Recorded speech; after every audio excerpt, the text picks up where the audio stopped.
So how do you play FTL again?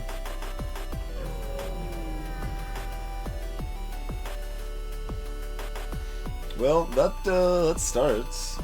Get 23 scrap on our first jump with no fight. Pretty good. We might even use the defense run, possible. Hey, GJ.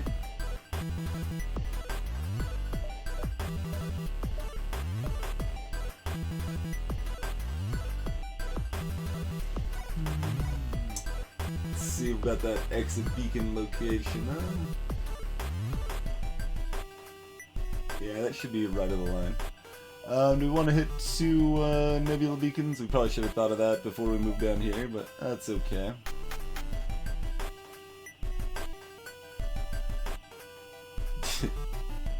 Not the best old layout here. Screw your nebula beacons.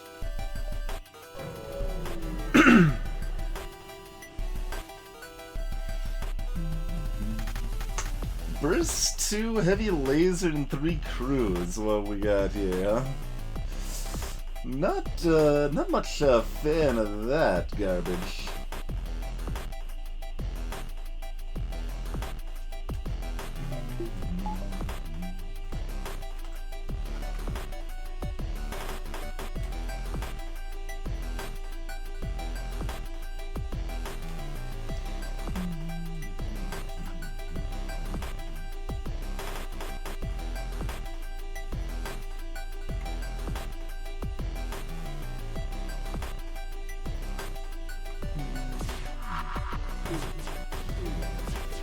Oh, we missed all over the place.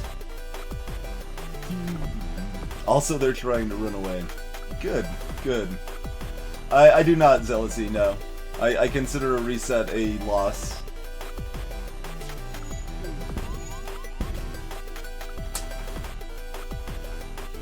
Shields are on fire. Doors are injured. Doors are not on fire.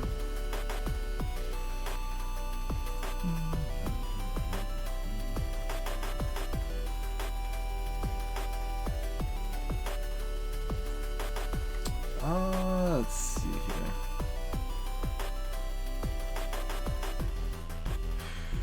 I don't think this is gonna help now. That heavy laser's gonna fire. We're just gonna stay here.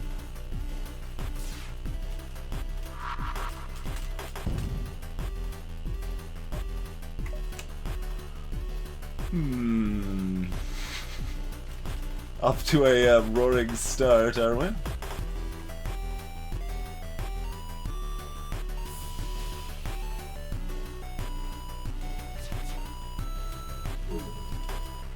Can't hit nothing.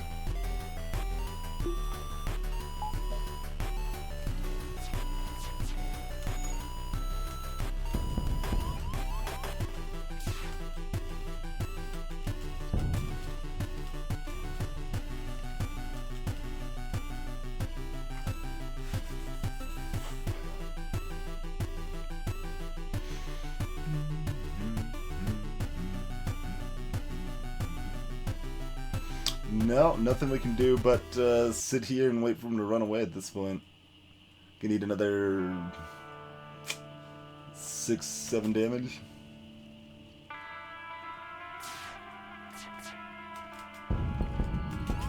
No dodges. Extremely rude.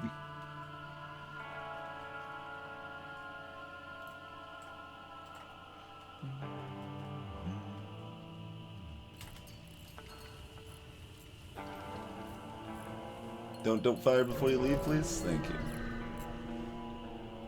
Please pursuit doubled for 1 jump too, of course. You know, gotta have that little insult to injury there.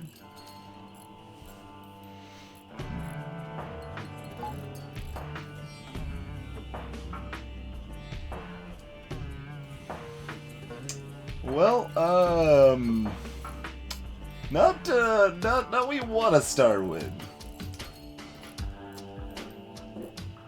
Not a whole lot we could have done about that. We could have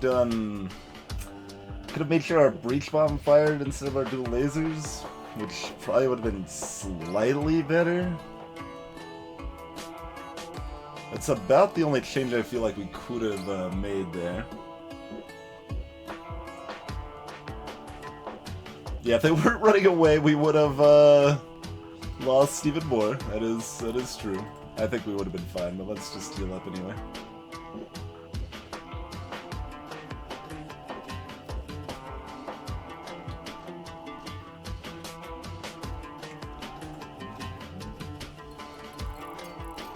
Hey, Mineral.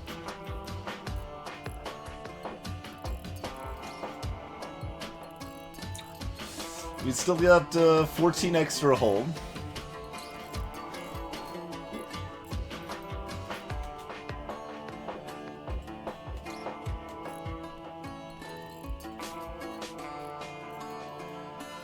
At this point, I feel we will start taking more extreme measures already. We'll focus the repair skill on one person, since that is better.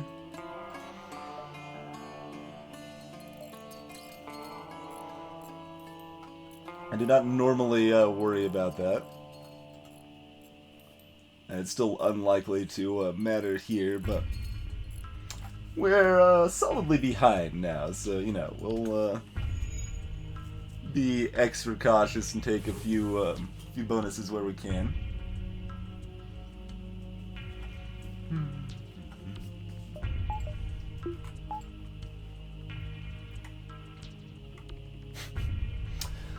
Let's see.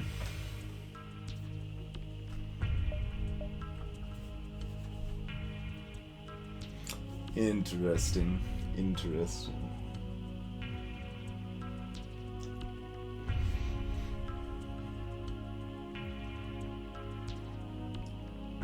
So, is it worth throwing away a jump to ensure everything doesn't go to hell? Probably. It probably actually is. Hop over there, sell our slug repair gel, sell our defense drone, fix our ship most of the way back up. We end up with scrap left over we can put towards shields 2 a little bit sooner. Yeah, I think this is the correct play here. Burst 1. Ion Stunner, huh?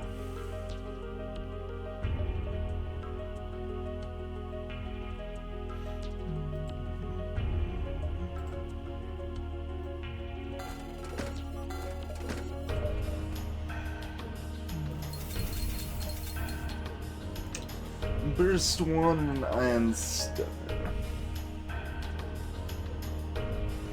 Yeah, this is a slug game, and I'll...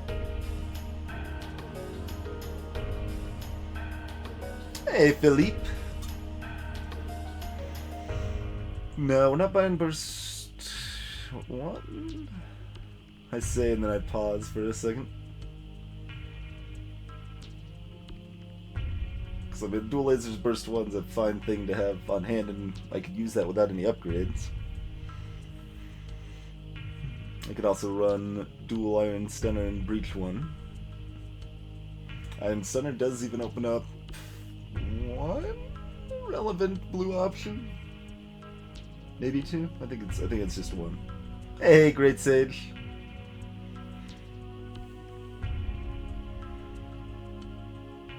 I mean, I could also buy a tier 2 shields right now.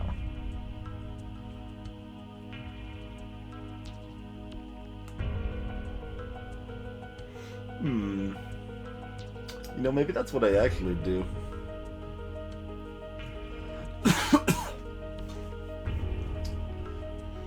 Like, either those weapons are okay, repairing more is okay. But, do we just buy tier 2 shields immediately?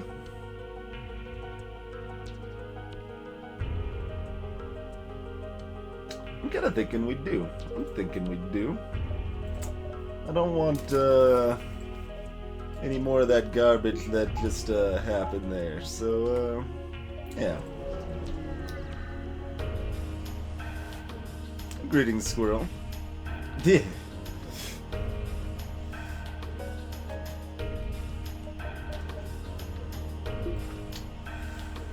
Alright. So they've only got the 2 crew. We do go ahead and look to biobeam these guys down. I do believe. They'll be desynced after the first volley, so we won't be in too much pain here.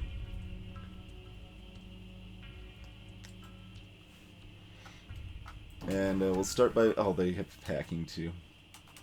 Right into my entrance. Alright, well, we don't want to be over there anyway. I guess we're going to keep manning weapons then. Or shields? Let's see. 2-second delay. That shouldn't matter. No, we're going to have one shield regenerated from this, whether we have shields manned or not. So we're going to keep manning weapons.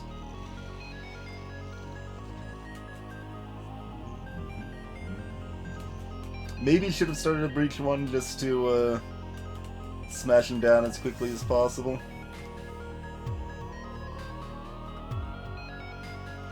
Can also fire this immediately. If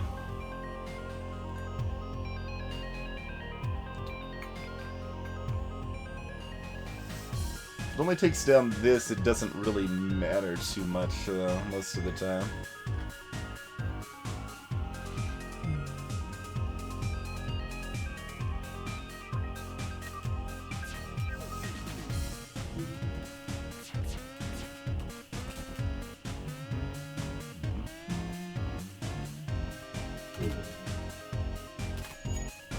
Yeah, so as I said, that shield is regenerating. I'm gonna go ahead and fire this now. Swap this over here in case weapons gets hit. It's not.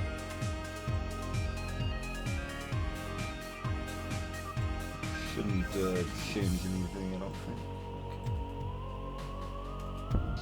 Oh, but the damage from the landing shot did, though.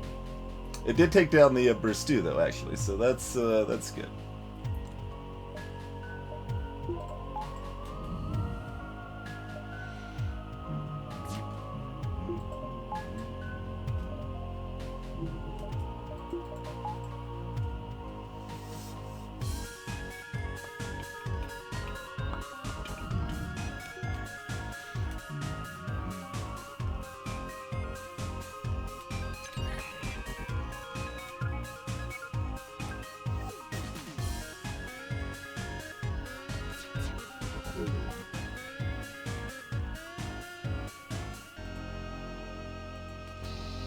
Oh, we did tag him. Okay. I knew it was close, but we did not tag him.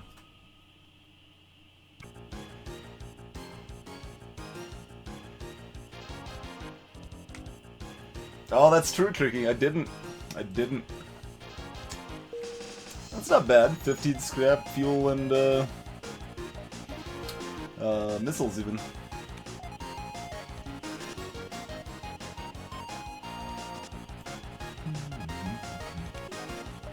I guess we actually want to start on weapons and then probably move over to to engines after that, don't we? That would be ideal.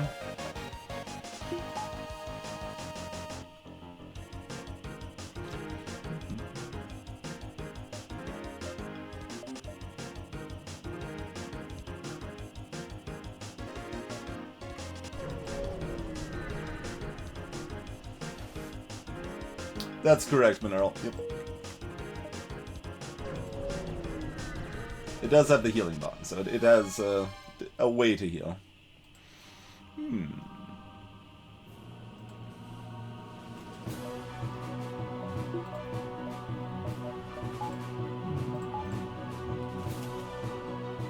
Alright, not bad. Not bad. Don't think we'll be firing the breach one here. Yeah. That shouldn't be terribly necessary. Well, we've got it just in case.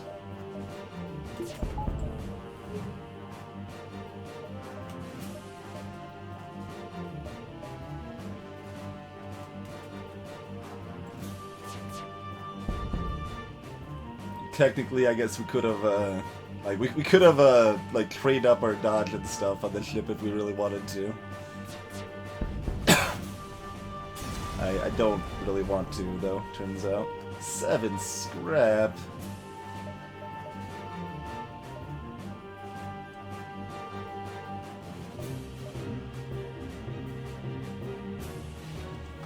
Yeah, I think we're just following the same path regardless there. Hey, picked a name.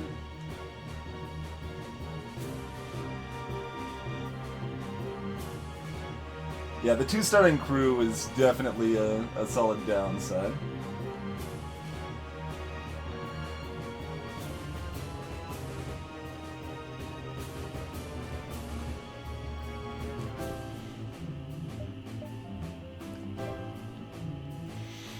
Let's see, do we want more power? I mean, 1 power is nice. But, let's see. How likely are we to want to spend that money on something else instead? Not terribly likely. Alright.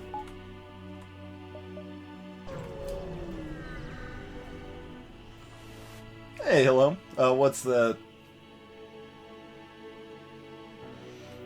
Heavy laser mini beam.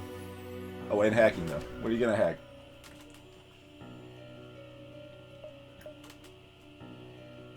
Anything but shields is fine. So here I guess we decide, right? Like, was our start early enough that we feel desperate and we need to farm up or anything like that?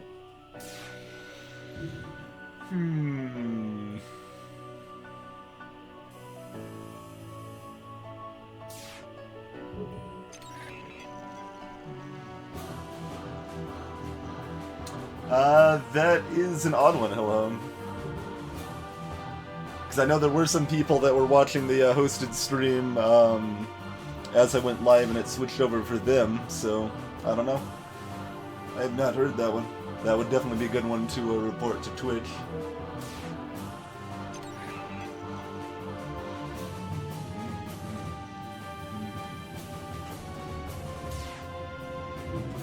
Yeah, I generally want tier 3 shields and level 5 engines by the end of the game.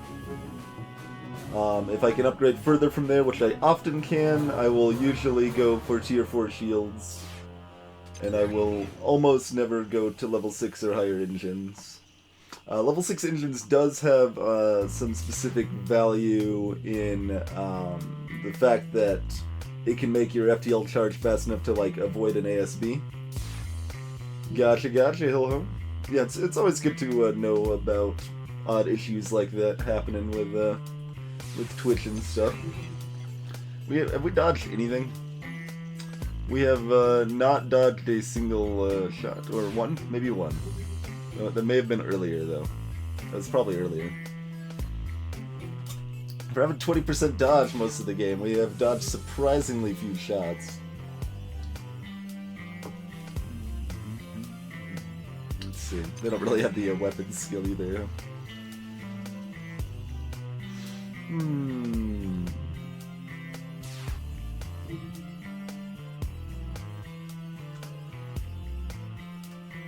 so far we've got like what? 37 scrap to show for the sector, minus 12 damage. So we've got... yeah, that's pretty bad. That's pretty bad. Like, how many hops we got left? 1, 2, 3, 4. Alright, so we've still got an extra...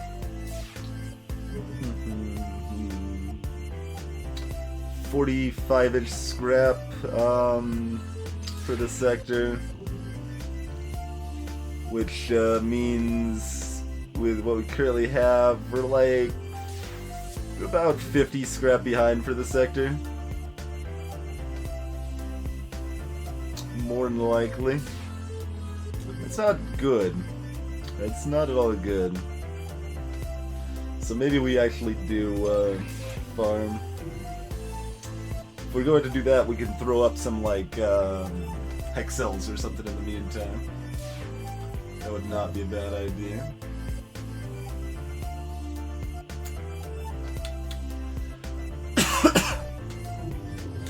We're definitely considering it, crazy. Obviously, we are technically right now, although we have not gained any skills so far.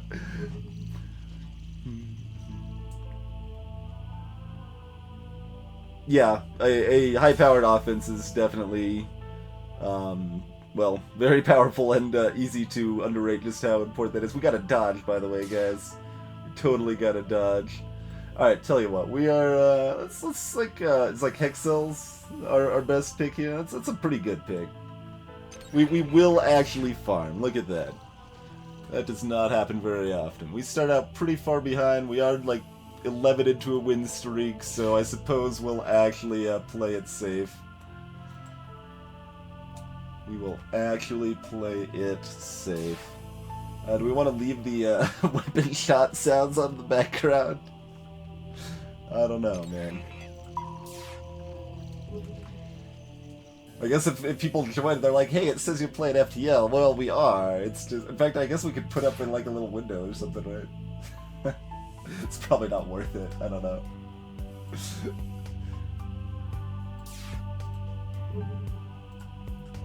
Alright.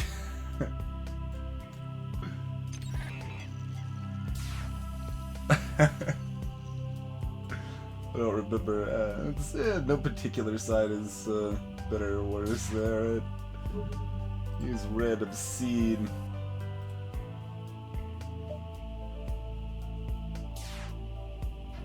Alright, there we go. I think I'll mute FTL while this is happening though. Picture in picture. Yeah, we got it covered, man. Got it covered.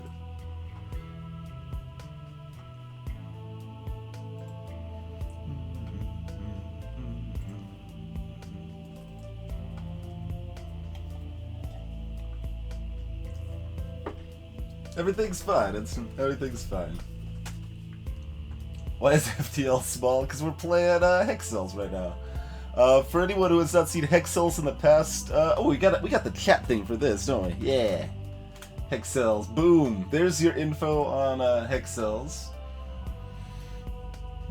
Hey, Hoffington. That is not what you expect. That is fair. It's a fair to not expect situation. We do not farm at FTL very often, but I think it's correct too here. It's important enough that we're going to do it. But yeah, so this game is like better Minesweeper is essentially what we're looking at here.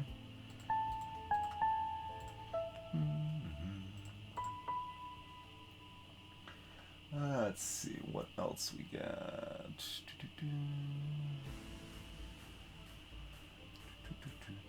Exclamation mark Hexels again in chat if anyone missed it for the details of how this game works.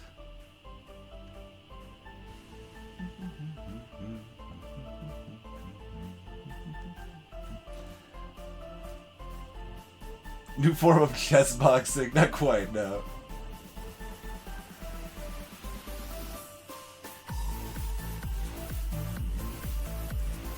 There you go, Layla side.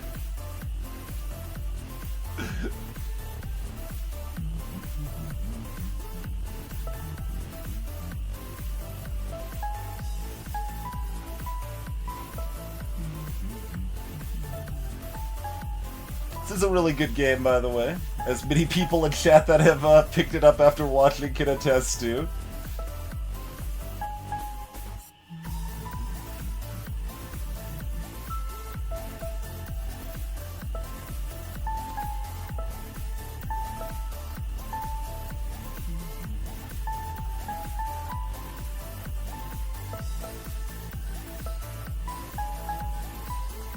The like pre-made levels are definitely a little more elegant and interestingly designed than the randomized ones, but random is still pretty neat too.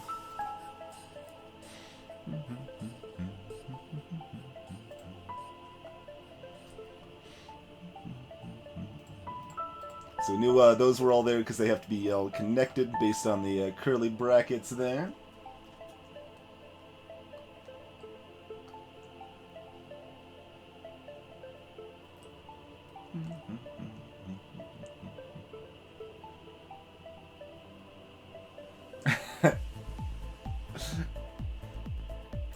Let's see what else we got here. That. Looks like that's done, right?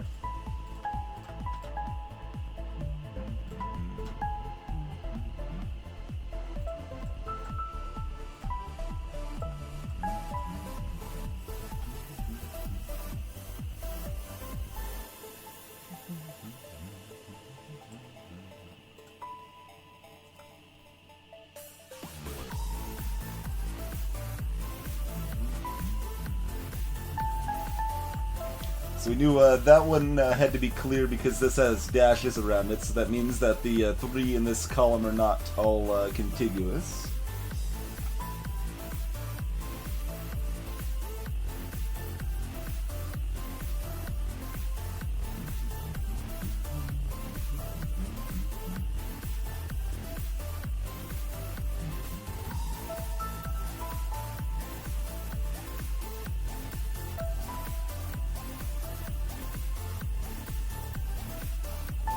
That one's clear because of that 6 there.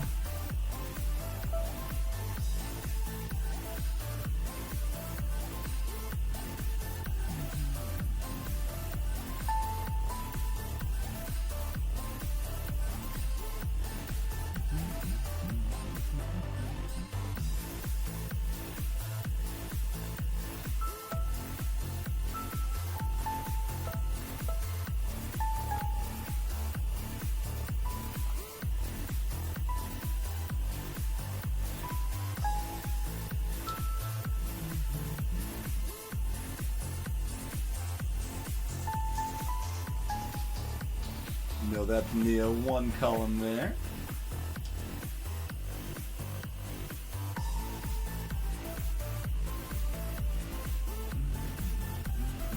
No, Minharop, I do not intend to trade weapons for anything else. I intend to get at least level 1 engines on piloting it, or level 1 on piloting and engines. That's all I am definitely intending at this point. More may or may not happen. As for our training ensemble here.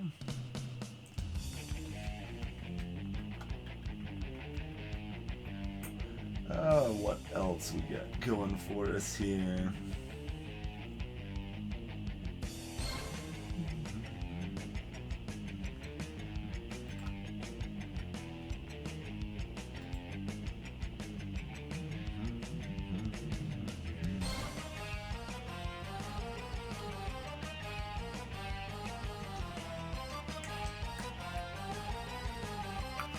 You saw dodge. Nice, nice. Hey, Crazy Sunshine! Thanks for that continued Twitch Prime support.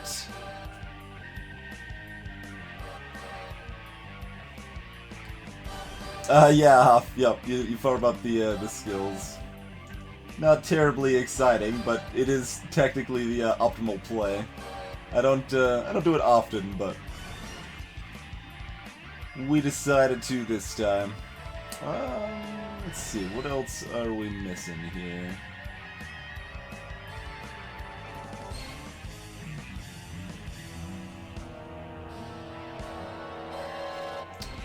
One, 2, 3, 4, 5, 6, 7, 8. That's the main thing we're missing, I think.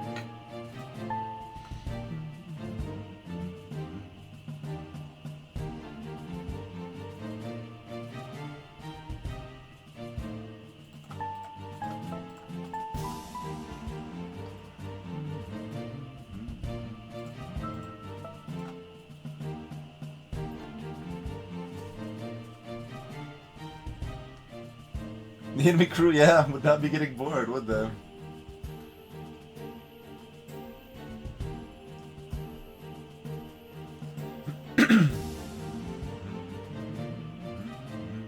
And then we got this.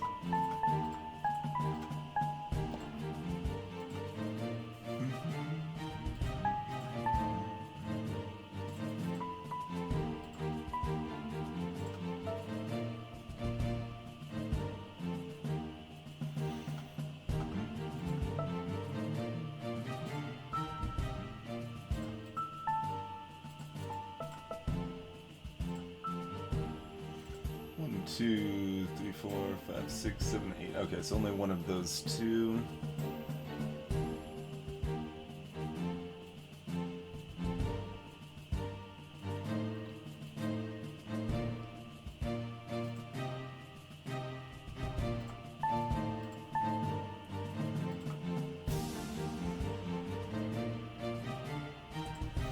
Let's see, we know it has to be one of those two, so it can't be that one. It has to be that one.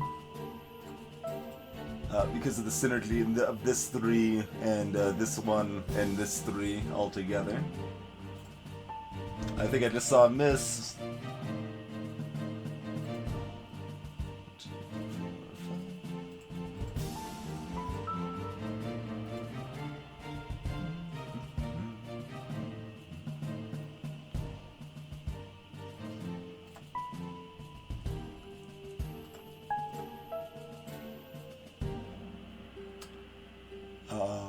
Oh, this 2.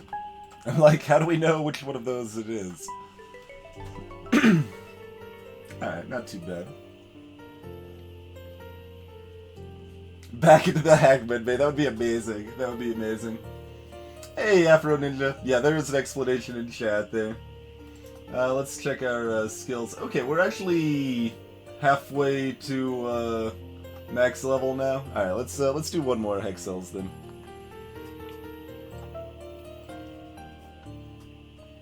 Try to do this one faster if possible.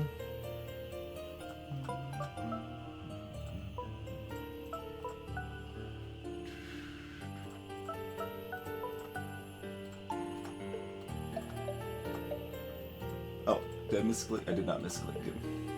I almost misclicked.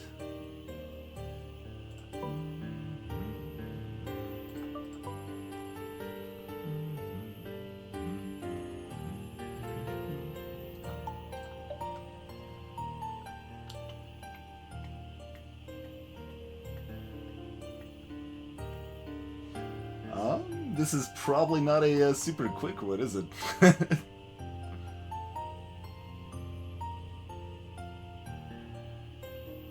This level's huge. Oh, we got this guy. Okay, what do we got here? 1, 2, 3, 4, 5, 6, 7. Nice. Okay. There's that.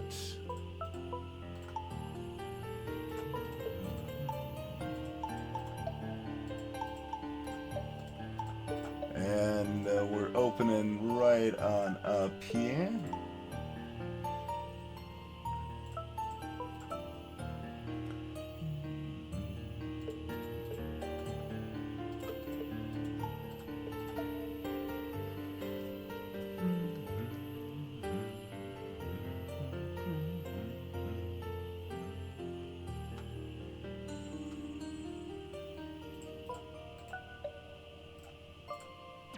Oh, that one's already got 3 next to it. Dang it!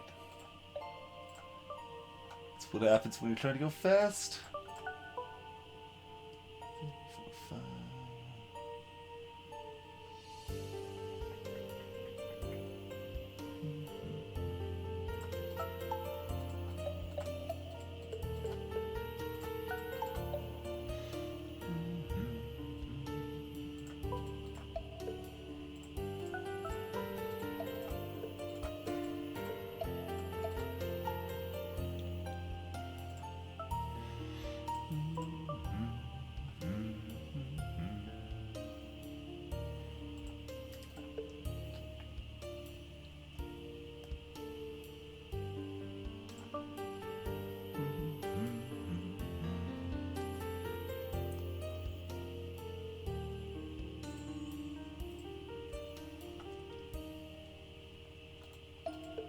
Know from that those are clear.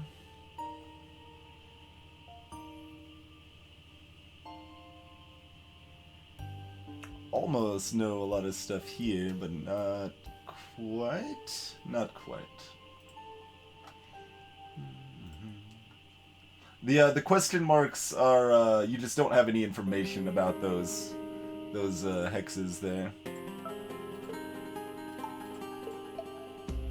So question marks are basically just less information than you would normally have.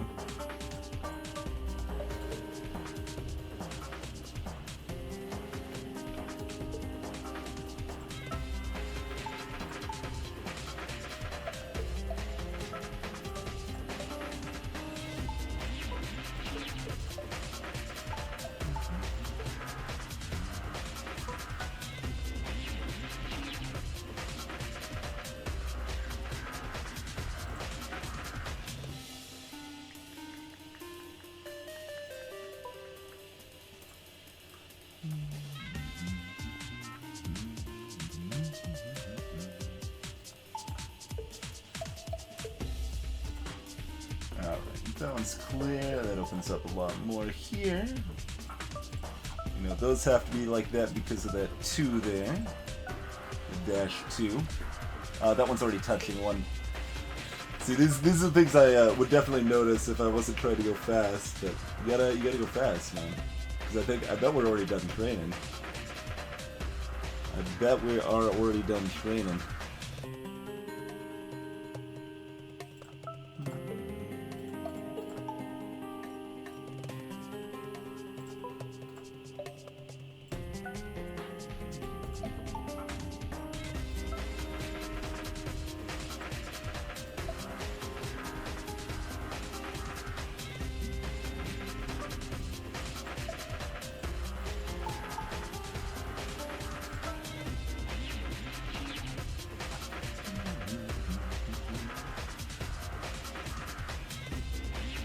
I've never taken a actual IQ test after a ninja.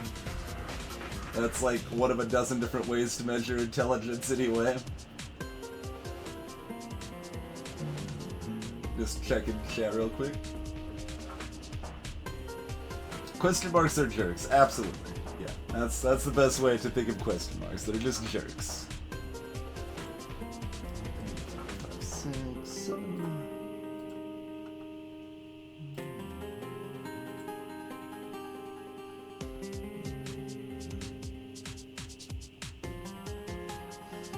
We already know one of those two, so that's redundant information.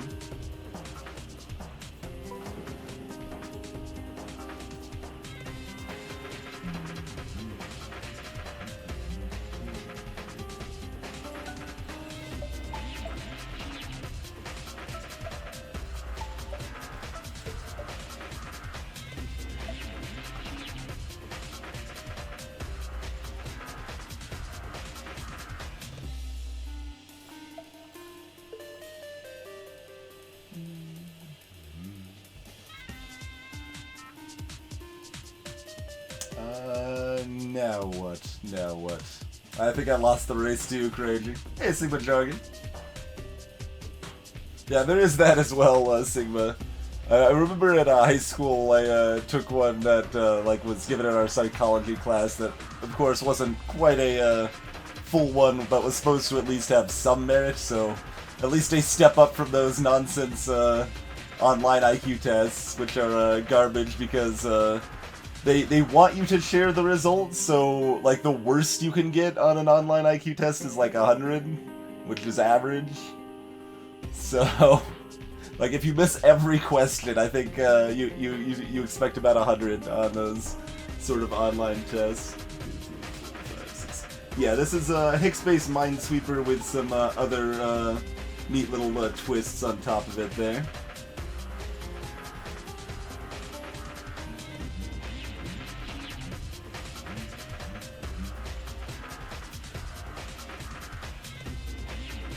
Yeah, bad deficit. We were training, doing some training. 1, 2, 3, 4, 5, 6, 7, 8. Yeah, we'll do it.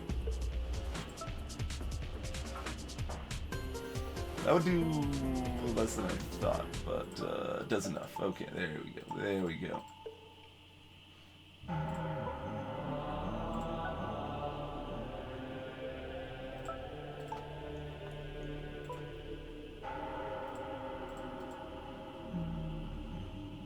Oh, counting. 4, 5, 6, 7, 8, 9, 10. Okay.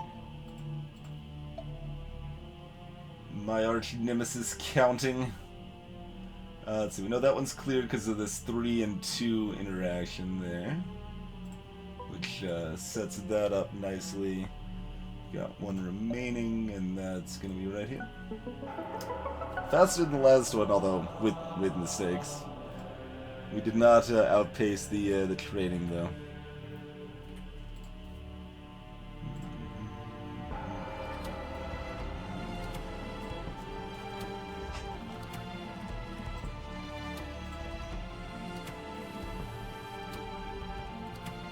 We should just play the rest of the stream like this, right guys? This would be amazing.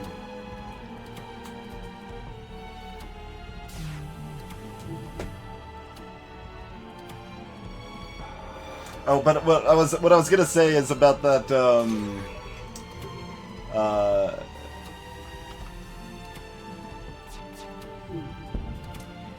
psychology test, IQ test we took in high school. I found that like especially dumb just because like I found one of the questions that clearly had multiple answers that were correct.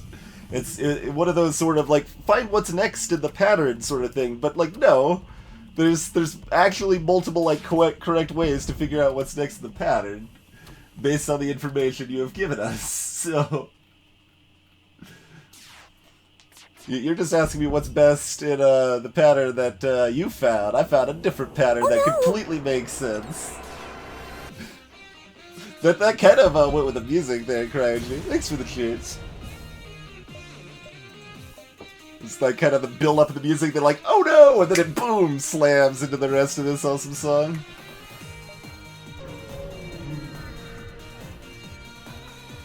Oh no! I don't think anyone's actually triggered that on 66, technically.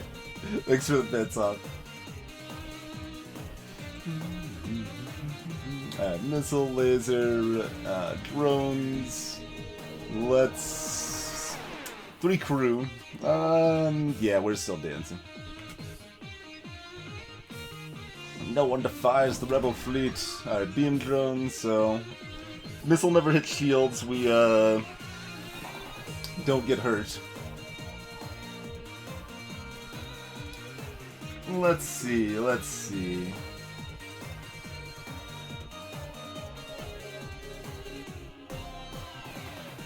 Do we want to, breach weapons? It's not a bad idea. It's not a bad idea. This ship was laid out such that I could, hit, all 3 of their crew, then I would be less inclined to care. Let's see.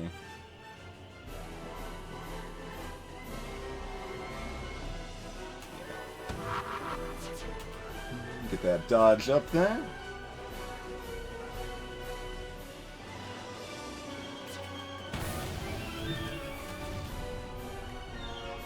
Alas.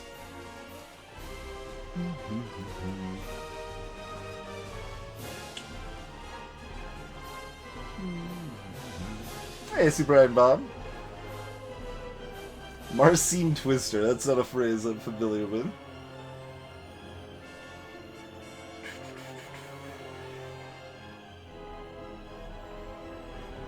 Alright, it's only a Lido. We're looking at eating... I mean, actually a lot of additional hits, but,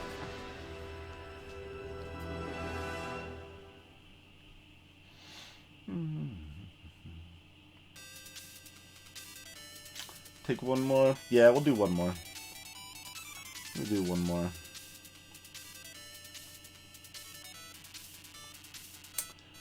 We probably actually do just want this dodge chance in a second, though, don't we? Rather than repairing shields yet. So we'll hop over here till about now. Then hop back down here. I don't know. I'm not sure I've ever actually min-maxed my manning weapons and engines quite this much before. I missed, really. Yuck. Yuck, yuck, yuck.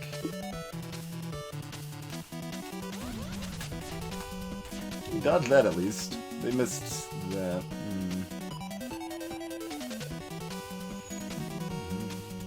See, now they've got a reasonable chance of getting the weapons back online here soon, so we do need our shields back up. We're gonna have to have the less dodge for this next missile shot here.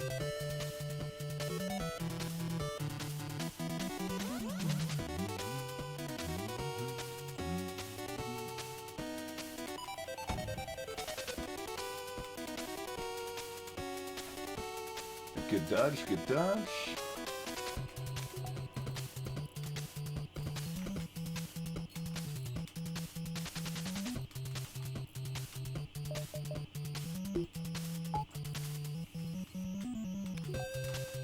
Oh, I should have fired that a little bit sooner.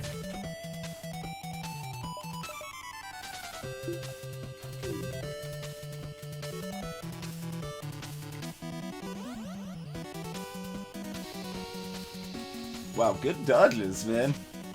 Extra evasion paid off in spades here.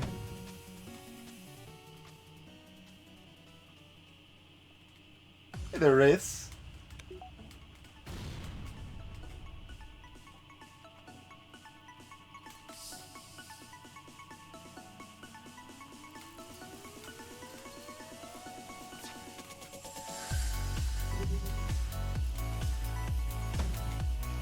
They're gonna run out of missiles at this rate.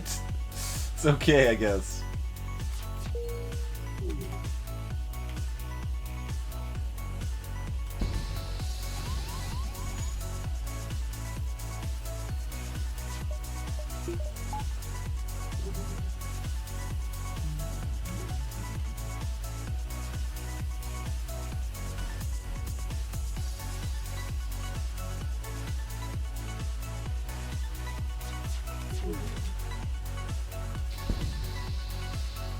$21 scrap, 2 missiles, 3 fuel, though, and 16 scrap and 2 fuel. So quite a lovely reward indeed.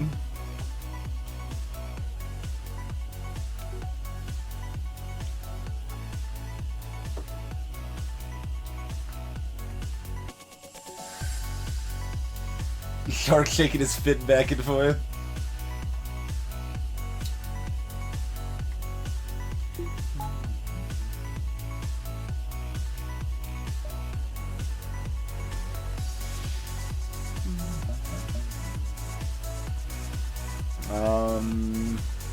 The only reason to buy another power bar right now is if we get a free power bar, we effectively net 5 scrap. I think we want to save our money for repairs and store buys enough that we don't want to do that, because we don't really gain any value from another power bar right now.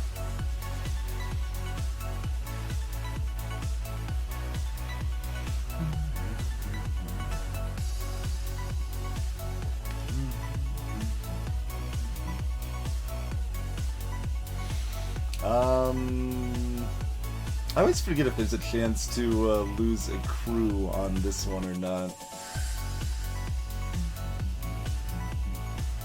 Refugee ship drifted in space, and that's a refugee one, so it's one of the newer events.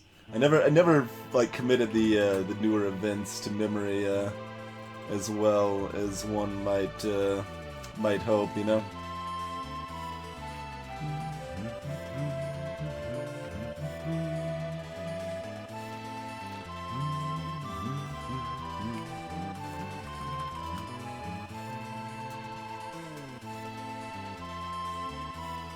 Hey, Ziggy. They're hidden sharks. Okay, I'll watch them next time, Raids. I'll watch them.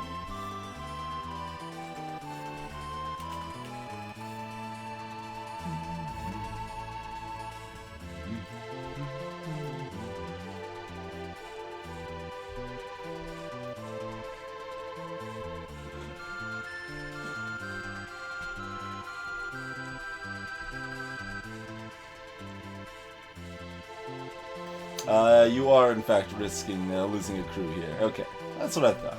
That's what I thought. I mean, technically it's EV positive.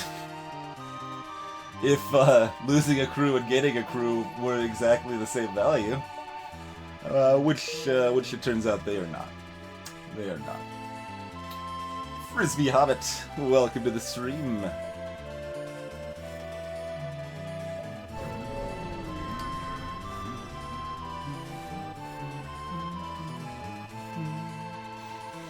Alright, this is the type of ship we get tier 2 shields for right here, buddy. Look at this loveliness.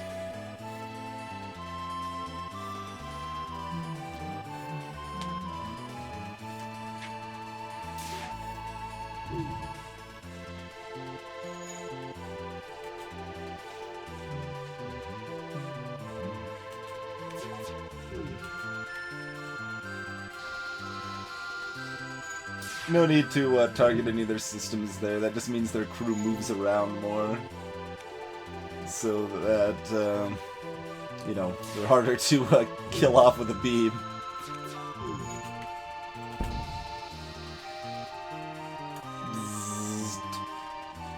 Ah, civilian ship ran away. What cowards, I say. What cowards.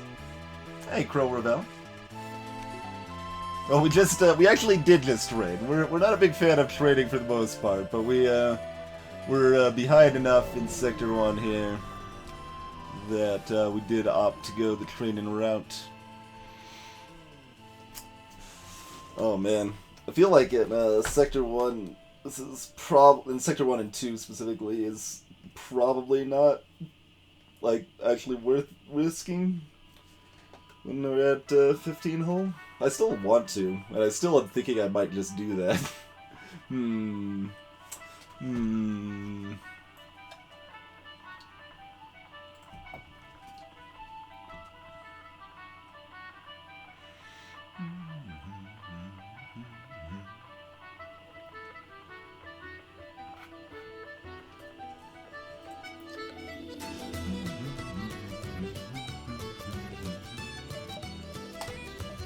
Nothing. Alright. Floating cloud indeed, Sigma. Floating cloud indeed.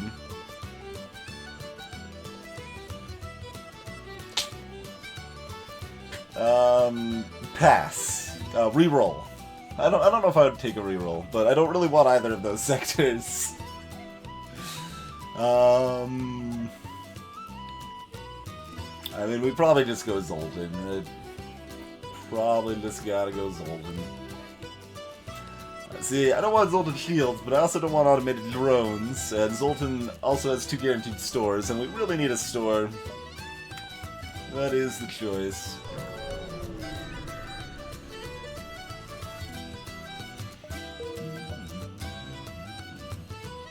There's our first store. Jolly good, jolly good. Let's see if we can get a little more cash money before hitting up that store.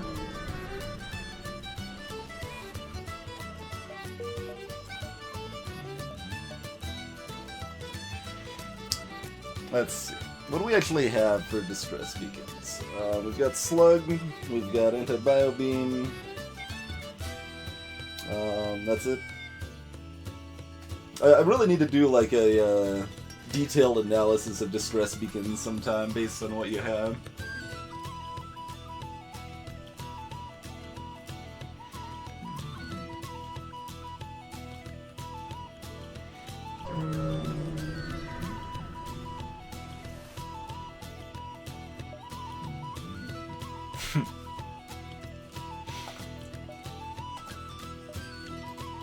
That was probably not worth the risk. Let's see, it's about even EV, but the store was close enough. I figured I could afford the risk. Specifically, that's a coin flip of, I believe it's 5 damage and a low scrap reward, which in Sector 1 and 2 on hards can be worth about 10 scrap. You also get a few other random resources though, which can be helpful.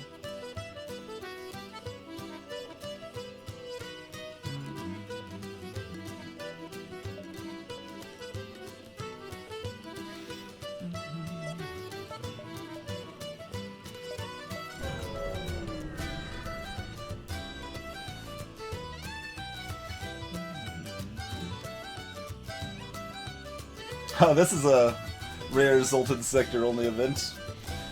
You tap into the frequencies and hear the rebel captain yelling, "We're liberating this planet in the name of the new galactic government! These aliens will not be left in ignorance where they cannot be of use!"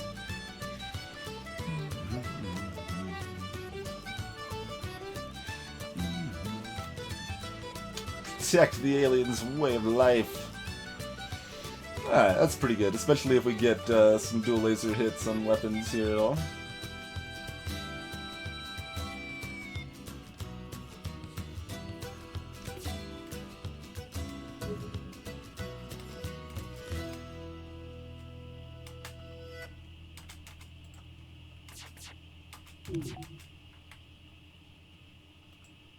Yeah, we can't. I know I can't reach the top, but I want to, you know.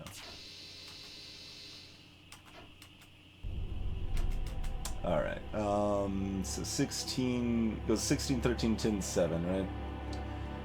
So, they'll be firing again at, 29 approximately. Can be complicated a little bit by manning the weapons, but,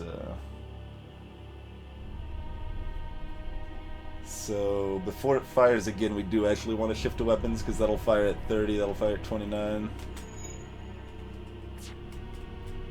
So that's about 20 now.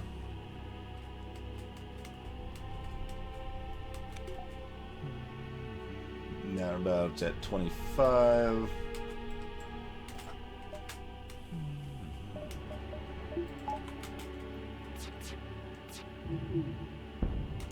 Well, we did what we could. We did the correct play. We just got hit anyway. It's okay.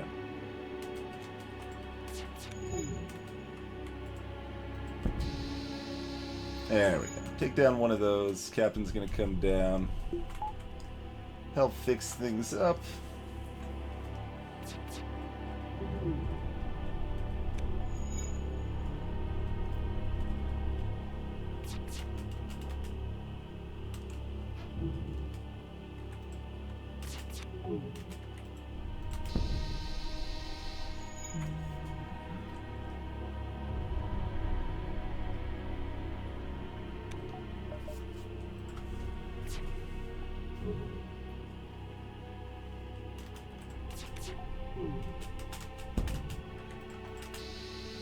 Yeah, okay, alright.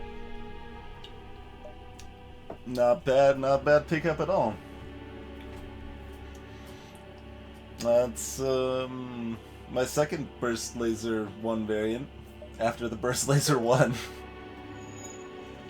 Let's see, who had the, you have the repairs, alright. Greetings, Calandras.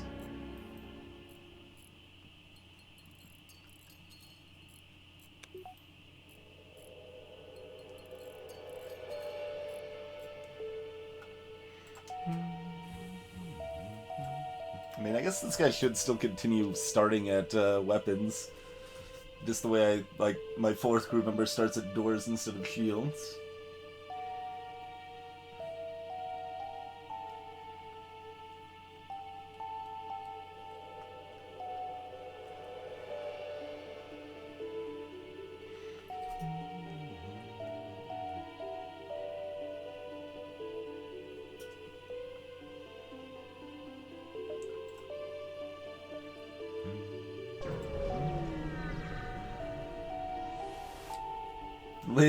I didn't actually even notice that the laser charger text was overflowing. Oh, it is here. Yeah. It is indeed. I didn't think I changed it on this one though. I thought I only changed the name of the laser charger 2, which probably also overflows. I will make note of it though. I should fix that.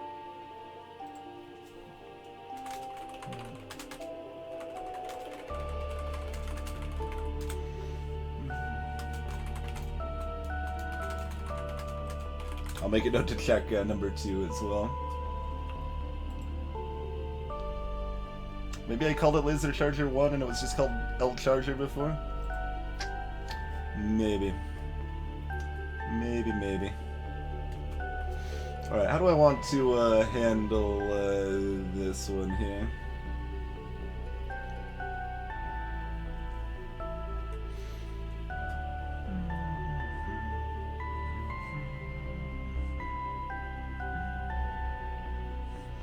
I mean, they still need the help of asteroids to actually hurt me.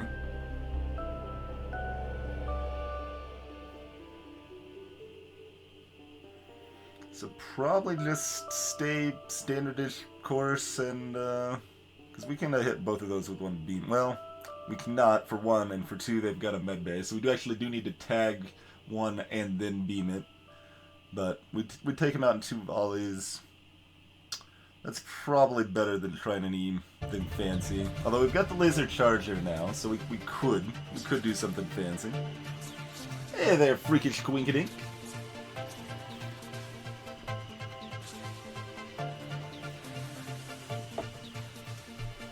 And Ulfi as well, greetings.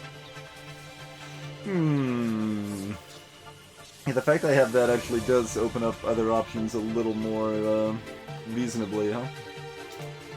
We're essentially looking for what's like the least likely to get hurt here, right? Is killing them more quickly less likely to hurt me, or is damaging the weapon system less likely to hurt me? I think we'll actually go this route here, huh?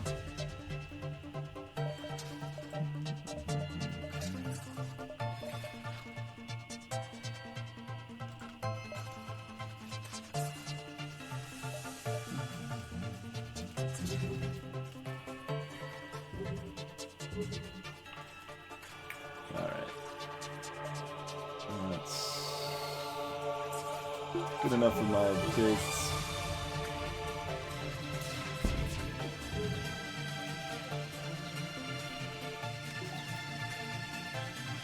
Alright, we'll fire a double volley of these guys, take down their weapons.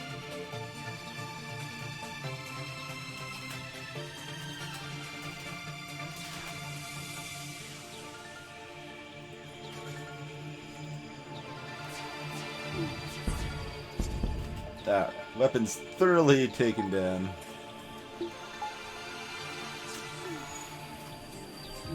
Oh, that was their shield popping for a second with this ulted running through it or something. I was like, wait, what was that?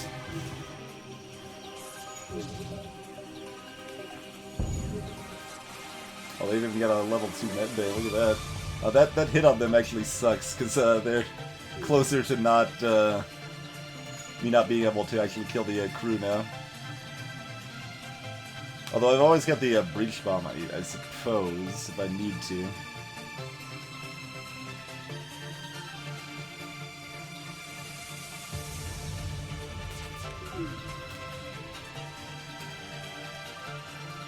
Let's aim this such that we catch the guy when he's running up.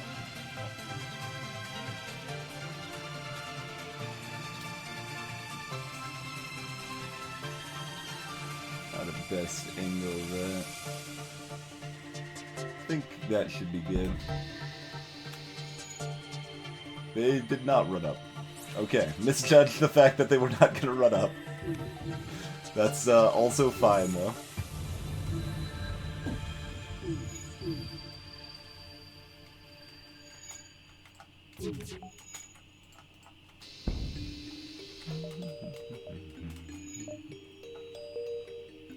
Alright, things have smoothed out quite a bit. What's the store got for me?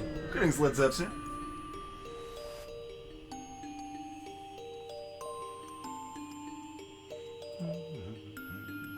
NG Crew is actually a consideration here. Small bomb would be consideration if we didn't already have the breach 1.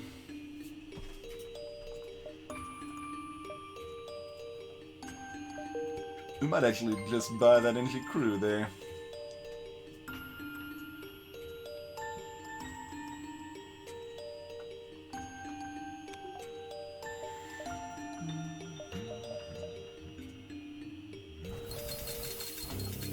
That much is always happening.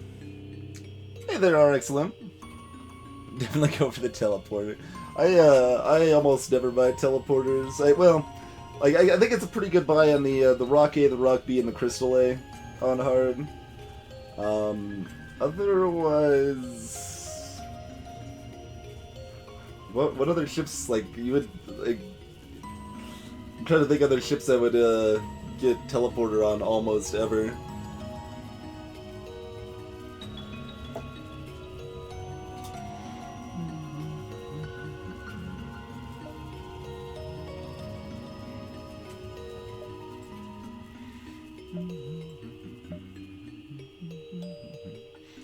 Mind control is also a thing that could be bought.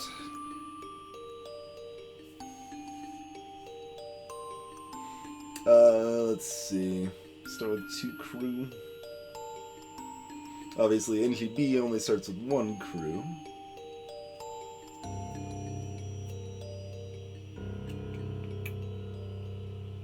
Yeah, there's a lot of ships that start with 3 or 4. Just feels like there should be one other ship that starts with 1 crew, but I don't think there is. Cycle it through the ships in my mind. Now, Lana also has the human. Nope. I don't think so.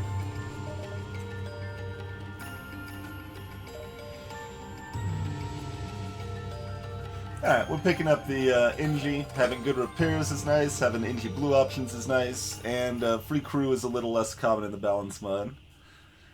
Greetings, Rose.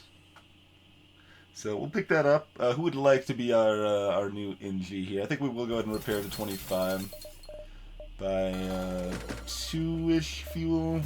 Yeah, we're not getting more than that when we're running Bio Beam here for the extra crew kill rewards, which often include fuel rewards. So we want to hit one or all three of these nebulas, probably. Huh? And we could also dive to this beacon if we wanted to.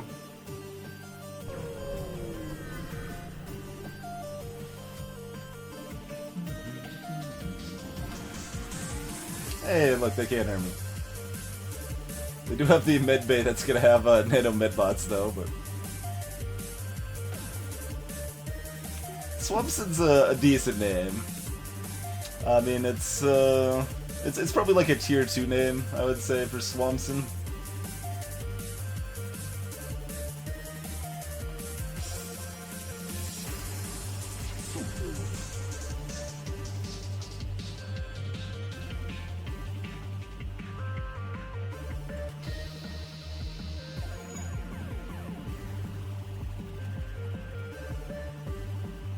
Wait, what just happened?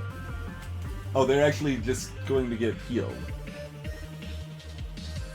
Why are they getting healed when they're at 40 health?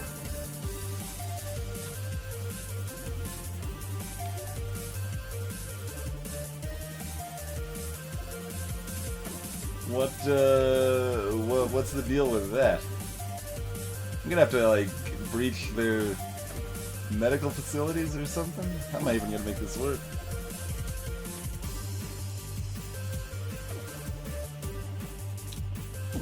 Because they normally don't run to the med bay unless they're at less than or 25 or less health, and they're only at 40 health after eating one biobeam shot, and then they're slowly healing up because of the nano medbots. But is that just the way this is going to be? Yeah, it is. Interesting. I don't think I actually realized. I guess it's just the nano medbots that's changing the AI in that case, because they're already being healed, so they run to the medbay to get themselves healed more, I guess.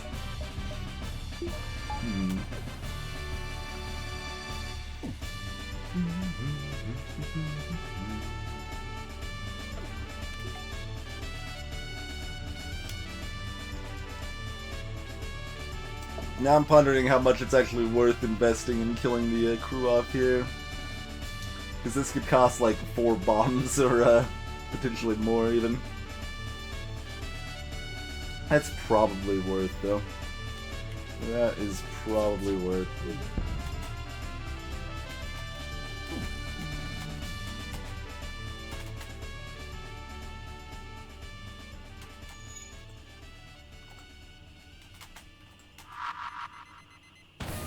Gotcha.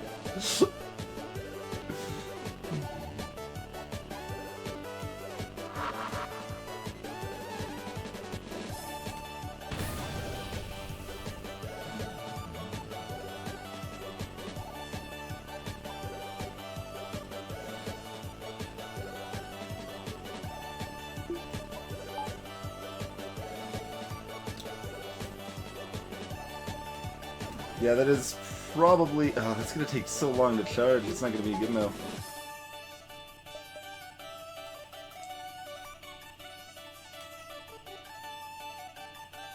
But yeah, as far as I know, that is a balance mod bug, yes.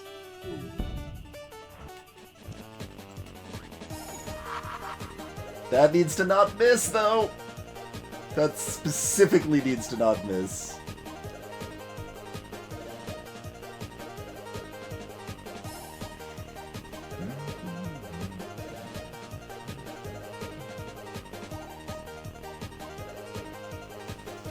There goes 3 bombs. And we're basically just where we started because Injuries repair too fast.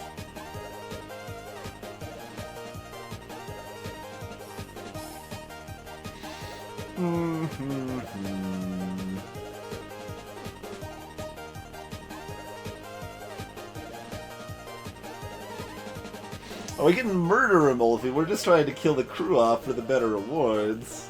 That's the tricky part here. We'd opted to buy, like, mind control or something, of course. That would make things far easier, but...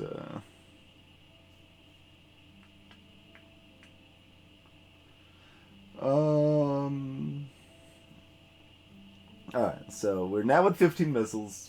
So don't think of it in sunk cost terms, think of it in current state terms. Is it worth burning 4 missiles to kill it at this point?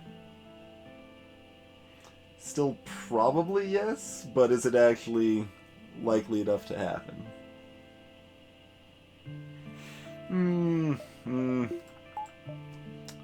Indies repair too fast, man.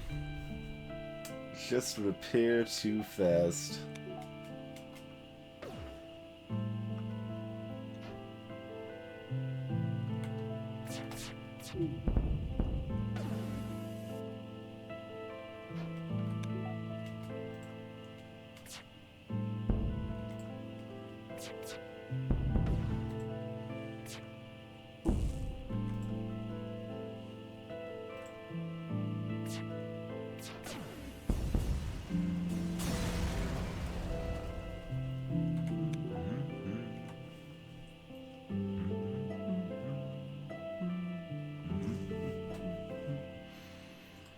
So like 1, 2, 3, 4, 5.5, and another half. So 1 less of those things. 2, 3, 4.5,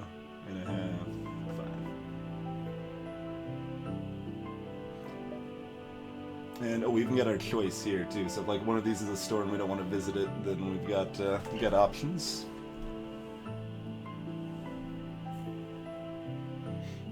Alright, I won't die, Mineral. Sounds like a plan. Oh, I need to name swamps after you, though. Check out the moon! No level 2 sensors.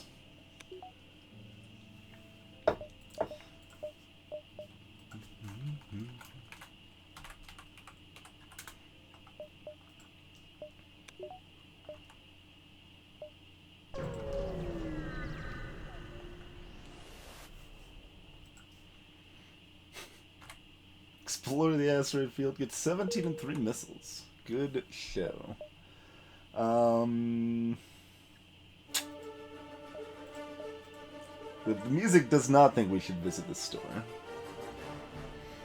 1 weapons upgrade and we're doing fine in the next sector.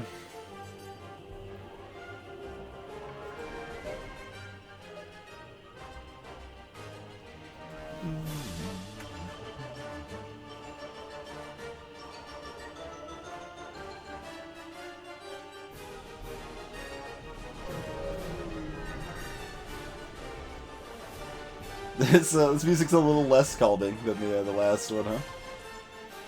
Alright, we buying 3 fuel or we buying 6?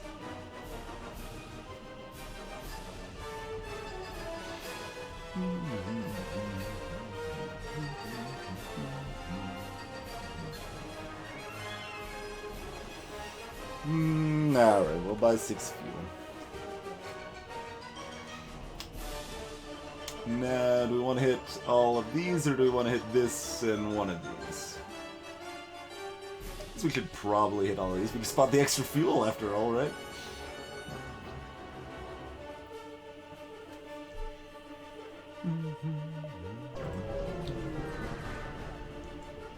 Well, this is gonna be like the Great Eye, though.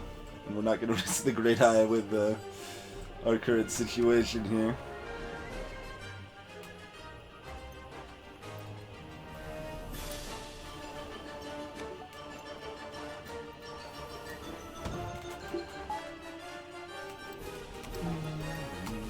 Alright, not hitting weapons. Those, going for weapons, I would fire stuff off before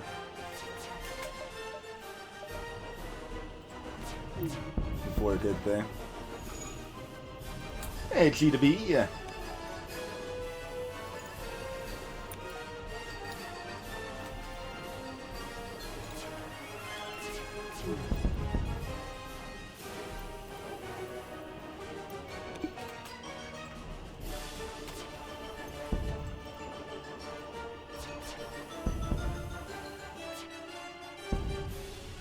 We will play Total Annihilation on stream at some point. I do not know when that will be, but it's gonna happen.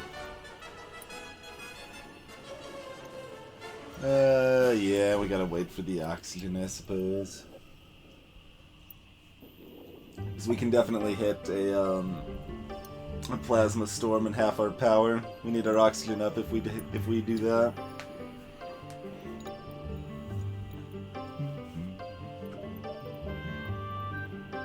It's technically, I should probably, this is probably optimal, depower my weapons first, so I keep my shields up going into the next fight, if it depowers stuff. I've never tried to figure out what order it depowers stuff and why or whatever, but it seems somewhat random.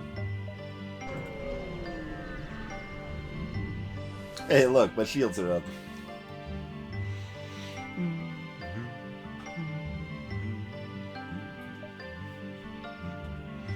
Not a good reward, but I think it should be good enough to fight for. Oh yeah, glorious. Glorious, glorious. Okay, I mean, yeah, alright. I can do this. Oh, they've got a Clone Bay. Clone Bay, Zoltan, and Inji, huh?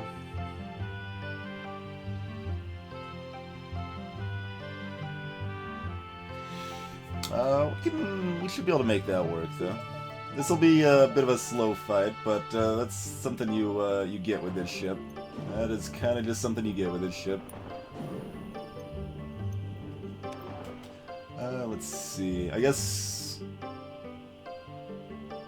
No, that's not really gonna matter who we take out. We want to take out the Inji, I guess. So we'll take out the front two, is who we want to take out.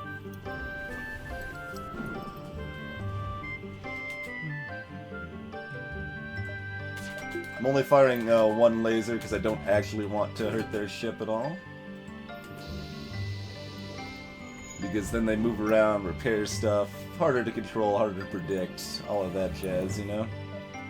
And I mean, technically I should probably refill my oxygen in the meantime because I might need it down to panic and switch to like breach bomb to make sure the Clone Bay goes down or things like that. Arguably, when I skipped that store, I should have upgraded my weapon system one level. Not that I could actually do anything with that right now if I had anyway, I suppose, so never mind, but you know, still I think would have been correct. For some other circumstances we could encounter. Alright, now we do want to hit the Clone Bay.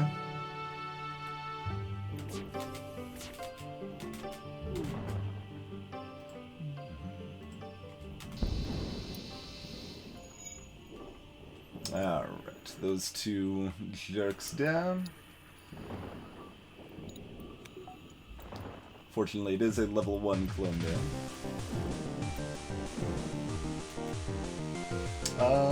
I guess we should probably just wait for him to finish repairing that.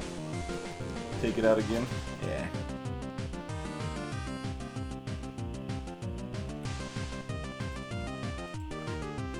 How did he disable the shields? He, like, took one step into the shield room and then started walking this way or something? Or was that the power shift between shields and Clone Bay or something? I don't know.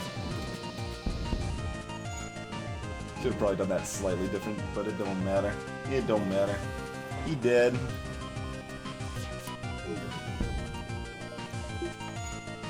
Six fuel and 21 scrap. So yeah, we definitely wanted to kill the crew rather than the ship there. We would have gotten about 1 or 2 fuel and like 12 scrap instead on that event. That one very specifically going to be worth more to kill the crew off.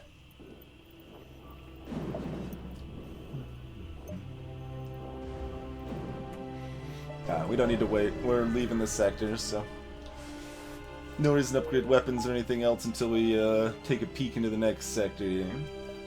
And as mentioned, I mean, we could dive if we want to. We still have to deal with a pretty strong ship, but we don't have to deal with an ASB because the X beacon's on a nebula. I think if we were more desperate, it would probably be worth it. But, like, right now we're looking at, like, you know, about even EV or even maybe slightly positive EV, but there's chance that things could go awry, so I don't think there's any particular reason to risk it. Things are going smoothly enough right now.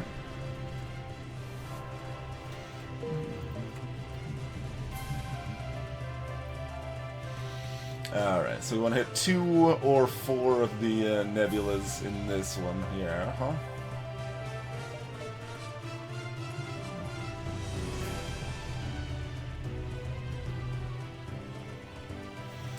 Something like that, maybe? Maybe. Got a good supply of fuel. Yeah, it's probably worth hitting 4 here. Alright, do we want the power to go with that? Probably. Do we want additional power to give us 6 power instead of 5 in a plasma storm? Maybe. And we're starting off by hitting 3 nebula beacons. So you know what? I'm gonna do that.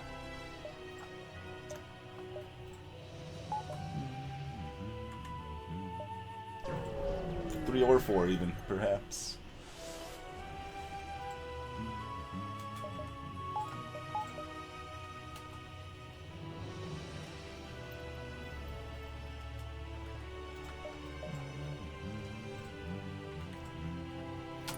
No cloaking, I'm worried about weapons, not the FTL charge right now.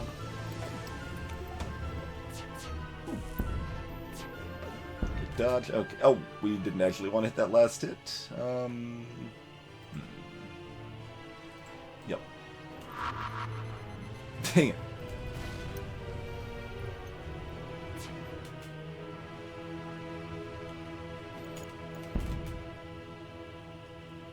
I think that's fine. That should be fine. Nice. Just in time. Just in time.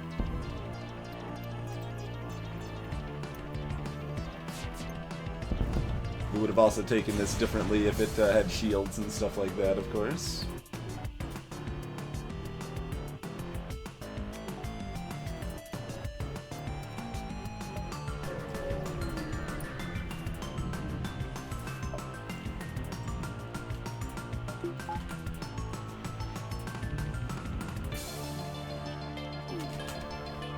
Does not have offensive drones powered? Okay, that's fine. Interesting. This is what they're throwing at me? Okay, deal. The dealiest deal. That's what they decided to power. So, this is actually an important thing. I should probably do like a video specifically. Well, I need to do a video sometime, theoretically, on plasma storms here. But, what we're specifically going to do is we are not going to target anything that requires power. So that means we could target doors, we could target this empty room, or we could target piloting. Those are the only rooms that I am willing to target against this ship. And the reason why is because we are perfectly safe fighting it right now. It's not powering up its missile at all. It doesn't even have its shields powered up. We've got nothing to worry about here. So there's no reason to rock that boat. Oh, also, what am I doing? We should be killing off the crew. What am I doing?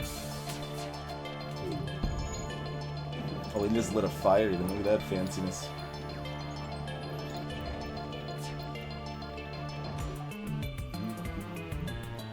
So, same statement applies, but yeah, there's no reason not to bio-beam him to death here.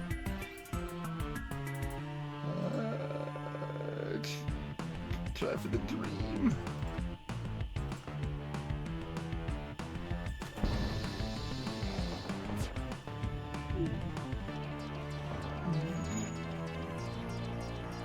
It is actually possible to hit the same target more than once.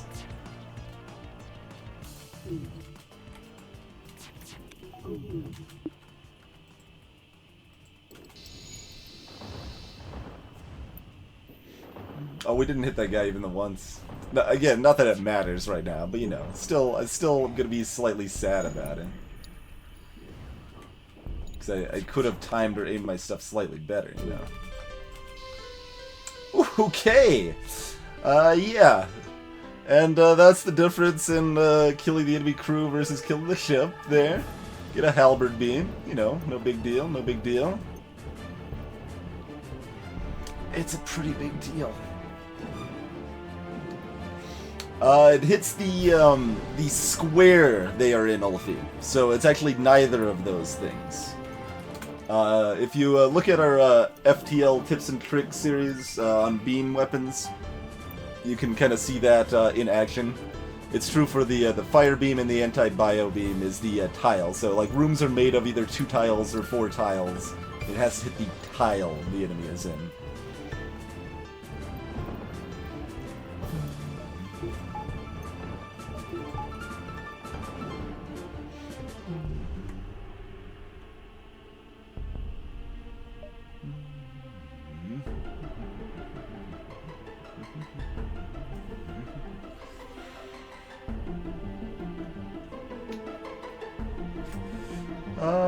We'll probably keep using biobeam through this sector.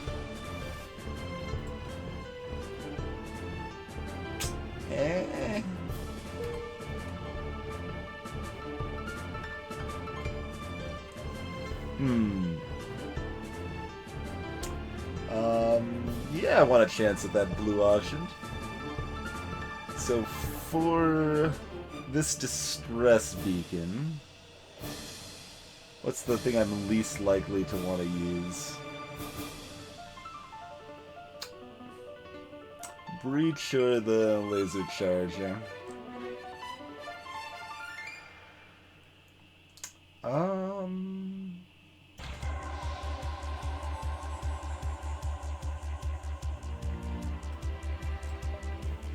Do that. So do that for this distress beacon here.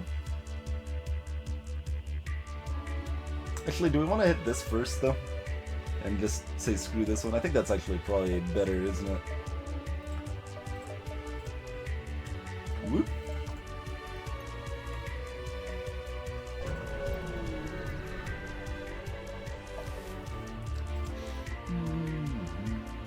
Attack the pirate. That guy's got some weapons, my word. Sir. Do not approve of your armaments, sir.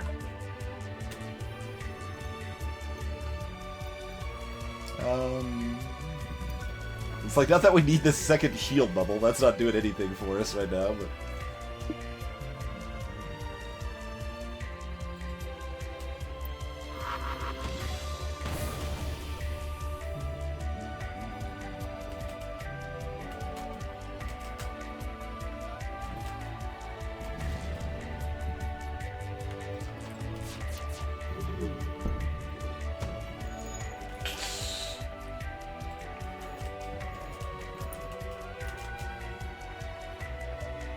Okay.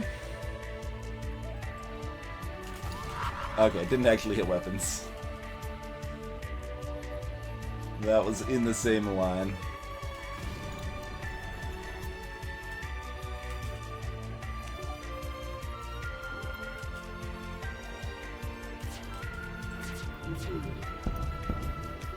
Okay, both missiles down right now. That's good. That's good.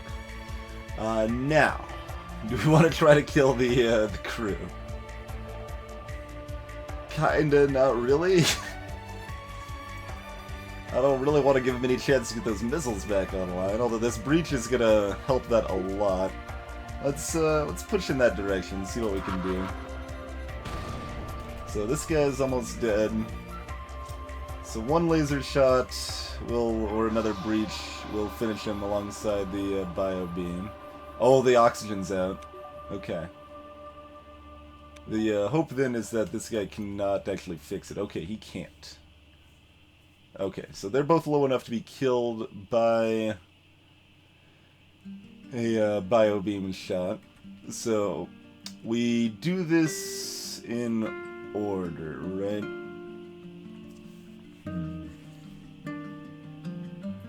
Well, what if this is a level 2 clone bay, though?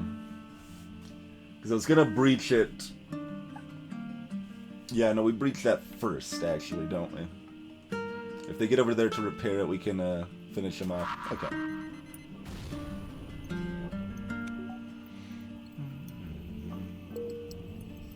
I think this is really the way to go, even though it burns missiles, but... Okay, it's just level 1.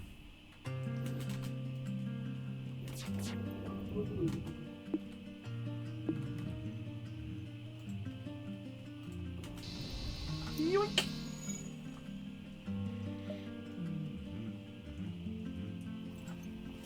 Alright, mapping in 19 scraps, not so bad.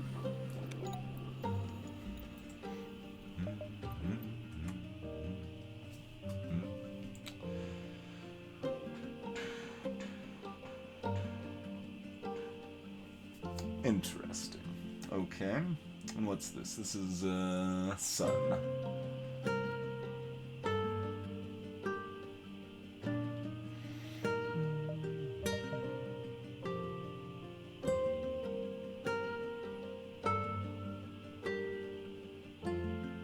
Could take that roundabout route if we wanted to.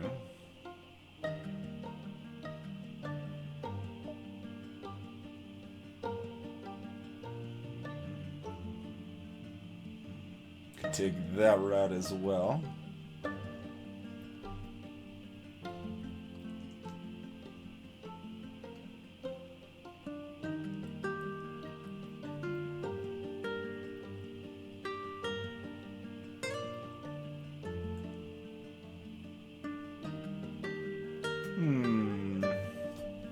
I mean, I kind of don't want to hit 2 stores. That's not exactly worth it, but let's see. And that doesn't connect up to...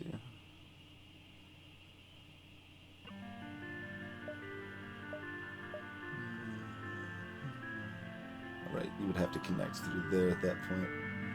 So there would be no reason not to hit the other store there.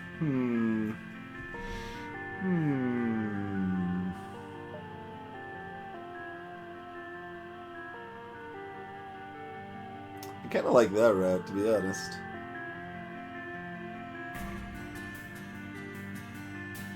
Does hit the 2 stores, but that's okay. I'm kind of like really pushing to force this distress beacon is basically what I'm doing. It's like I've got the beam weapon, I've got the Ingy, dang it. I've got Slug. Got some decent blue option potential. We got the anti-bio beam if it's giant alien spiders. I'm pretty sure our beam weapon can't help here, so there's no reason to switch the halberd in because the ship's detected here. Let me double check that it's still not better just to go like here though.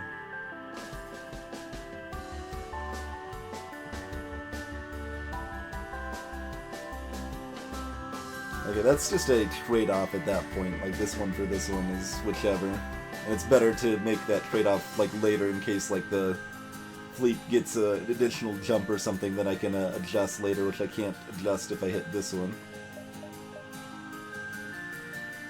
Alright. Forward ho! It's about a coin flip of being a trap.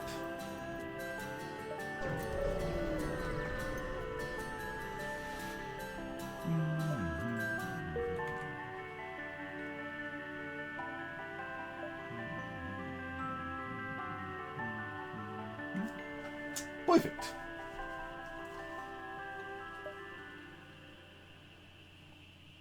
I don't know. Which store, guys? It's a tough choice. I think we'll go with the bottom one. We'll go with the bottom store.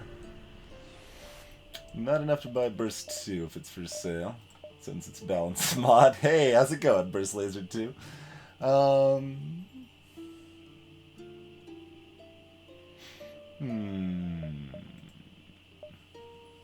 Also not enough to buy hacking.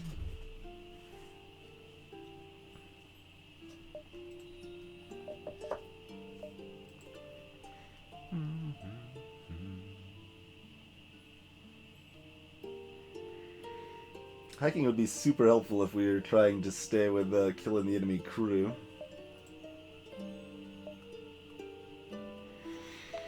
Burst Laser 2 is helpful for, you know, just murdering stuff effectively and reliably.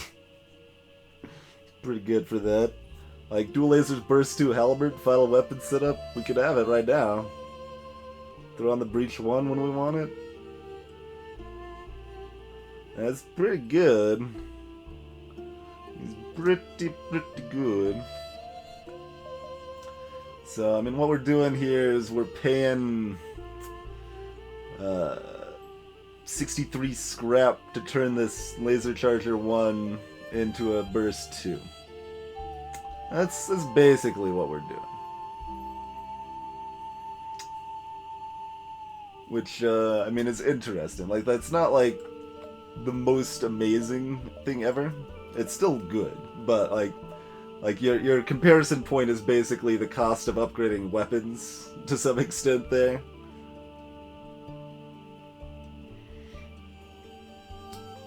Like, currently it's cheaper to get more weapon space, but obviously later the Burst Laser 2 will be cheaper. Burst Laser 2 can also start fires, though it does lack the little bit of a timing flexibility the Laser Charger 1 has, which is occasionally useful.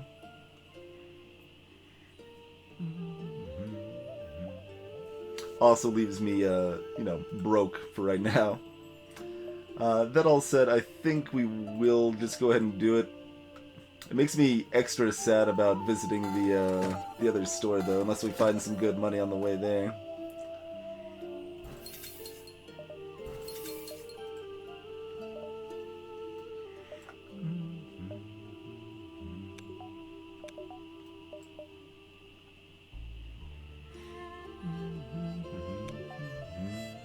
So yeah, I mean, we're basically set on weapons for the rest of the game. Looking at an engine upgrade soon, and then things like hacking, cloaking, possibly mind control instead, if we need to. Although we could just get hacking, cloaking, mind control. That would be fine. That would probably be ideal, in fact.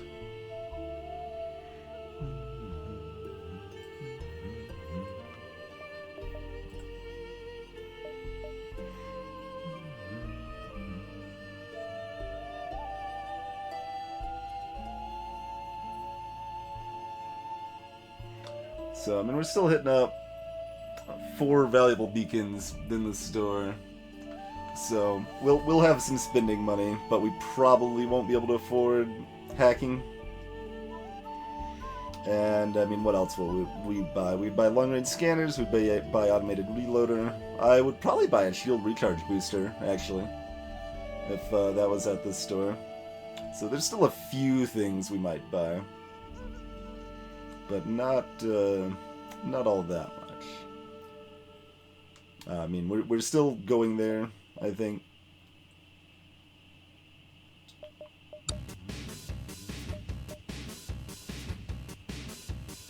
We could do something like that instead. Nah, stick with the plan. It's fine. It's a good enough plan, even if the store's worse. But do we want to upgrade our engines? I think we do. Yeah. So. Again, I might be able to afford hacking if I don't upgrade my engines, though, right? Sector 3. We would need some good luck.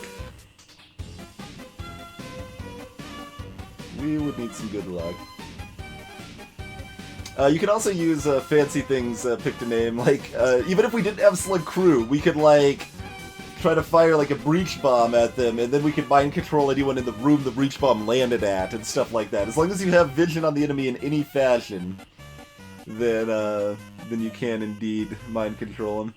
Alright. That's a touch greedy, I feel. Not upgrading engines here.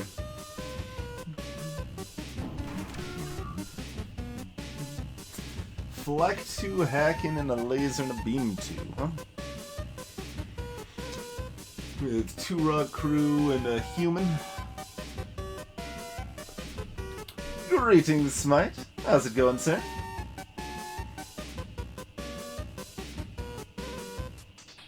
Oh, we're still trying to anti-bio these jerks.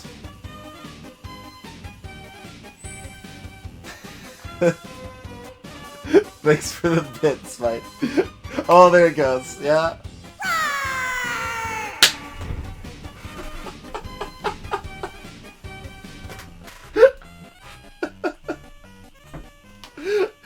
Has that one been triggered before?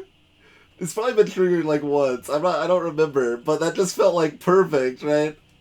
Upgrade the badge, and then we get Dove going roar. Thank you very much for the 500 bits, mate. Oh man, I love Dove's voice and Necrodancer. It's so good. It's so good. So yeah, now your badge matches your name. That's amazing.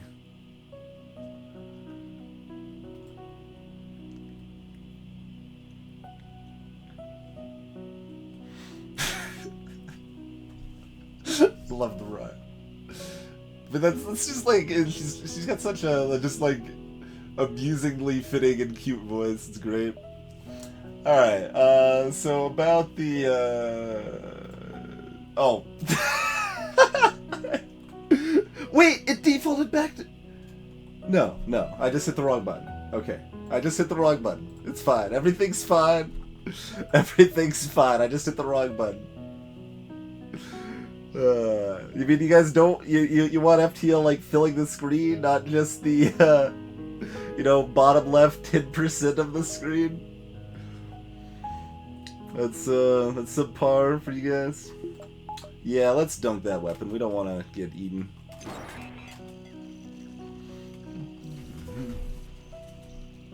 Alright, just level 1 hacking. Who cares?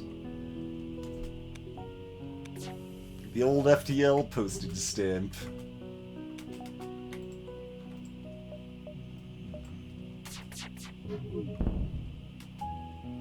And, you know, just for good measure, I think we're gonna just drop one of these bad boys in there. Now it's breached and on fire. They're gonna fix it before it really matters, but you know, I can dream.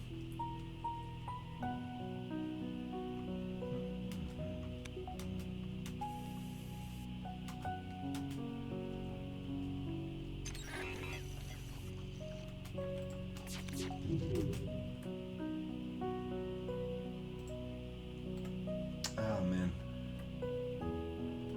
Sure, there's an angle that gets all of this. But without seeing it like the room divider, it's like especially hard to tell. Something like that probably hits everybody.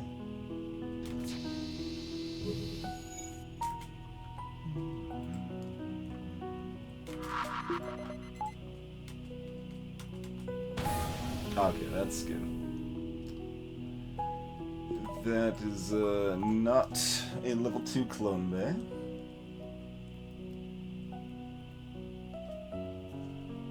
We're just gonna like burn all of our missiles here, aren't we? I don't even care. It's all good.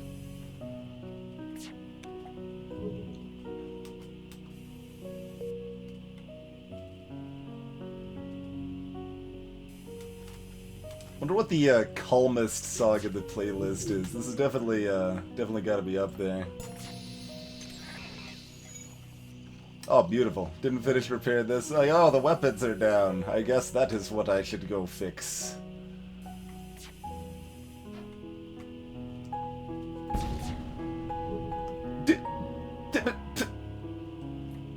Alright, they still got a chance, because their freaking beam drone blocked the shot. Alright. There we go. Ooh. Kinda just want to go Inji, but the correct choice is Rockman, so I guess I'll probably go Rockman. I don't know. Rockmen are stupid, though. I don't like Rockman, man.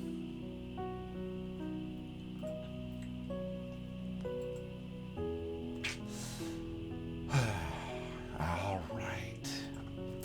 We'll take the Rockman. If anyone's wondering why Rockmen are the best choice there, it's because of blue options. Rockmen have a ton of blue options. I kind of want these guys in reverse spots, but I think given the Inji's skill already, this is what I want to do. Yeah, if I didn't have level 2 doors, I'd probably have him manning doors, but when we've got the level 2 doors to start, I think keeping them on shields is fine.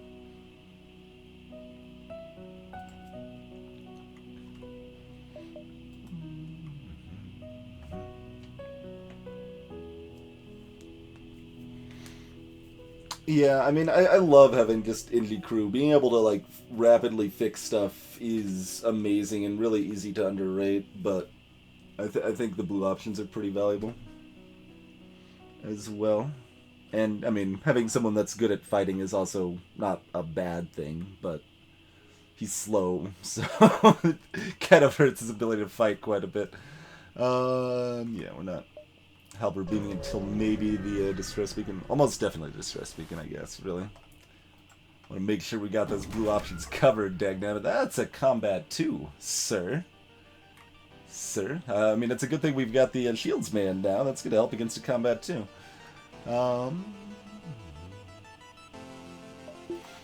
Yeah, let's see about wrecking those weapons, I think.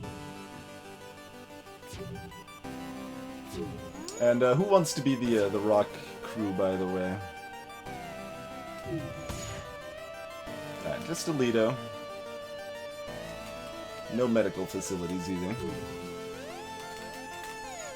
Oh, look at that shield skill.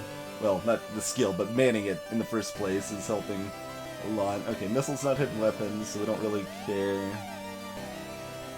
Weapons or shields, I guess. Those would be the things we would care about. Greetings, little imp.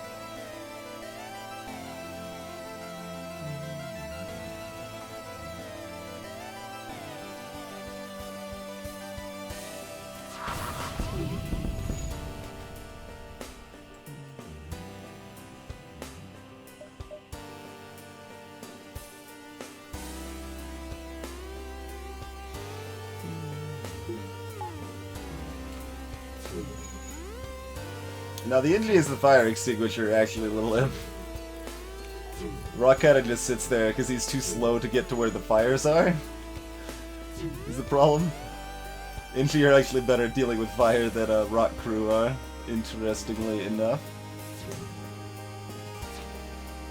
Now they brought the laser back on first. Nice.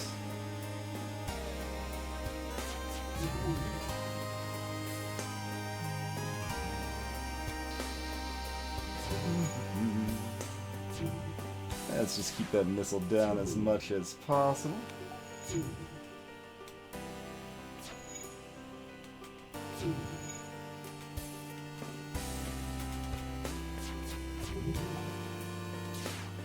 Alright, so missiles coming back up.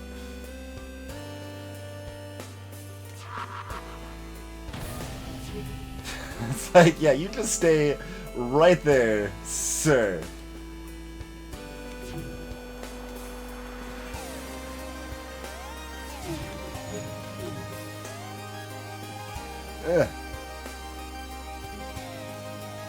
No, the other guy. Yeah, the other guy might run to repair. This might catch him. No, not quite. He's too slow to recognize he wants to leave.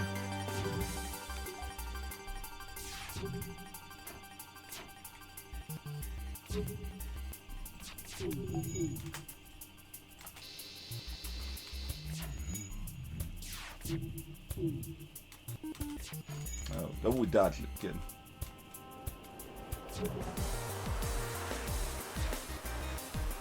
think we don't try to breach. Oh, rude. Rude. Double rude, in fact, because that was a heavy laser shot that hit my weapons. At least it wasn't triple rude, and didn't start a fire there or something.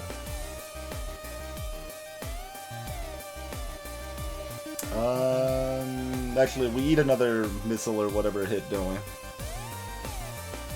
And just breach the captain to death. That is what we do.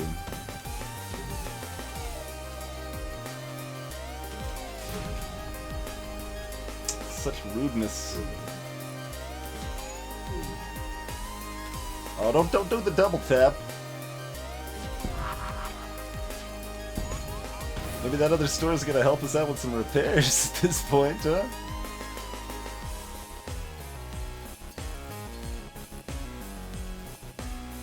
Quick, snipers repair. No, not quite.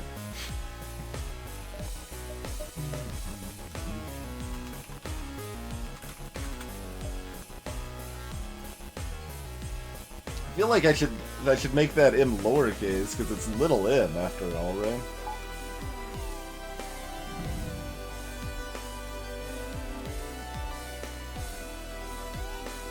Fire extinguisher in one place. That's fair. Rock can do that. They can fire extinguisher in one spot. Certainly. Alright. So... sub that.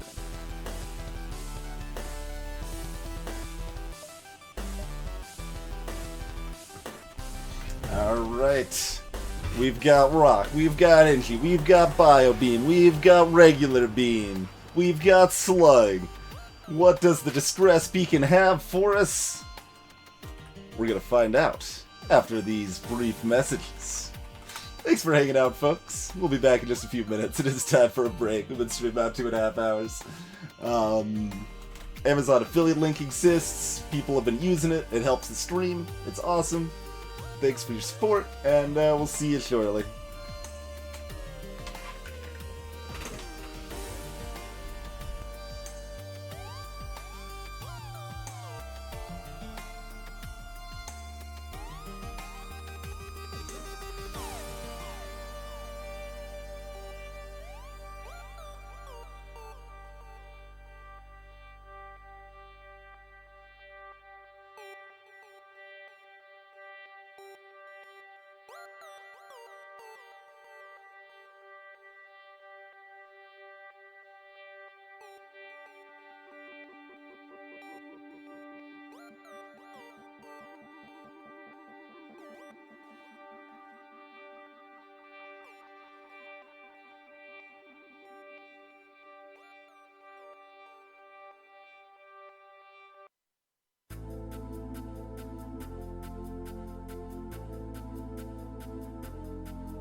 Alrighty, we are back. Hey, mysterious saxophone. Just got that perfect timing, I suppose.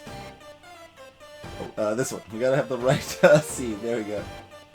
Alright, distress beacon. Have at you.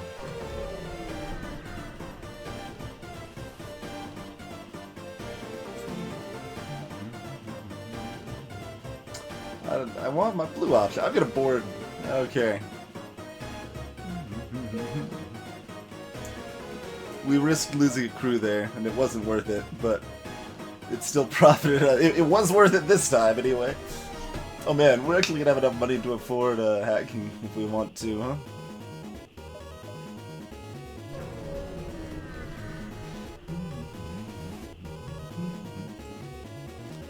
When the rebellion is complete, you'll see the safer world we provide. Well, you won't, but you get the point. Alright, these chumps got themselves a med bay.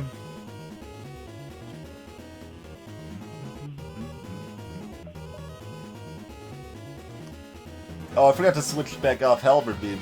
Like, I want, yeah. Whoops.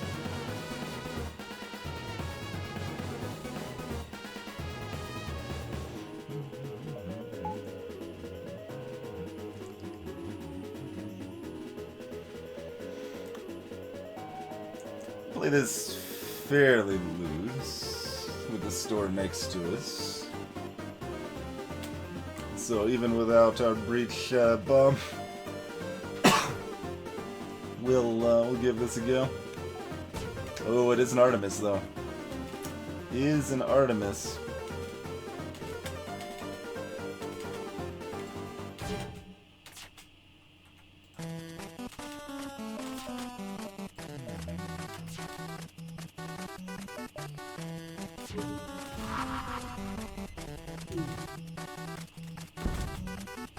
No bomb for you, sir. Alright, with the bomb down, doesn't matter that shields are down. Better to keep manning weapons.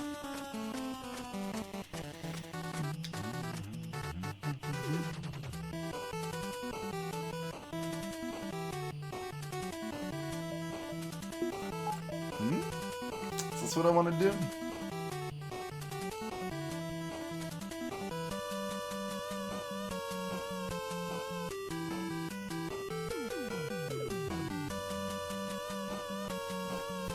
Yeah, let's try that. I'll give him more to repair, too.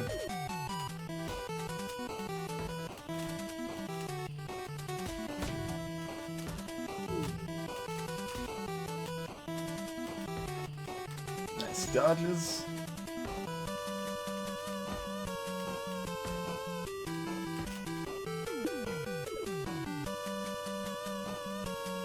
I think I'm only gonna hit... Well, okay, depends, yeah, if one of those misses, then we hit 4 rooms.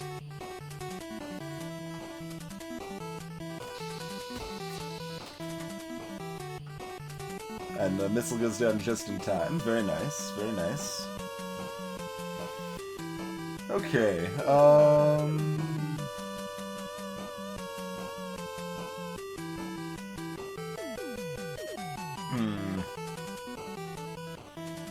So we're gonna have stuff back up before I can fire the bio beam, right? It would be really good is that breach bomb we're supposed to have. We could just dunk the ship, like that's fine. Well, medbay is level 2. It definitely makes it tricky to kill off the crew here without a without the bomb.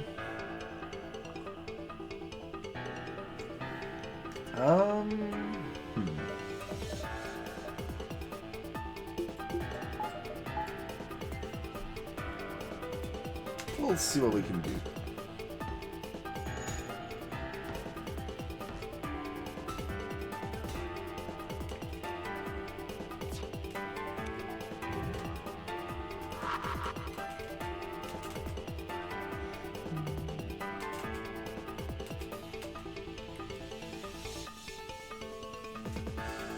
Oh, that awkward timing. Let's see, the shield's gonna be coming up just... I gotta wait. Okay, wait until there. look to keep their weapons down. How's it going, Bjorn?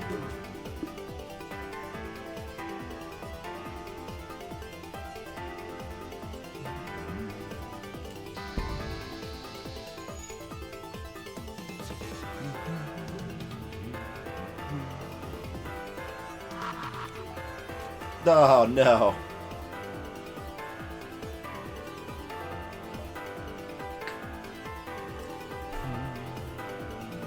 Keep the bursts online to keep their weapons down.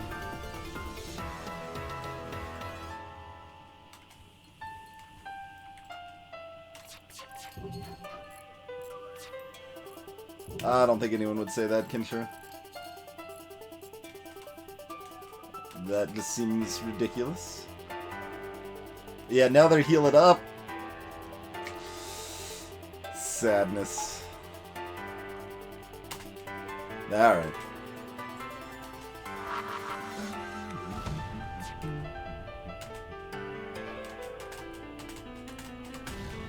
They really don't like this particular room over here.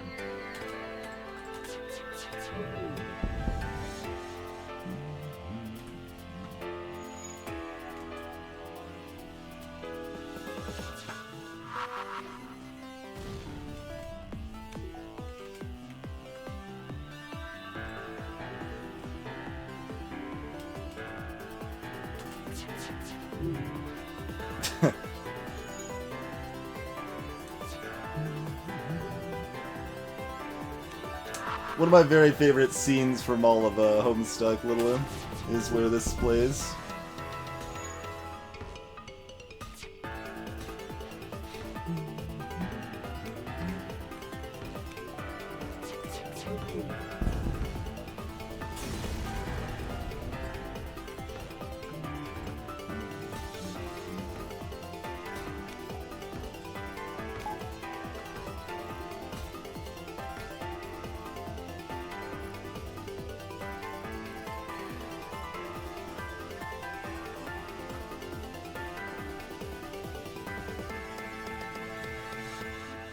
I wouldn't really say that there were simpler times for me though, because that was 1 year ago. pretty similar complexity times for me, I would say.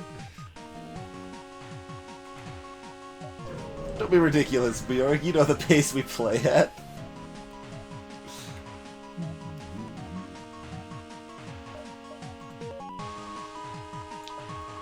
Reloader. Okay.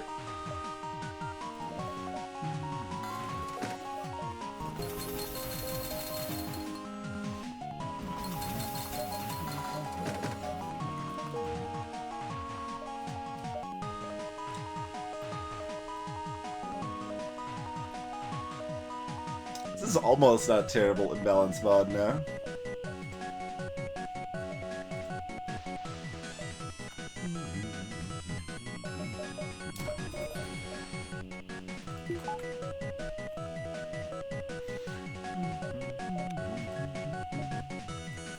Alright, do we keep the anti-bio beam shenanigans going? Now, Cave Story, that we could say was simpler times for me. That was like 12, 11? When did the AGDP, I think that's the name, or AN Genesis, whatever the name of the group is that made the English translation for it, within a year of that happening. So that was, I think it was 2004 when the game first released, but I don't know how long it took to get translated. So, let's say like 11 years.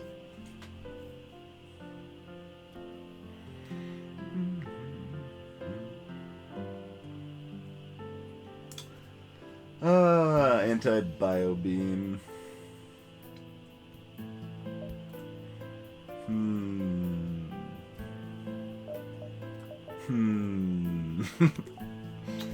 I don't know, bio beam. I don't know. Think you got the chutzpah to keep going here? Things get a lot worse in Sector 4, man. A lot worse. Though we only need one more weapons power to kind of keep anti-bio beam going strongish. So we could keep trying for a little while. We can play with the anti-bio beam for a little while. Not for too much longer, but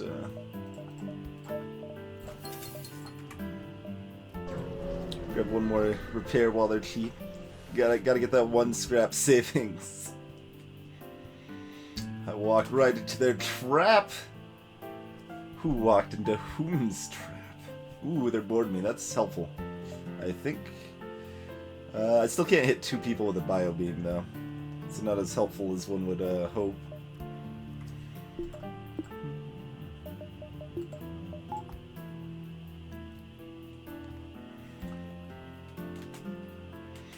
But that's fine.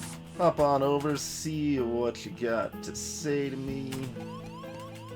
You gotta say, hey, I'm gonna punch you in the face. I guess that's fine. We'll wait. Get Rocky over here.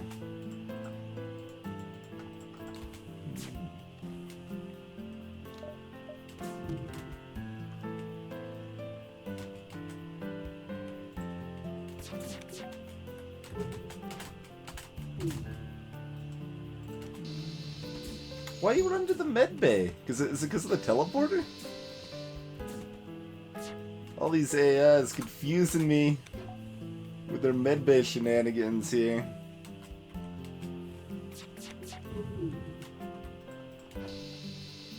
If I damage the weapons room, maybe it doesn't do that. Also, I'd really like to damage the the weapons room.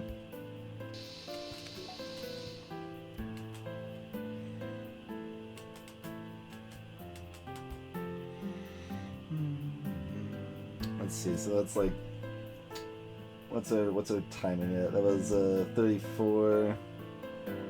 Oh, the next shot is actually poised to strike potentially.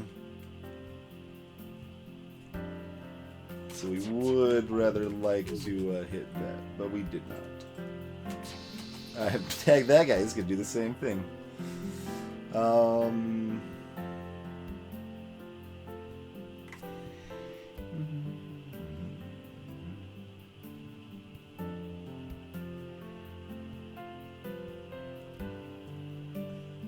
We could barely breach bomb in time, maybe, with our trained crew.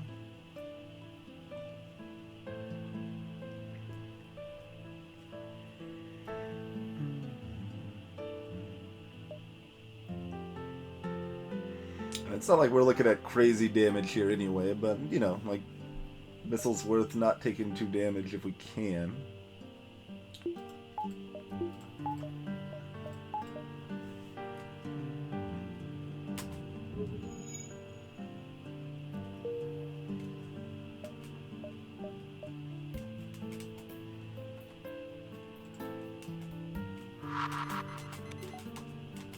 Oh, we almost tagged him on the way by, too.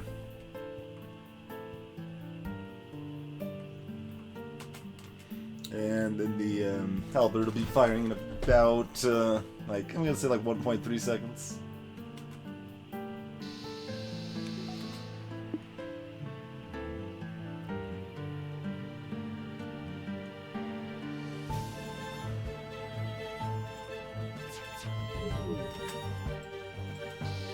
Alright, yeah, he's too busy fixing that to care about getting himself healed up. That's what I was hoping for.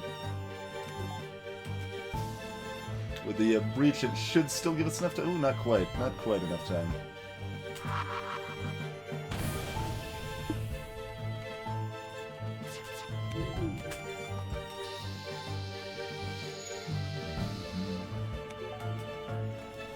Alright, do we need to breach this one more time? Oh, probably. Well, look at how much health they have on that ship. They've got that much health. I think we've got time to try when he's back to full health.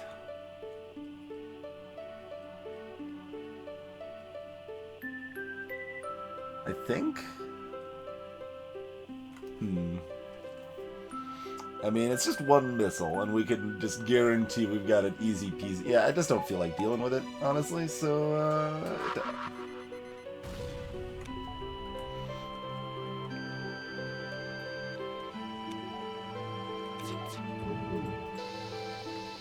Ah, a little disappointing. Only got a normal reward.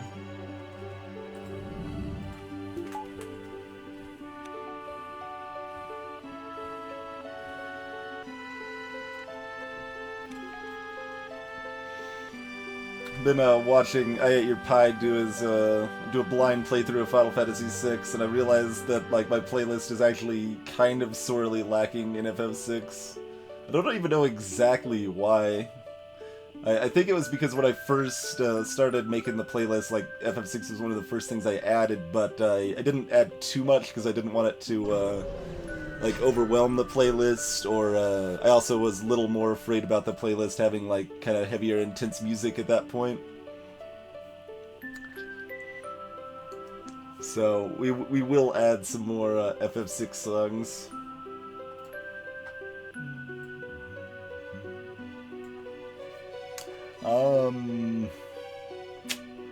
Yeah. 5 missiles for 25 scrap, huh?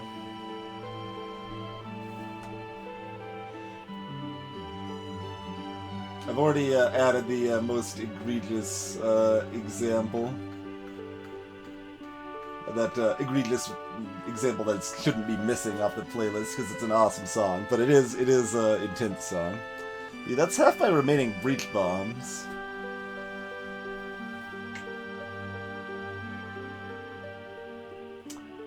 Although if I wanted those missiles back, I could buy them back at value at a store, basically.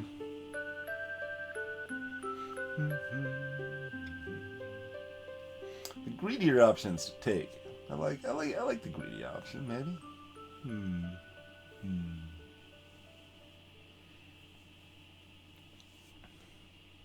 Yeah, we'll take the greedy option. That's I could see that really either way.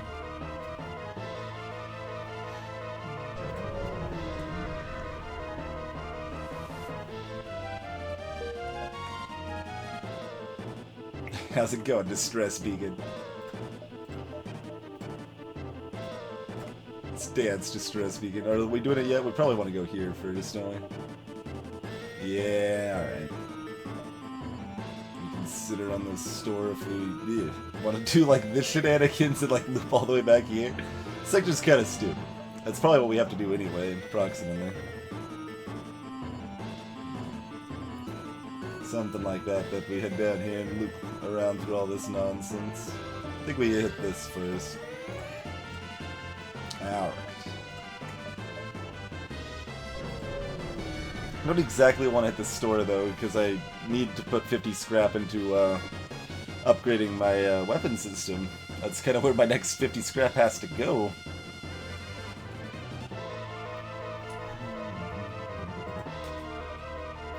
Still not something you're going to do often, but it's a little more worth considering in the balance mod there. To buy crew. It does read right. And this is the song I was talking about, by the way, if anyone was wondering. The egregious absence of awesomeness.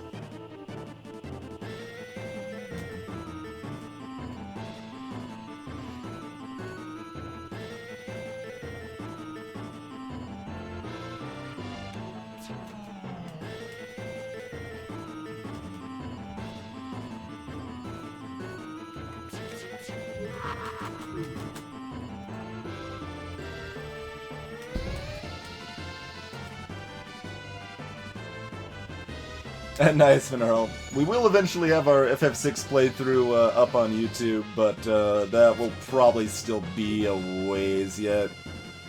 Like, I guess I would probably say maybe expect that for like April or May or something like that.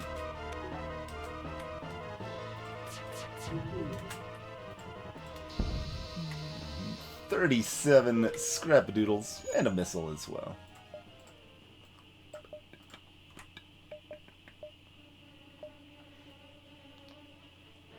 Oh, the distress beacon's my way down here. I probably want to loop around first, don't I? Let's do some counting, I guess. We gotta count. So if you notice, we did not get a crew from killing that ship, though. The odds of getting free crew are relevantly lower in the balance mod. 1, 2, 3, 4, 5, 6, 7, 8. So we can do that, get back here if we wanted to.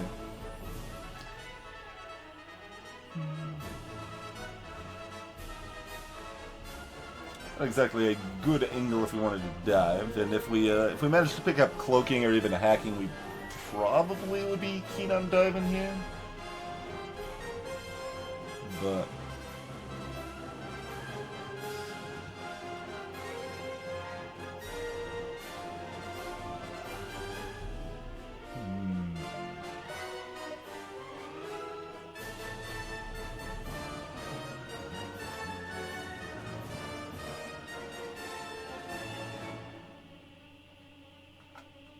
got a couple different ways to slice this for sure.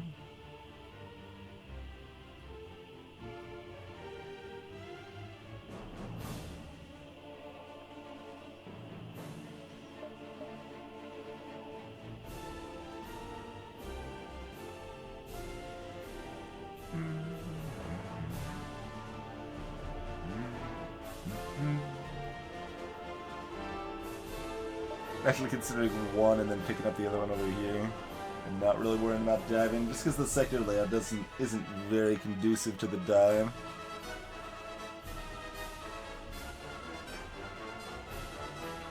Like if there was a beacon like here that connected back to the exit, I would be more keen on the idea.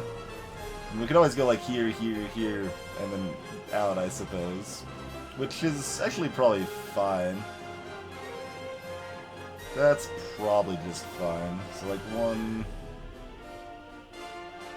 2, 3, 4, 5, 6, 7, 9, 10, 11.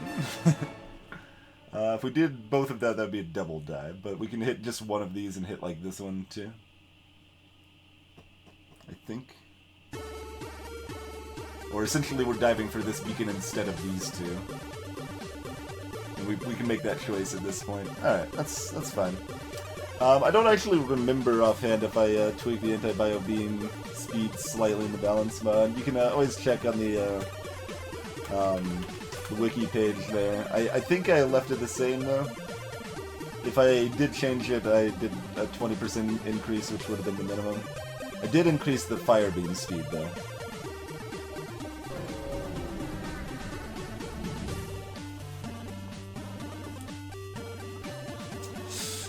Upgrading piloting might have been worthwhile, huh? Do we wanna risk it? Risking it's fun. It's not correct, I don't think, but it is fun.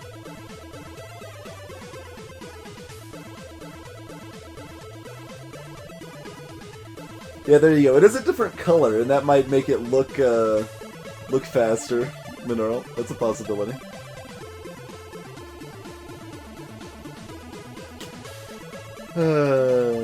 Like, it's not that likely we lose a crew here. It's like 1 in 4, I think. I think it's only 1 in 4 we lose a crew. No, we'll make the correct choice, I guess. We'll also upgrade that, which we should have already done.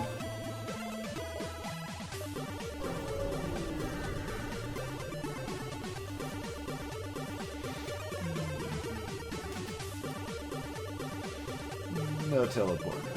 Medbay missile.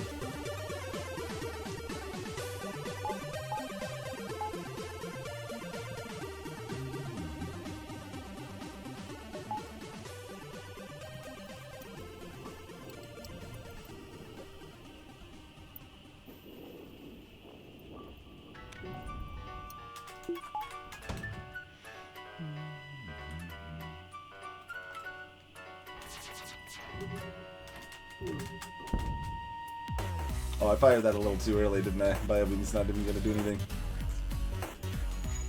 Nope.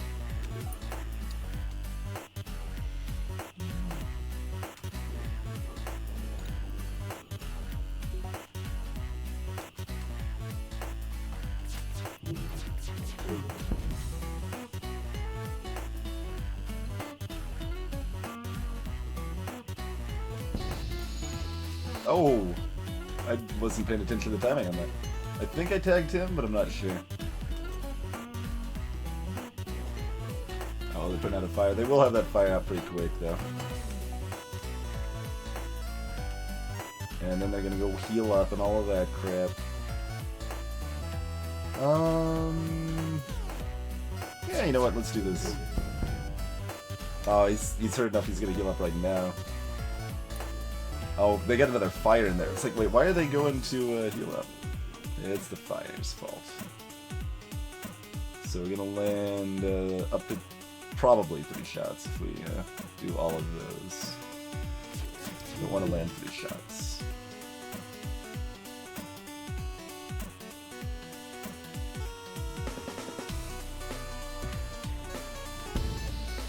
That's how we hit all of those guys. We get one more shot here. One of those will hit the shield. One of them will take that out. Perfect. For some reason, we tricked the Mantis into repairing, so that's pretty good. Yeah, really nice. Yes, Anti-Biobeam can even hit the same person more than once, technically. And greetings, Nazilax. Yeah, this is a brand new song to the playlist, Ruel. First time been played on stream.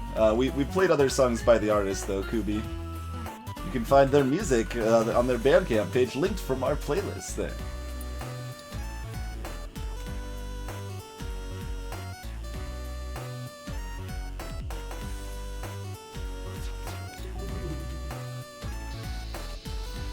I think I could have...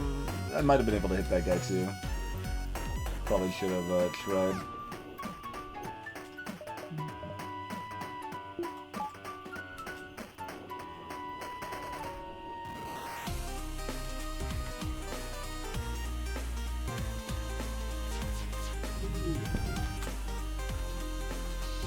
There we go. 15 scrap and another 25 scrap. Good deal, good deal. Suppose we can repair that oxygen now.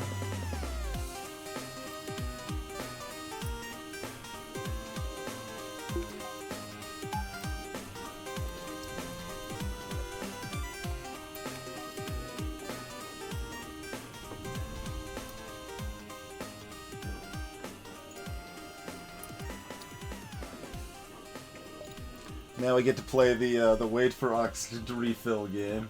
It's everybody's favorite game. Enjoy breathing sometimes, as long as you do it in moderation, little M. As long as you only do it in moderation, I guess that's okay.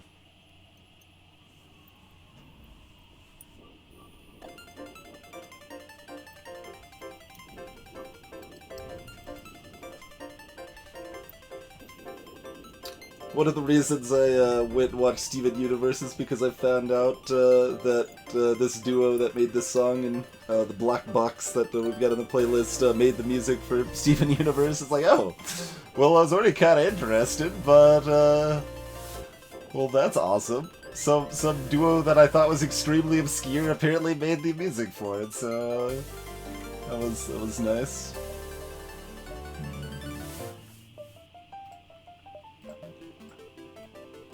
You know the deal. Distress beacon, we got you covered. Bring it. Give him the fuel. 38 scrap. Deal.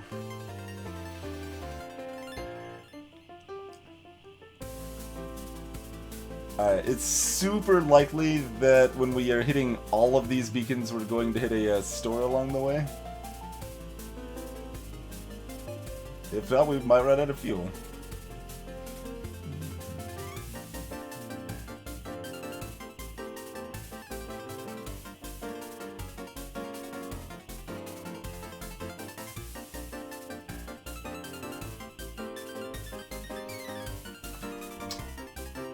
Small chance I could even reach that. I don't think so. I think that one will be overtaken.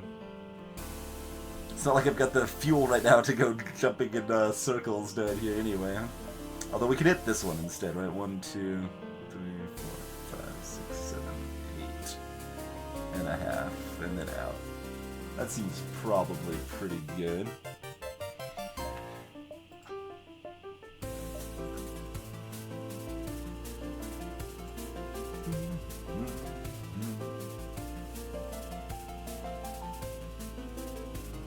Hey, Jim.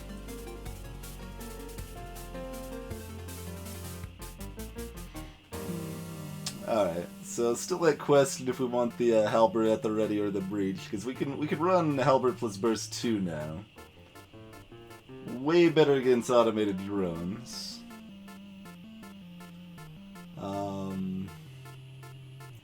But if we're still rocking the bio beam, alright, we'll still have the breach support. We're trying to kill crews off right now. That's what we're trying for.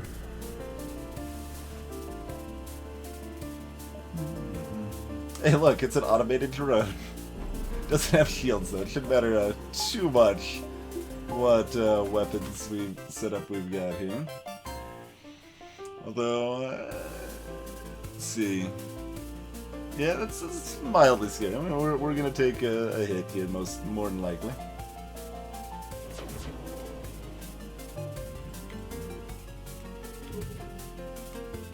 Oh no, that was a full 15-second cloak. Yeah, I just assumed that it was only gonna be a 10-second cloak.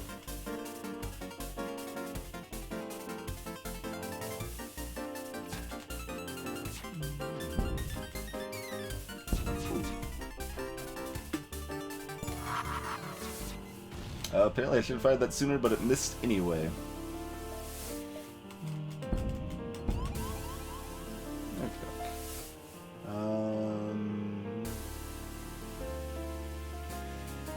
You're so slow, I guess you might as well just stay there, Rock. I think we've got enough weapon speed up. We do want to fire the dual lasers off here. I think that'll outpace the cloak. We're gonna just horribly miss anyway, apparently. But, yeah, get those... Ah, rude. Sir. Sir.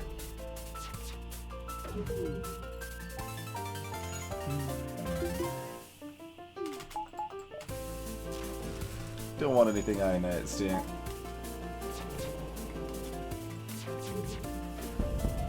There we go. That's what we're looking for.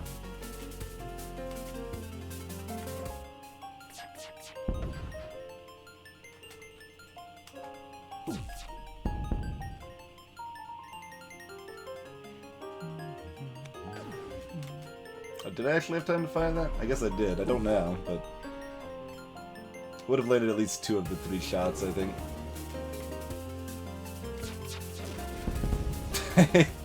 I caught their ion shot in midair there. Ooh! Well, we definitely want to hit a store. We're running out of room to hold on to stuff.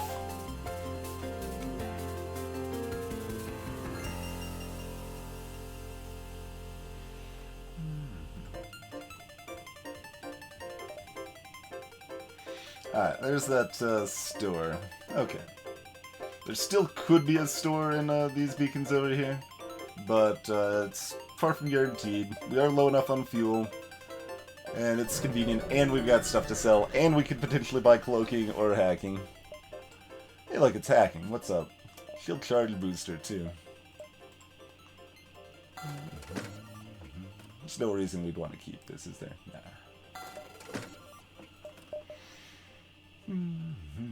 We just buy hacking shield charge booster and be like, alright, good to go.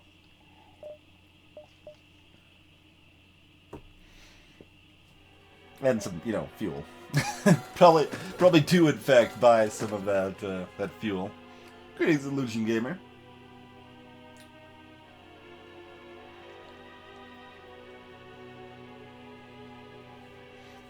Illusion Gamer, I think that's not winning any fights, where killing the enemy crew is different. When would still count as you know, being violent, and it wouldn't be applicable to the pacifist Chivo.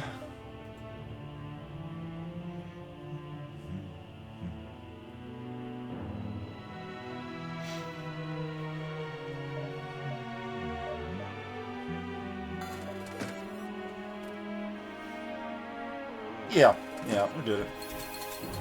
That's potentially gonna set us back for upgrading weapons and shields and engines and all of that good stuff, but I think it's still worth.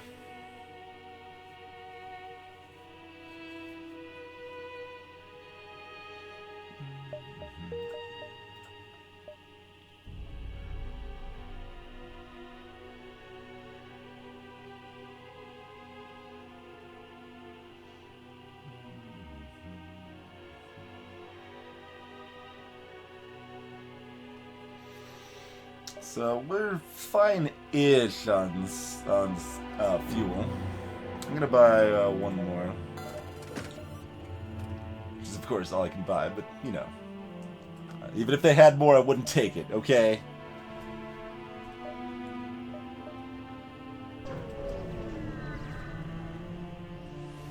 That is not something I can add in a mod, Lucian Gaming. That's actually kind of horrifying. But we've got hacking, we've got good stuff. So we're still gonna try to be the hero. If we horribly miss, this could actually be pretty bad. But that's probably not gonna happen. And we've got because these do sync up. To be clear, this will fire at 24 seconds. That'll fire at 25 seconds. So that's the only reason it's actually scary. Yeah, we go. Like, reasonable odds, this just takes, things off and we don't really care anymore.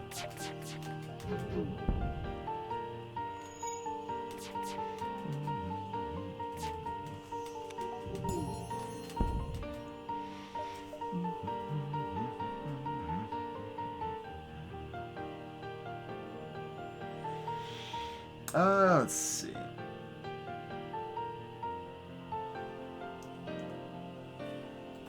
Only 6 energy and weapons. That's 2 and that's 4.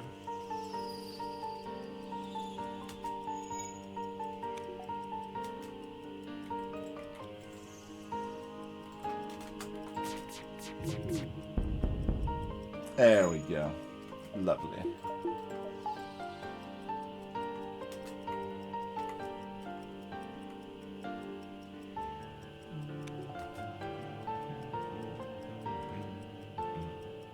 Oh, I've got the power. It's like, man, I'm limited in my options here. In that case, yeah, take that back down. And also injure their crew while we're at it.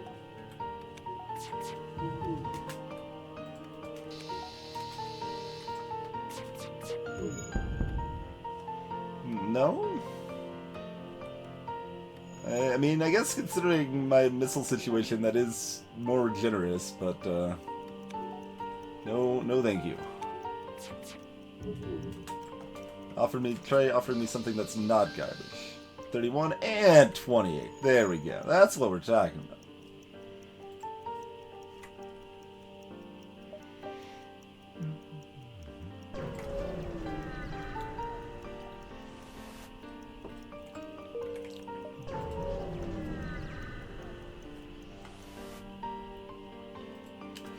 Stay out of this. Your weapon's synergized and you've got hacking, but you've also only got 2 crew. So you got 3 shields though. You do have that.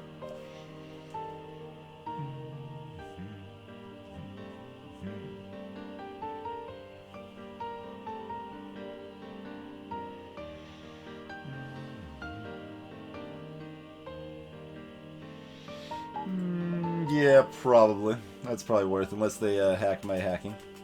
I think we've got time to see where that lands. Okay, not on hacking. We will go ahead and hit... let's actually hit engine, so we trap the engine inside, so they have a harder time getting out to repair the weapons. That's slightly better than piloting here.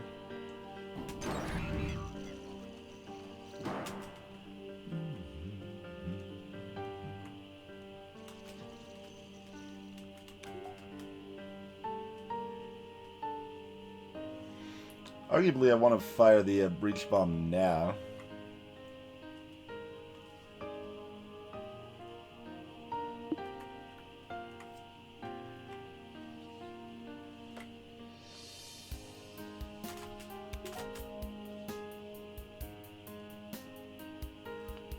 Alright, so we've got 1.6 seconds before that burst laser 2 charges.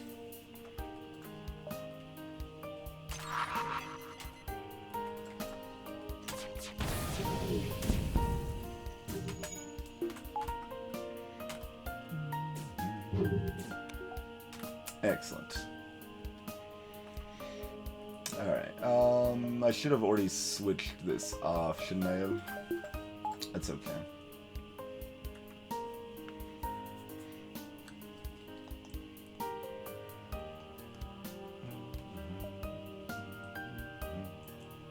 So we hit him for 3.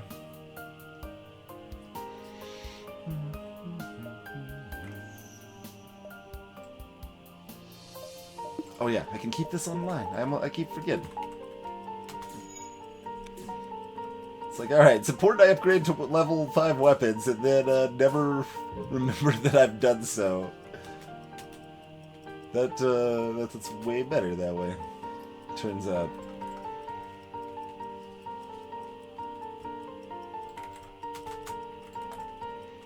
Greetings, Didiscope.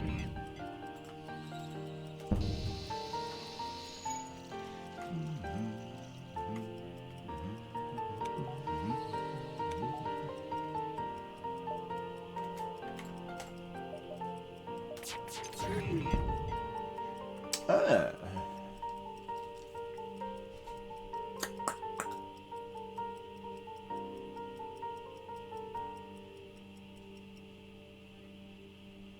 This is a pirate, so we can rescue someone. But that's still 47 scrap and 3 fuel. And a drone part.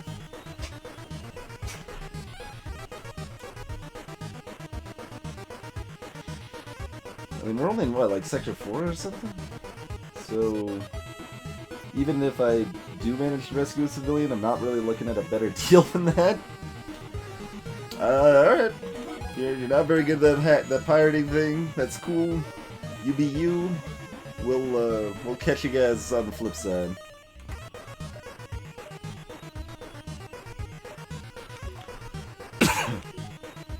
So 1 power is not worthless, but there's also no particular rush for it. Let's it could still be a store in one of those two, so let's see what our situation is.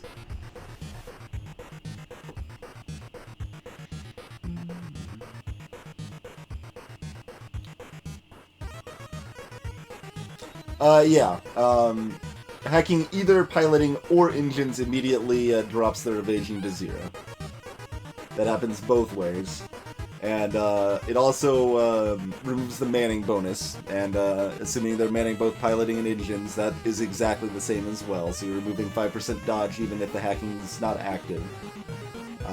It has the other regular hacking effects like having the repair time and blocking the doors, but the only difference, generally speaking, between hacking piloting and engines is just where it is on the ship and what else you're blocking off with those doors.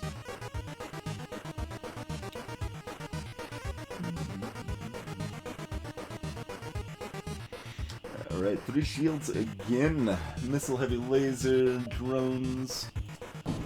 What kind of drones you got for me?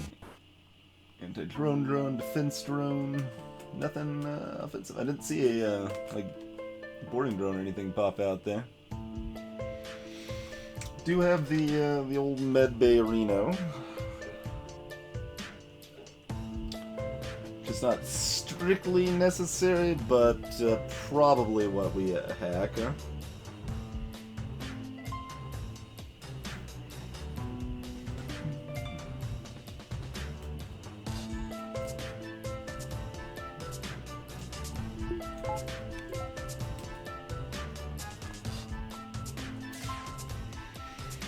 It is an Artemis missile, alas. Oh, we've got the power. That's true. We don't need the shields up. We don't need that at all.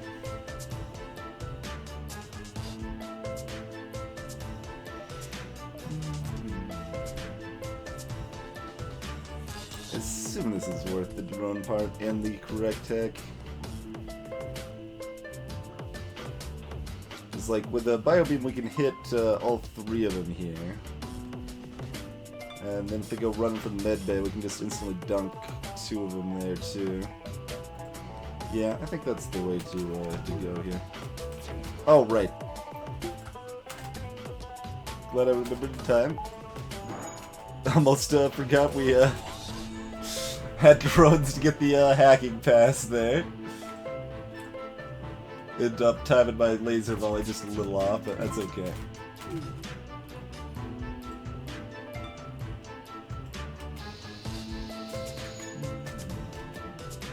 Alright, they both won in there because we didn't actually hit weapons, unfortunately, but that's okay. I assume there's no reason not to just dunk both of these guys, right?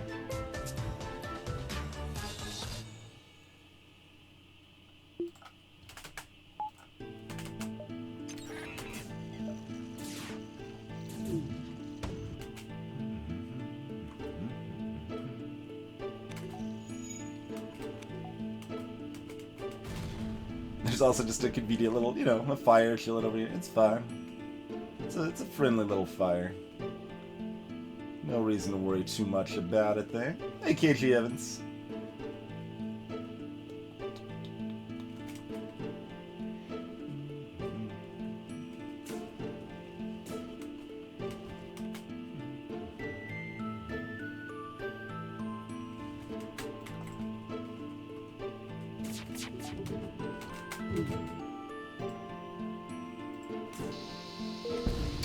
27 scrap, huh? Alright.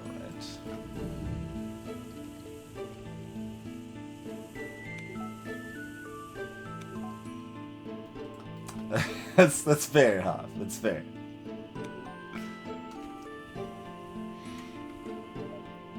Hey, look, it's that store. One scrap off of comfortable cloaking.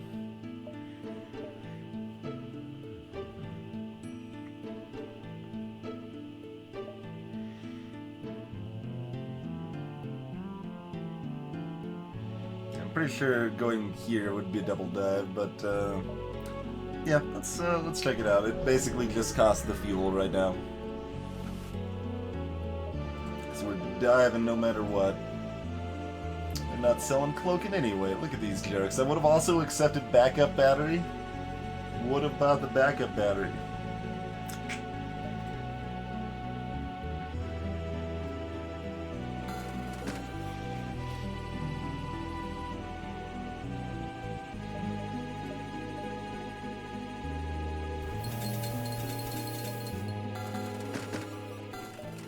Surprisingly little fuel we've gotten this run, considering we're killing most of the enemy crews.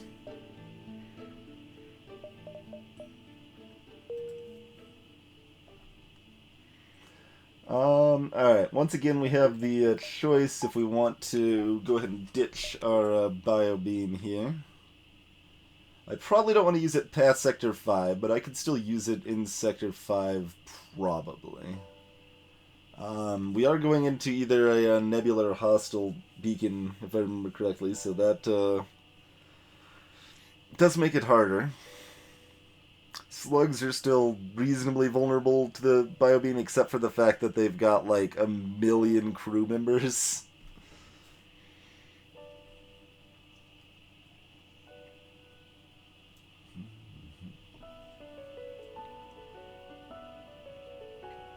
Right, Minaro. Yeah, the piloting is slightly better in situations where the fight's going to be long enough that the person on engines is actually going to run off of engines to try to fix something.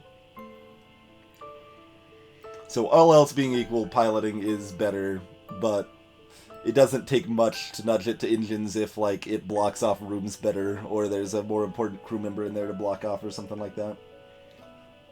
Although mostly overall, you could also just say it doesn't really matter that much. But that's what you do in this game, though, right? You find those little tiny things that you can min max, and you get your wins in those tiny margins. Hey, tap dancing ninja. Depends on how comfortable you mean, I suppose. 5. I guess I'm feeling pretty comfortable with 5 most of the time. Pretty comfortable with 5 crew, generally speaking. Gives me enough flexibility to move people around as stuff goes down, get most of my manning bonuses.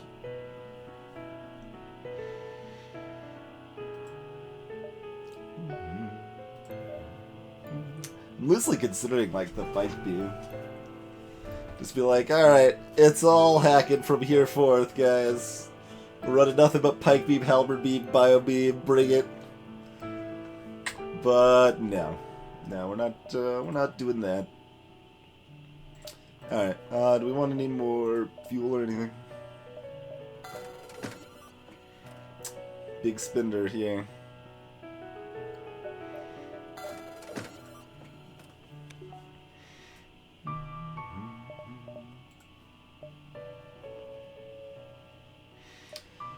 We're keeping the bio beam for one more sector. All right.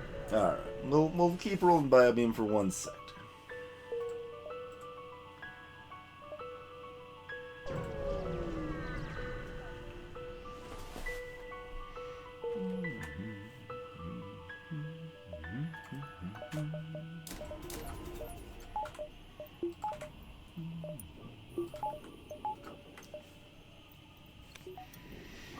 Let's see. No, we're not doing level 5 engines here. This is fine. Probably want to save up for more weapons or more shields next. Well, what do you got? You got 2 missiles. You got some pretty scary stuff, really. You do actually have some pretty scary stuff. No teleporter though, so that's convenient.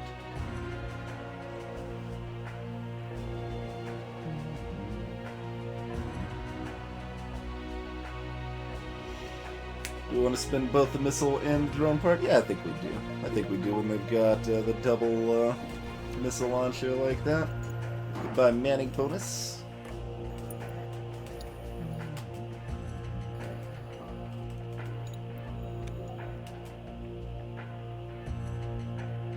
Let's see, those missiles are different. Yeah, one's Artemis, one's Lido.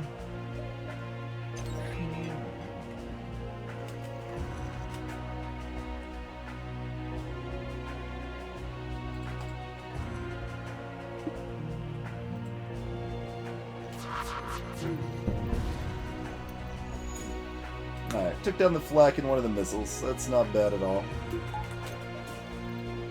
So we eat the Artemis and then get out of here, basically.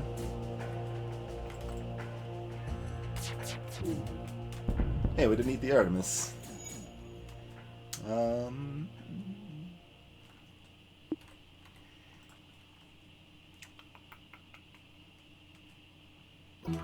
Yeah, that's gonna fire before we... Ah! Sadness. Oh, it dodged it again. It doesn't even matter. Also, I think I could have jumped barely before it happened anyway. Okay. Yeah, let's go with harder fights and better rewards. Slug Home Nebula it is.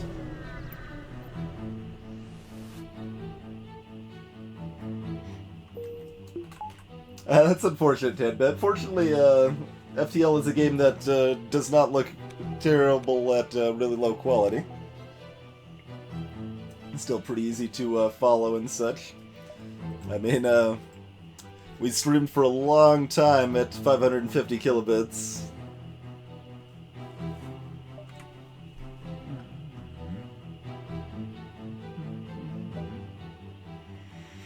Alright, lots of stores around these parts. I don't know, anti-bio beam. We're gonna try. We're gonna try. It's probably better to actually just switch to halberd at this point, because halberd's amazing.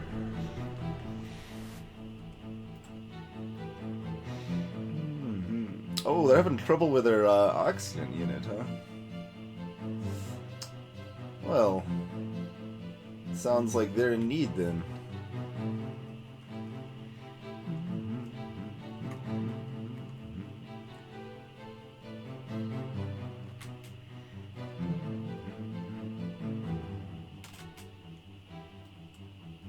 Popped in my piloting. Actually the worst spot to be.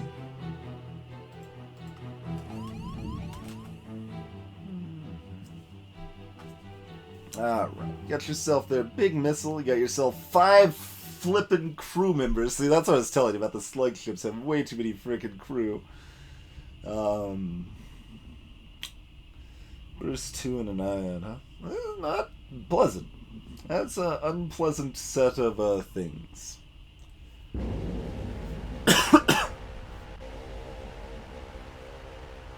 There are a few blue options for slugs, Mineral, yeah. The one that immediately comes to mind is if you find the crazed madman stranded on a moon, you can use a blue option for a slug to assess if he's mentally stable or not.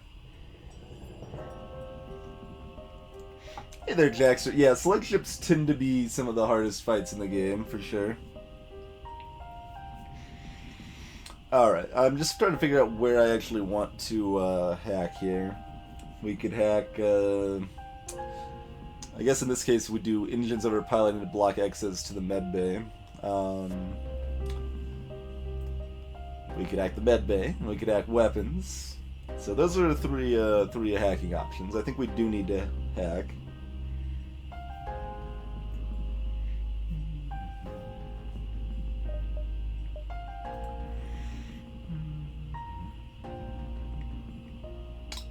So, I mean, if we guarantee their evasion, we land 4 damage on their weapon system.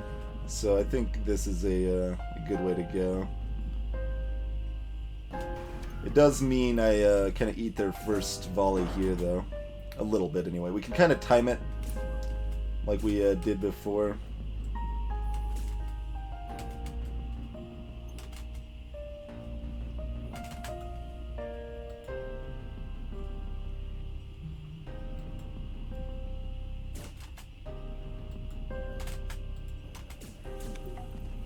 There we go. Don't want the piloting to actually go down here, but want as little 2v1 time from them as possible. Oh, I think I ended up timing this wrong because I was too worried about the other stuff there. It's close, so I think this is maybe about right. Because my manning bonus is better than theirs. Yeah! Oh, but we did get hit by that, though. I should have upped my evasions a point. So we do get to eat a burst 2 in the face. With only 1 shield, but that's okay. That is okay.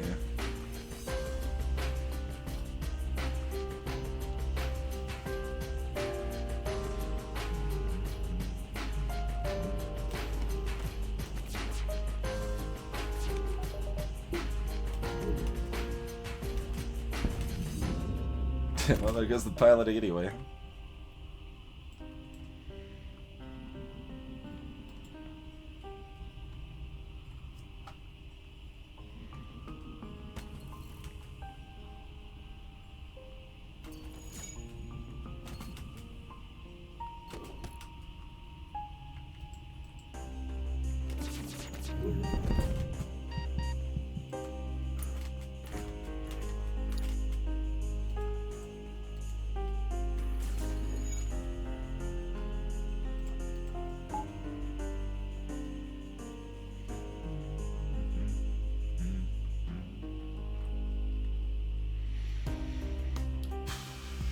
How capable are we of killing these jerks off with a biobeam now? Somewhat? Somewhat.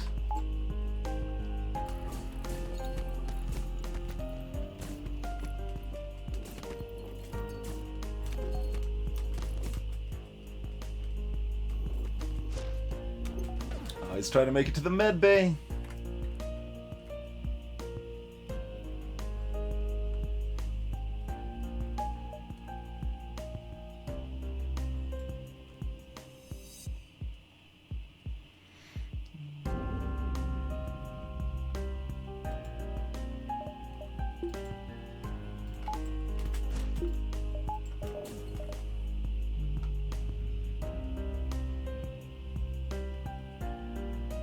Oh, they're not able to fix that yet anyway.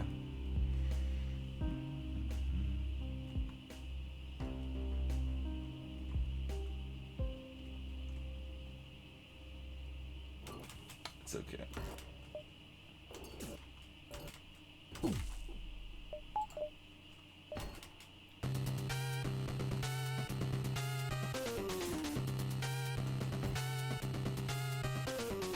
So even if he makes it to the med bay, we can still myrtleize him. Their ship can afford to take some more damage to their weapons.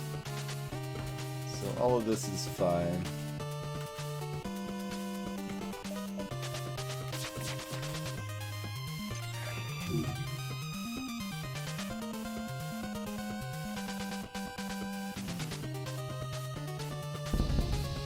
There we go.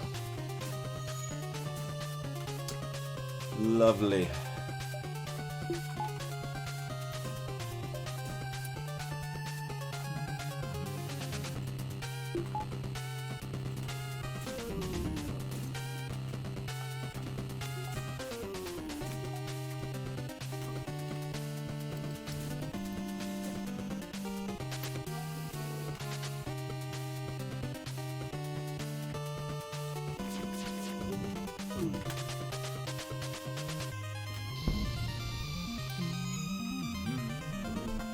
Greetings, Britna.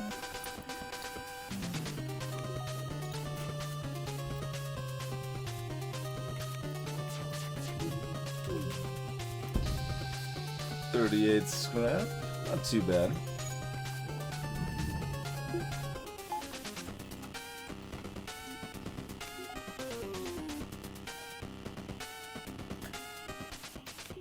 Yep, they've got that mind control immunity too.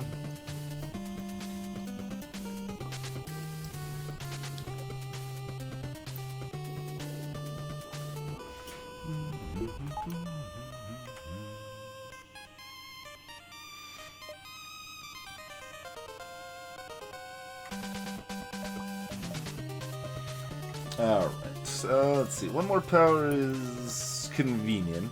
It's not essential, but it is definitely convenient. Why don't we get level 2 piloting in case we hit the blue option there. It's good to have that buffer point anyway.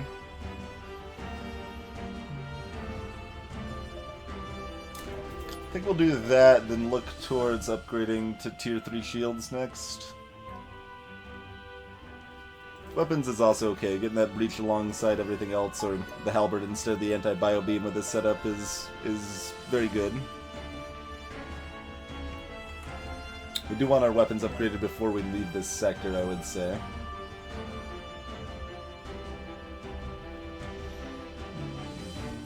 Pretty good diving potential with the exit this far left and on a nebula beacon here.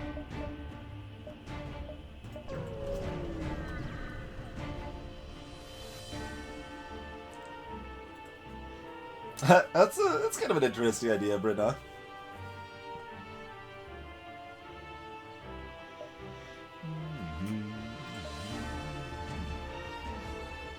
What's wrong? I demand the rock ship pay the price. Oh god. Forgot that was an option there. I think that's still the correct choice. But I did forget that was an option. I thought we would just have a fight or they would be okay with it.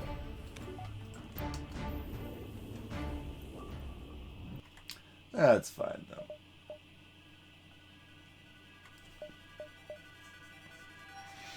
Alright, we do have one other guaranteed store. We'll probably just hit this one to be safe, though.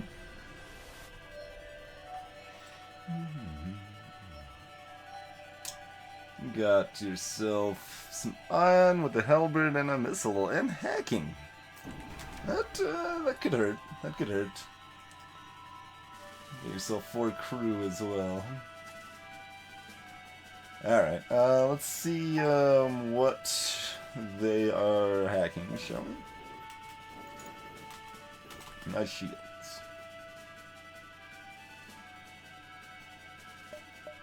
Okay. Alright.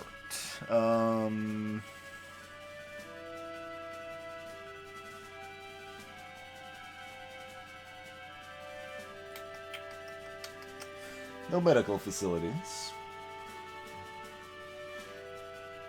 Yeah, fire is alongside repairs. That is correct.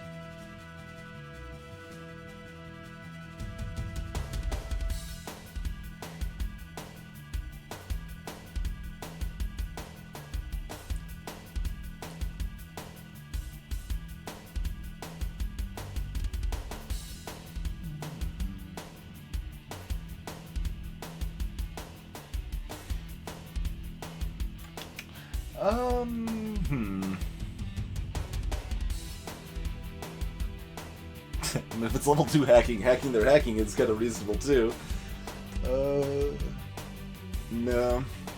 I'd still rather hack weapons or, engines in this case, I think.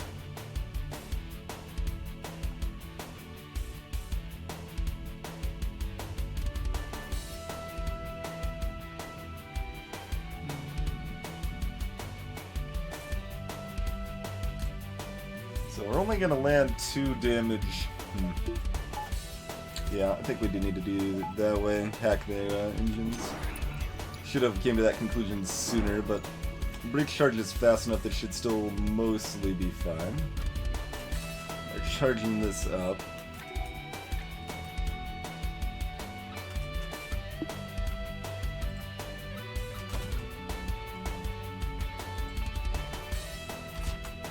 And that's just a Lido. Okay, not an Artemis. Good. If anyone's wondering how I can tell, it's the shape of the missile here. It's got an extra fins in the middle here. If it's an Artemis, that's going to do 2 damage. Where it does not have those if it's a Lido. Alright, so wrecked that.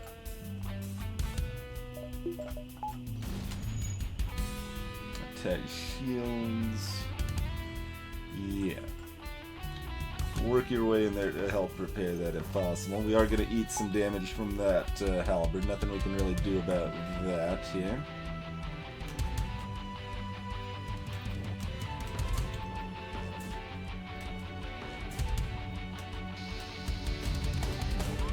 Did tag weapons, that's unfortunate.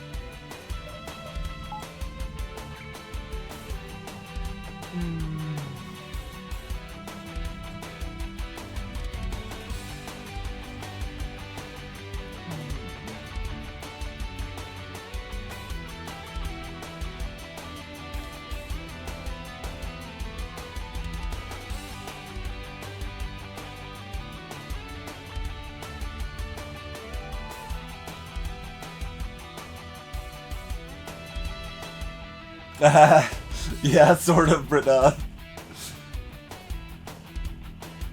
is some truth in that.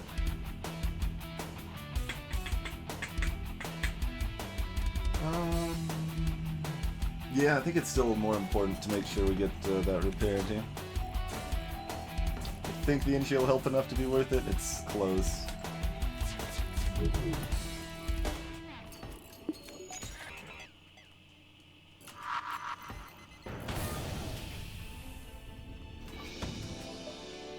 I didn't even see they'd got that already back online.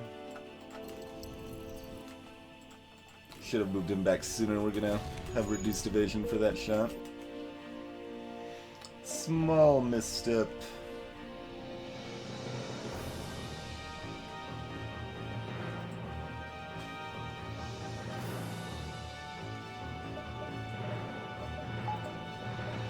I think we could have maybe had this up for the tail end of this too.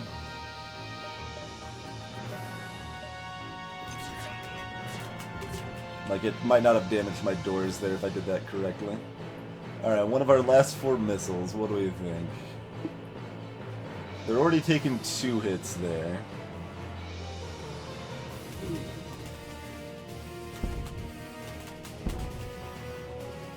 Alright, they still got the missile up. Do that. Which, mind you, they still have the missile up, but that's fine. We can eat another 1 or 2 damage. We're gonna kill off the crew here. And jump into a store right after this, so it's all good.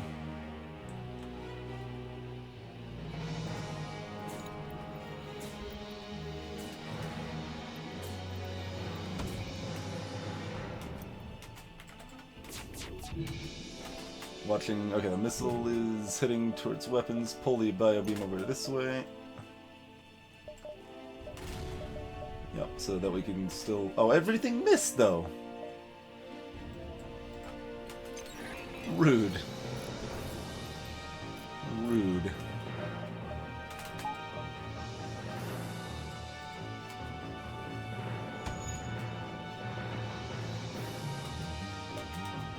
Well, everything won't miss this time, I suppose.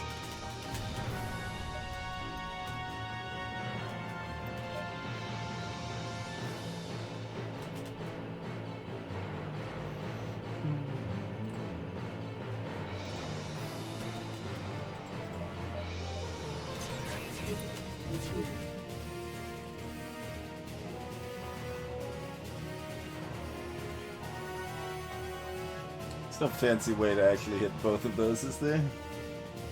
I don't think so. I don't think that angle looks possible. It's actually surprisingly close with the fact you're hitting the tiles rather than the people, but...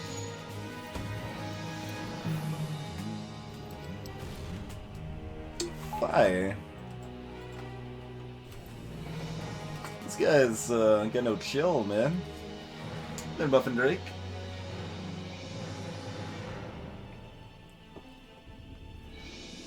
Yeah, I think double damage would be too much for fire increase damage. 50% is already a lot. Greetings, Terrica.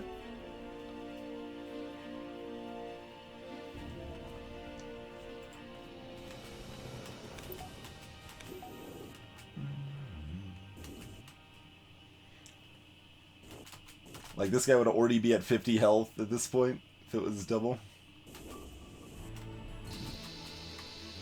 It's pretty intense. Alright, they're getting close to being out of missiles, guys.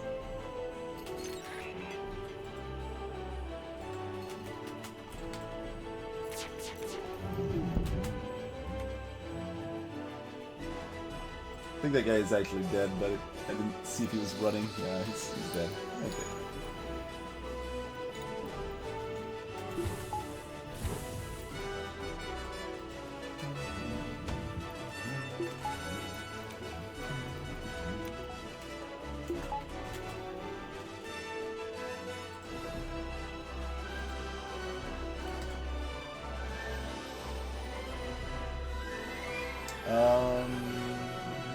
No, wait, is he hurt enough?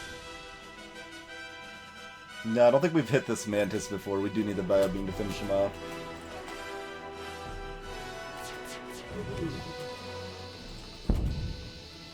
What? Did it even catch him on the tail end where the beam was going? Wow, I'm awful. Barely.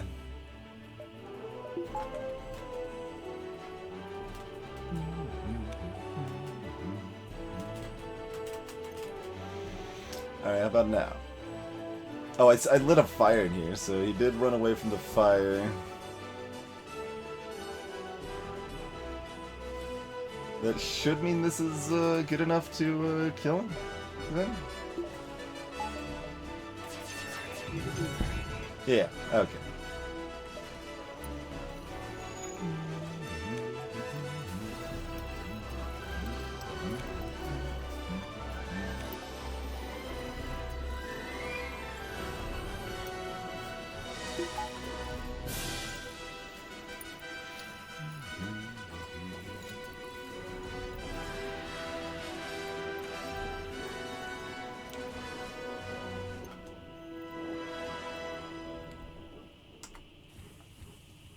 We didn't end up taking the 1 extra damage I expected from the Mantis jukes there.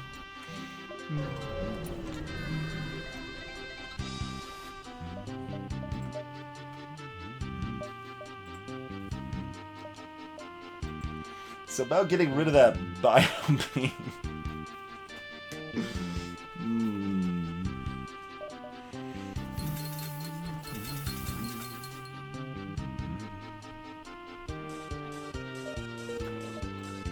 We don't see next story yet. I guess we wouldn't, because we don't see anything new from here anyway.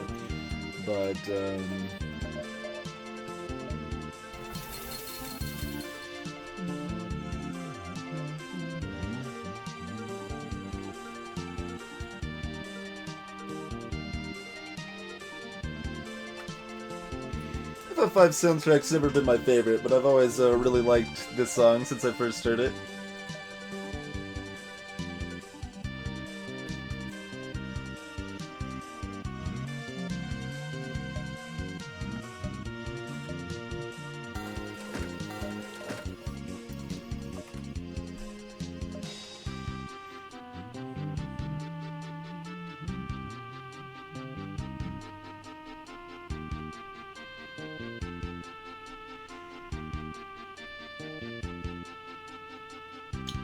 Yeah, I think it's about time to ditch that that biobeam. I think it's probably about time. I've also only got 3 missiles left. It's like we could ditch the breach bomb.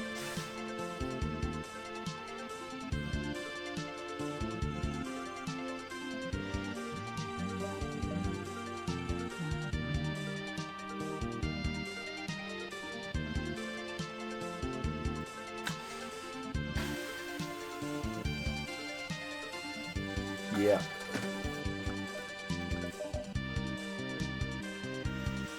I kind of like being at 75 here because we can upgrade weapons, but I think we need to buy some of that stuff so we can upgrade weapons after our next fight here.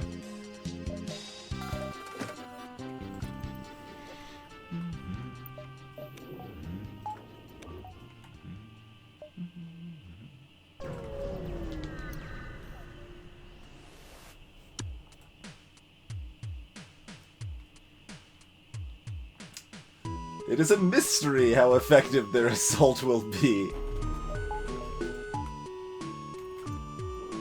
Depends a little bit on their cloaking level, too. Okay, just level 1 cloak.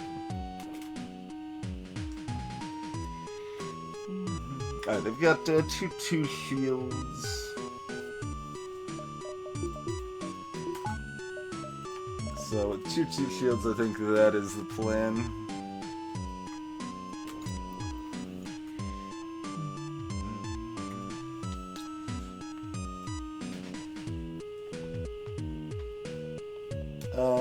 Do we want to hack? Look at it eating some damages here. We need a lot of upgrades. We need tier 3 shields, we need level 2 hacking, we need another weapons level.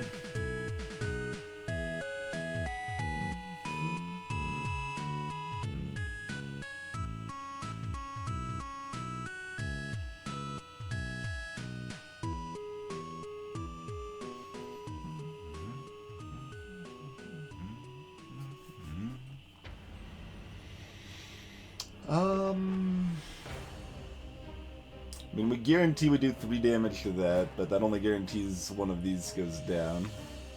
If we could guarantee 4 damage, which, you know, we could, if we wanted to use a bomb.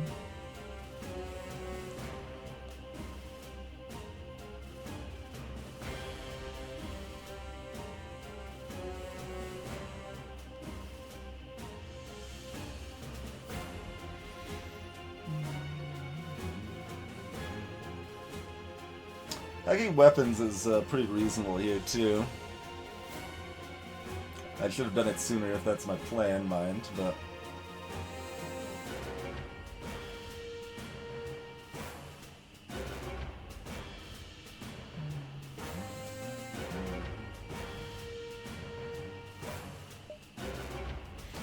We're gonna hack weapons because it reduces their ability to repair significantly.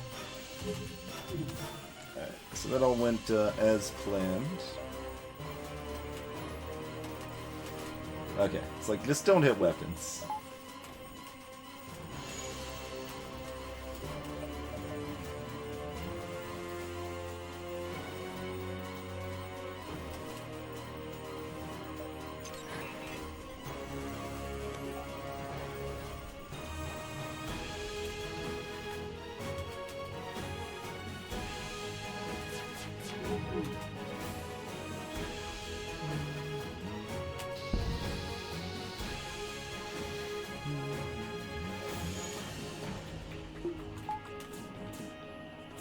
Oh, they shifted the weapon. That's convenient.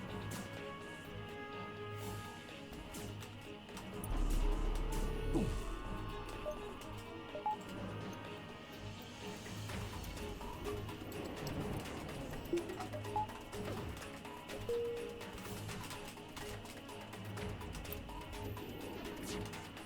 Alright.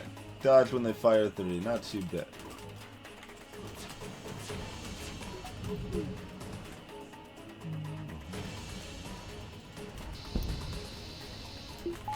Get wrecked, good sir. Okay. So we can buy the weapons upgrade. We can save up for one more fight to get shields. Weapons is really good right here, though. Really, really good. Adding the dual lasers to what I have right now is so super, super good. Yeah, they are... I don't actually know exactly how they handle the randomness specifically in the charged weapons. I assume it's somewhat weighted so that it's not every time they hit a charge it's random if they fire or not. But I assume it's some sort of scaled version of that. So, like, maybe it's a 30% chance to fire when they hit one charge, then a 40%, then a 60%, and then something along those lines. Alright, I think this is probably for the best. Get that awesomeness all up there.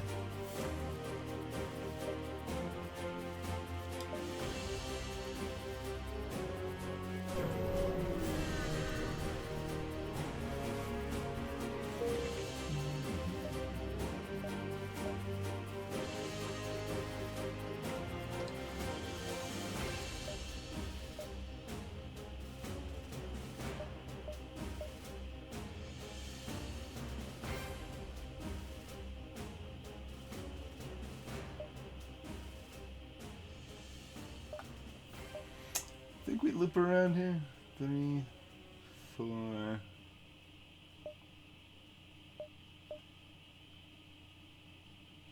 That's in between 4 and 5 and giving the nebula delay. So we hit that in time at 5. That... Oh, that's hard to see the lines. Yeah, that's fine. That's perfectly safe. 6. And we can go like... whatever combination of diving there looks good. Okay, yeah, let's loop around the top. Hopefully this one right here specifically is not a store.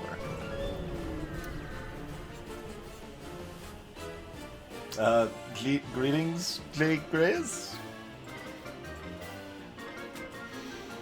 Boarding and, weak sauce, huh?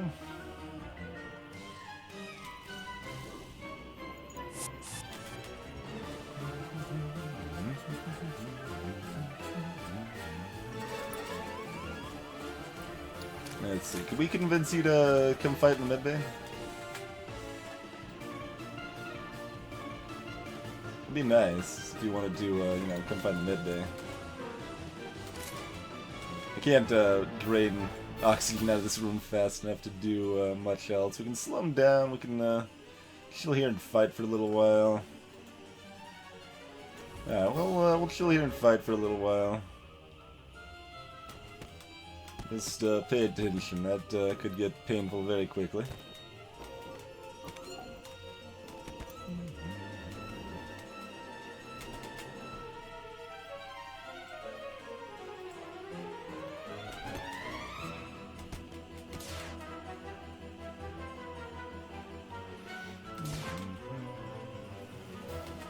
Alright, so not a small bomb, could be ion or a fire bomb, I suppose. Probably won't matter. My intention is for it to not matter. It is a fireball. Yeah, get cancelled, firebomb.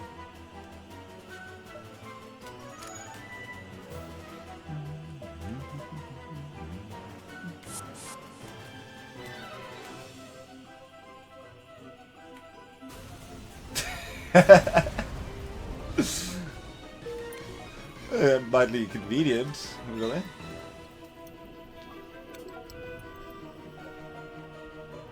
Not directly G2B, no.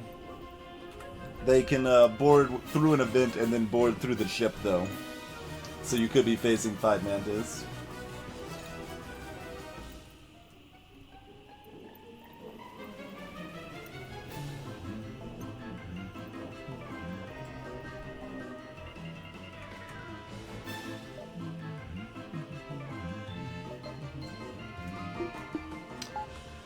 So, we could go ahead and upgrade power. It's not a bad idea. We probably want to do that before we upgrade shields anyway. It's close. Oxygen's capping at 93 because there's a breach in my ship somewhere. I'm thinking it's right here, in which case I want to leave it. It is not there. Okay, it's maybe one I do want to fix. Where is it? Oh, it's over here? No, that's actually good too. I should have just, I should have paid attention and known about that sooner. Someone did point it out, like, an hour ago. It's like, isn't there a breach? And I'm like, pshaw. Breaches, smeeches. But yeah, that's a good one to leave too, because if someone boards there, that it's, you know, it's got no oxygen. That's convenient. It's a handy spiel.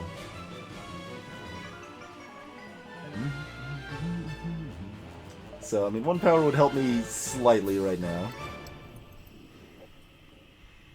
But getting those shields available immediately as appropriate is probably even better. I think I'll do that.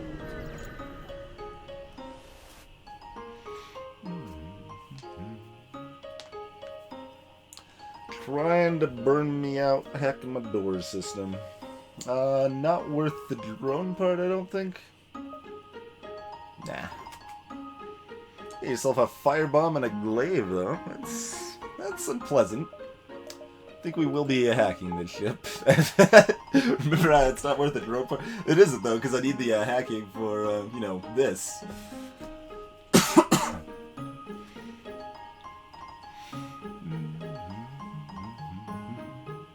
This would be a good anti-biobeam ship, though. Alright, pilot, right?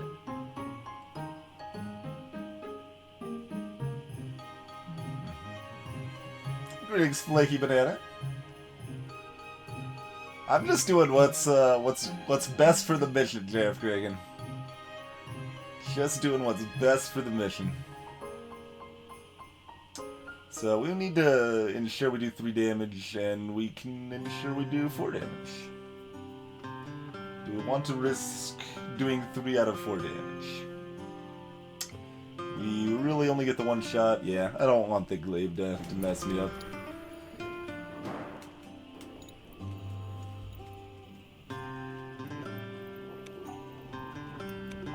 For that matter, ideally we tag him before the fire beam has the chance to, or fire bomb rather, has the chance to cause any havoc too.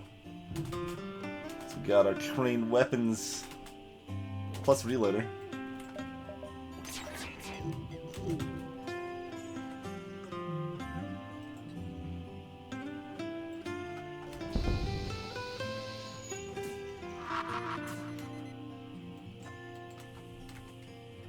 Rude.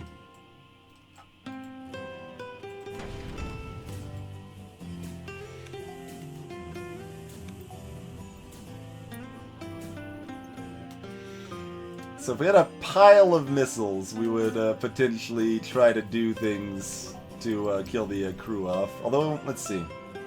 No, we could do things. We could do things.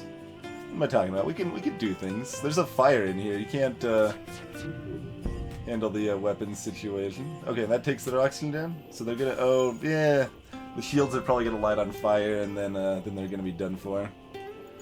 But you know what? We'll try. We'll try. I should have planned around this from the start and not done 2 damage to the engines. But we'll still give it a chance. Oh, he's going to... Did the fire actually extinguish in there?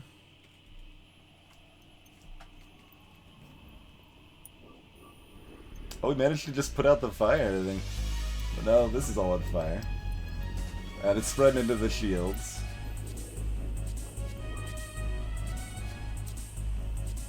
But they've got a lot of shields to go through. I like the fire popped at the same time the slug did. It looked connected.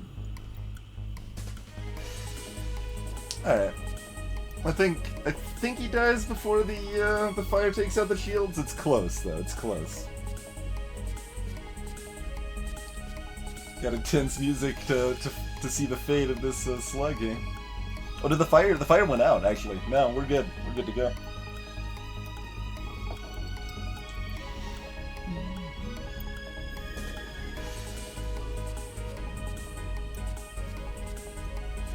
Mineral. Sounds like you're making stuff up.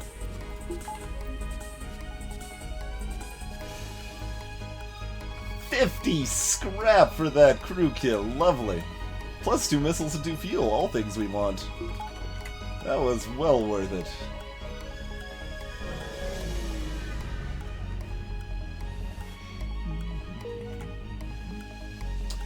There's our second nebulous store. So we probably don't have another one for this sector unless we get one. One of these two still could be. So that's about a 1 in 4, I would say. Greetings, Arctic Army. So yeah, we can't see that ship now, but how that ship is set up, the Slug Interceptor ship, they've got rooms that don't have doors to them. So imagine we just had the oxygen here, but there were no doors to it. So if it got hurt, we couldn't get in to repair it. That's how that ship is set up. Slugs cut corners on cost sometimes, and they pay for it at times. Alright. So we don't care much about a store. We have not even gotten damaged since the first store. We don't want to buy anything. Like, we're in great shape, so screw the store. Cool. Good talk.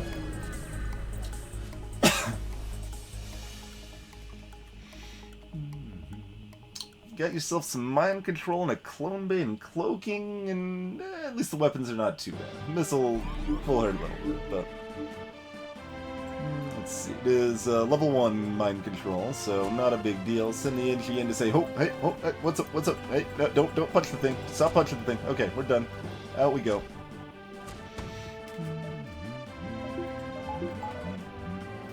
And also, I should have considered if we wanted to hack. We probably don't. We're probably fine. Hacking wouldn't have been a bad idea, but with our drone part situation, I think not hacking is pretty good too. Ooh, we're getting close. I trust myself, though. Yeah, I trusted my timing that we'd make it before that wore off.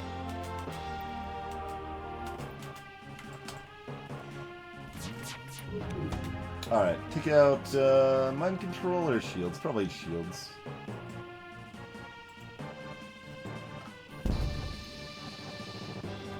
Oh, you're trying to run?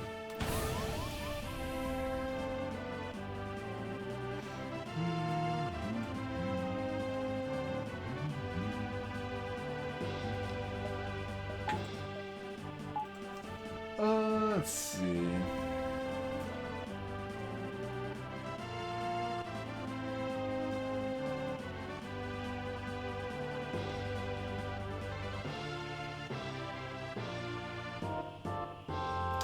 So, this will get repaired. They're gonna cloak for 5 seconds.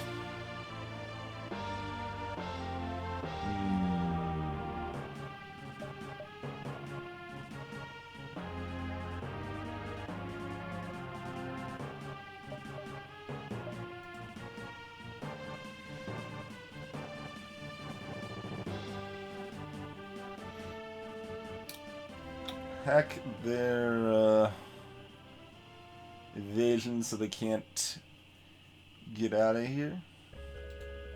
Do we need to?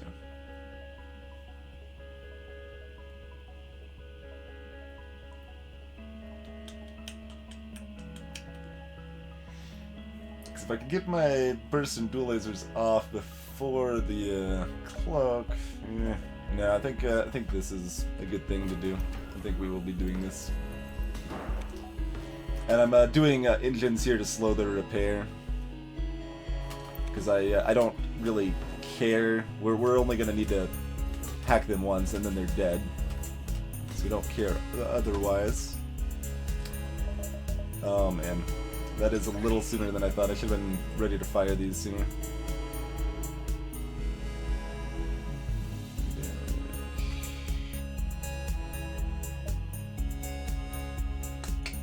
Might barely get away. Depends entirely on this cloak here.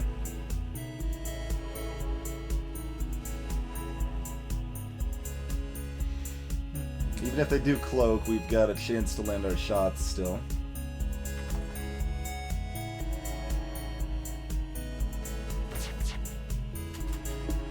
Should have this set to fire so that it fires as soon as possible.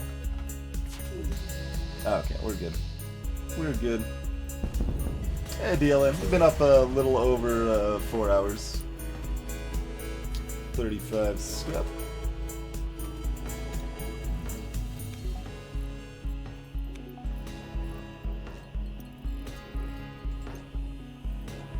Oh, we're gonna get a repair level.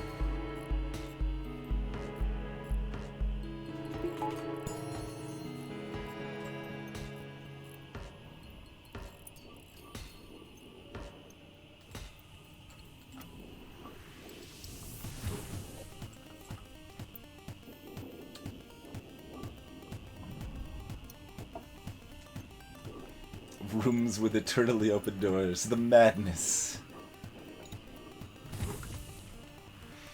Alright, grab that, the shields. Stick with the plan.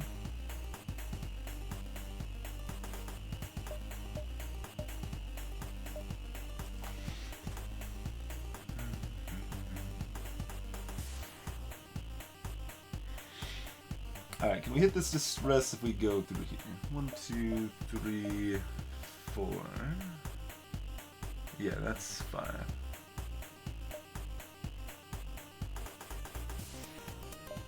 Is that better than alternatives? I think so. Unless we want to hit this as a store, but we can hit a store next sector. We're still doing fine.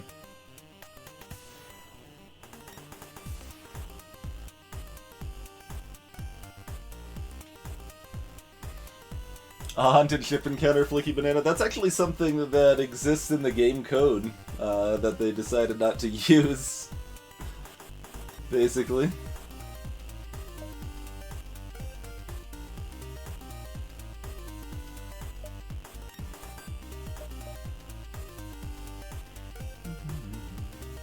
Let's hit those 4 and out. Do we have any better plans? Could go like 1, 2, 3, 4. Ooh, that's probably better, right? Go 1, 2, 3, 4, 5, and then out. Yeah, that's way better. Okay.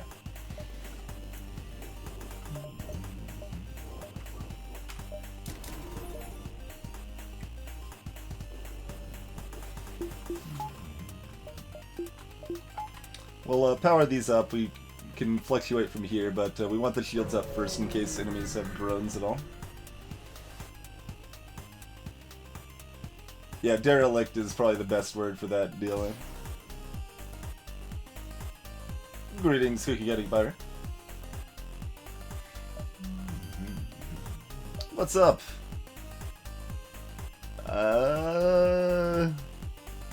Huh. I mean, maybe? Hey, Shipingle. Yeah. That is correct. You ordered plenty, that's fair. Yeah, the hosting and how that works could definitely take some getting used to. But welcome to the chat. Yeah, I guess we'll take that, I guess. I'm not like jumping to use my breach bombs right now. It'll be a while before I'm in a position I'm happy to use them, so I suppose we can do that. Alright, let me make sure this does work. So 1,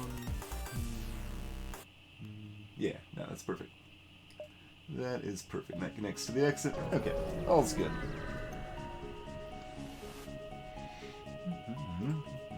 It's not 30 scrap though, Nezalex. Like, I'm not going to use all of that fuel, most likely.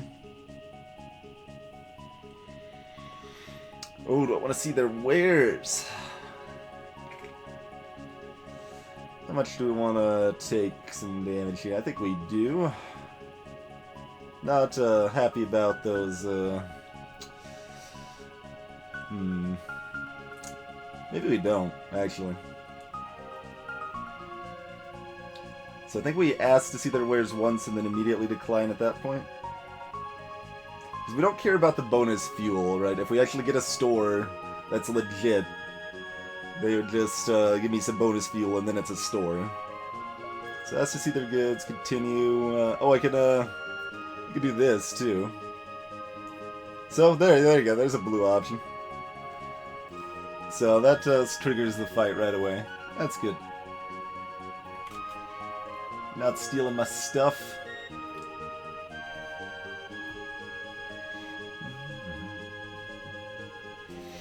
Okay. So we got tier 3 shields. It's another Slug Scout / Slug Interceptor class, so we can kill the O2 and finish him off that way. So basically the same plan as last time, right? Let's see, we can guarantee 4 damage. Pretty likely to take out their big missile, but not before it fires.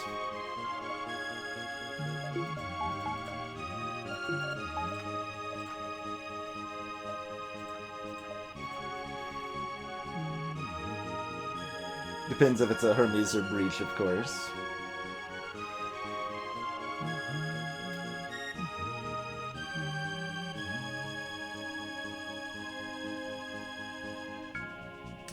Could also hack weapons, but yeah, I think this is just the way to go.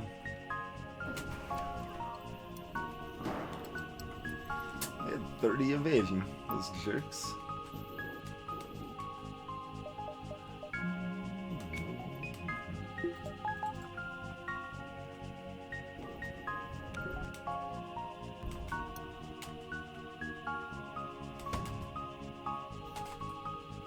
That's an Artemis.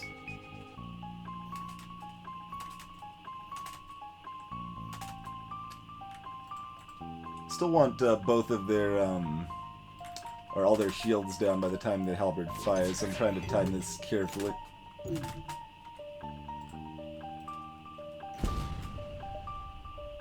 That was a mistake. I could have shifted my halberd over, I wasn't paying attention to that.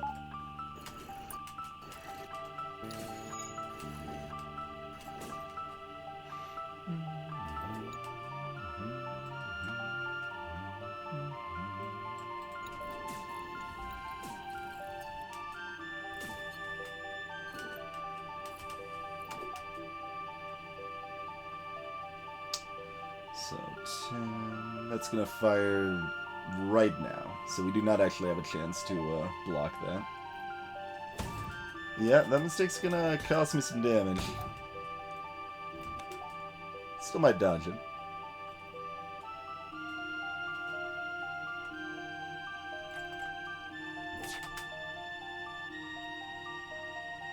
I want to fire the breach.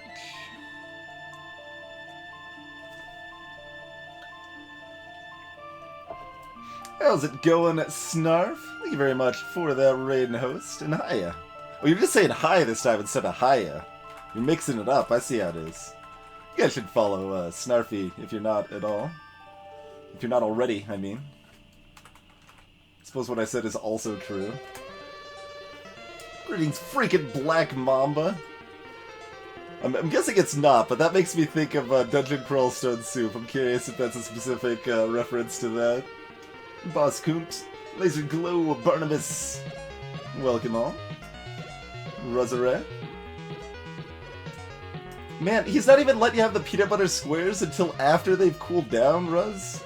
That's ruthless. So we're playing some FTL with the Slug A right now. We're about to eat some missiles in the face, most likely. I'm deciding if I want to use one of my very limited number of missiles here to fire a breach bomb at their weapons here. Where's that Artemis missile about to hit? Is that heading towards weapons? Yeah, that's kind of heading towards weapons. Alright, let's make sure we do get things down there. Yeah, so we moved the breach over there so it doesn't go down when they hit our weapons with that there. I don't think I saw a miss there, so here's 4 damage and a breach. Not terribly pleasant. Yeah. It's off. It's off now.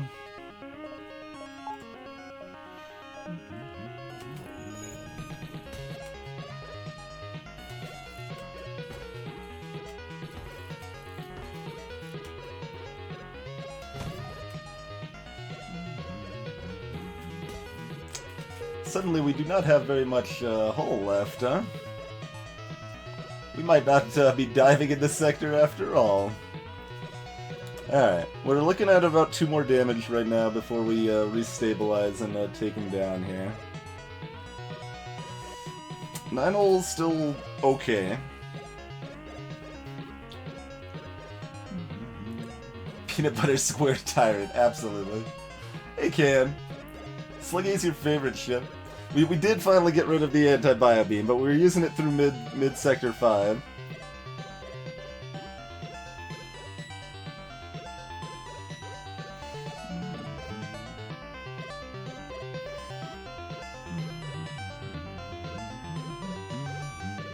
I think we've got a green sector next. I think this is safe enough.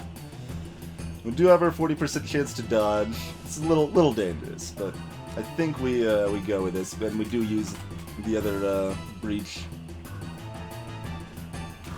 So, eat 2 damage, breach his face, take down all of their garbage there.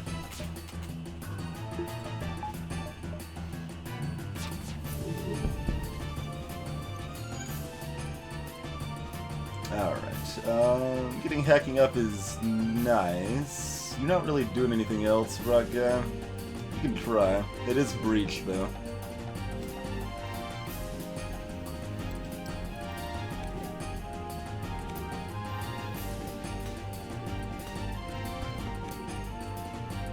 Should have fired this off slightly sooner, but that's okay.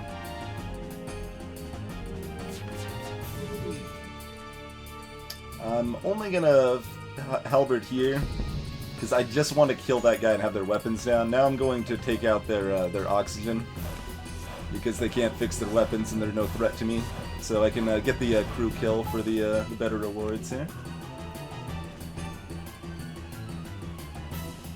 The shields don't help me at all for mole fighting because they've only got the ion blaster there. If they were going to fire 3 shots of that, I would have put more into shields, but I was waiting to power up the halberd and stuff, and I didn't need the shields otherwise.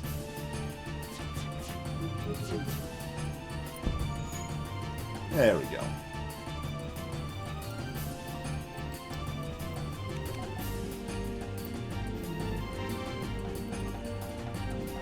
It's always helpful to look at the situation, and we don't have like another fire in our ship. I guess if we do, it would probably be up here. Yeah, I should have just bended it. I'm pretty sure we've got a fire up there. Let's just bend. That's okay. So now we're just waiting for them to slowly asphyxiate.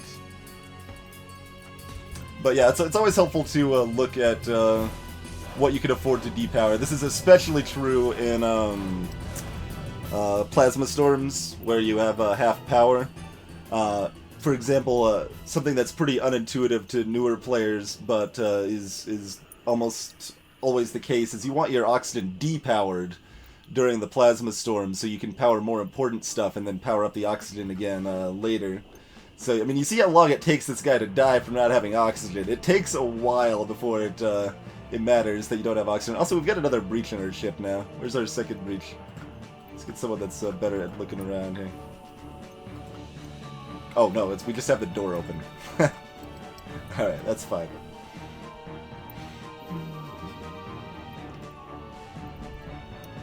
I was noticing our oxygen total there. We do have a breach in this room, but we're intentionally leaving it there. But look, like this guy, yeah, he just finally died there. We got 46 scrap because we got the crew kill, though, so that's quite lovely.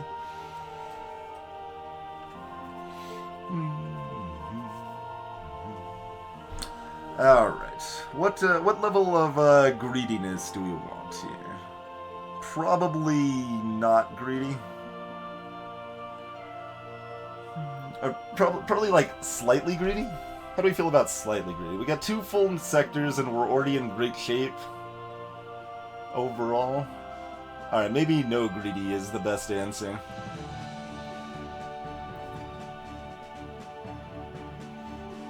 Yep, exactly. Earman, and greetings. Yeah, the slugs cut corners when constructing that ship, so it doesn't have access to repair the doors there.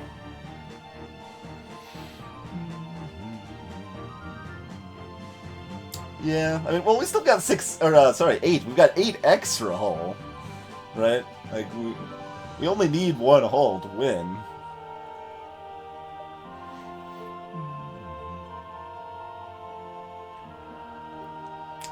Yeah, outright.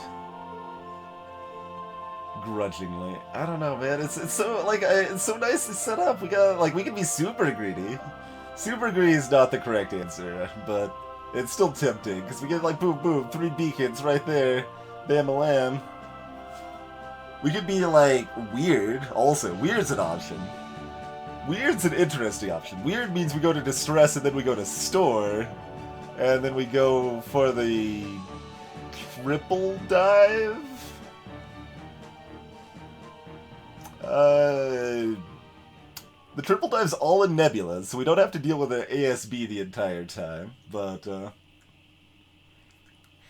I suppose we should go forth. I guess. I suppose. Alright, go Sultan controlled, so we have the 2 guaranteed stores versus the 1.5 average stores in the Uncharted Nebula. Also leads to another green sector down here.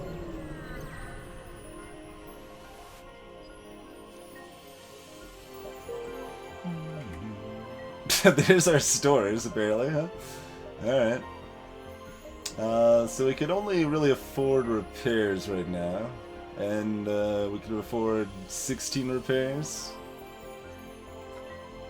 Which is more than enough. Okay.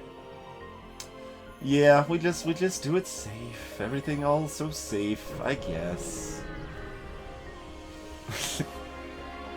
I feel like I'm also a little bad not being like, but we could like totally oh, it's still 3. Right, we're in Sector 7, not, wait, we're in Sector 6, not 7. Yeah, that's what I meant to say. So we could actually repair a lot more. We could potentially buy a backup battery if we wanted to. Then let's take a look. What does that look like? We'd be at 18 hull for the backup battery. It's not like a terrible idea. If we're doing that, we're probably planning on looping back around to the other store.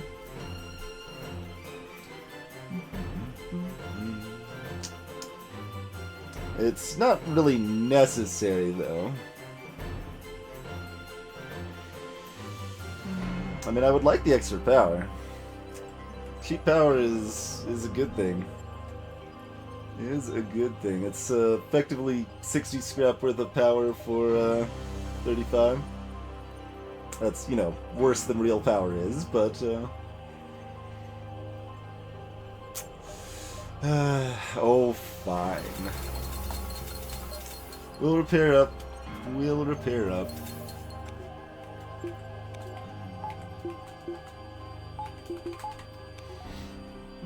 This is from Space Kim, Ehrman. Don't have any Zelda music in the playlist, but got quite a variety. You can kind of see the most of the full selection there. Alright, we probably want to hit 2 of these nebula beacons based on where the exit's at here.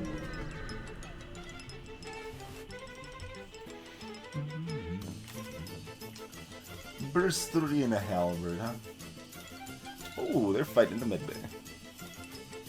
But also there's gonna be 5 of them. I take back my ooh, because there's 5 of them. No ooh.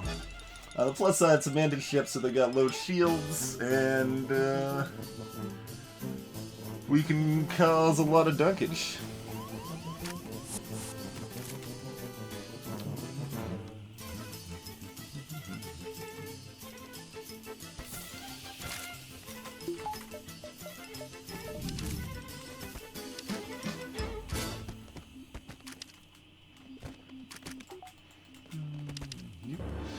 Do a little asphyxiation shuffle over here. Okay, I'm done. See you guys later. I'm over here now.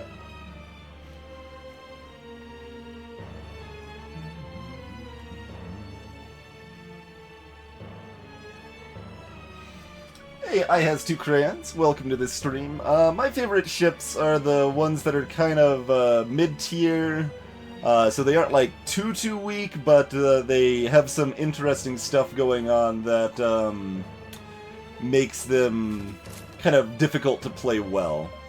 So I like the Stealth A, I like the Zoltan C, Zoltan B. Those are all favorites. Slug A is a fairly cool guy. It's a little slow, but I don't like the rock ships, any of them.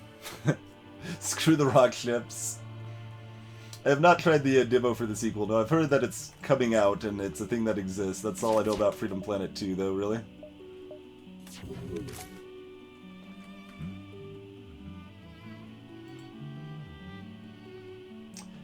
No, hitting shields is better than oxygen here. Let's do it that way. Yoink. Oh, hey, more asphyxiation shuffle. Oh, which door do you want to go to? You want to go to that door? Oh, what about this door? Hey. Yeah, see you later. Suckers. There's just entirely too many people for me to want to try to kill off their crew, I think. Considering they have the clone bay. I mean, we could... No, we're not gonna try. Never mind. We're not gonna try. There's no trying involved. There's just murder.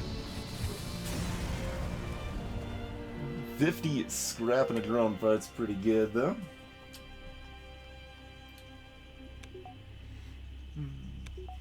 Explanation of the dance I'm doing, Afro Ninja? That would be a good thing to make a video of. I don't have a video of that one yet. But what I was doing there is it takes time for them to tear down the doors, and they have to be actively punching those doors to open them up. So we kept moving our guy in and out of the room so that they weren't attacking the doors, and instead kept like moving back into position to try to fight my guy. And then I move out of the room, they try to move towards the doors. I move in the room, they try to fight my guy, and it goes back and forth like that. So that's what I was doing with the asphyxiation shuffle there.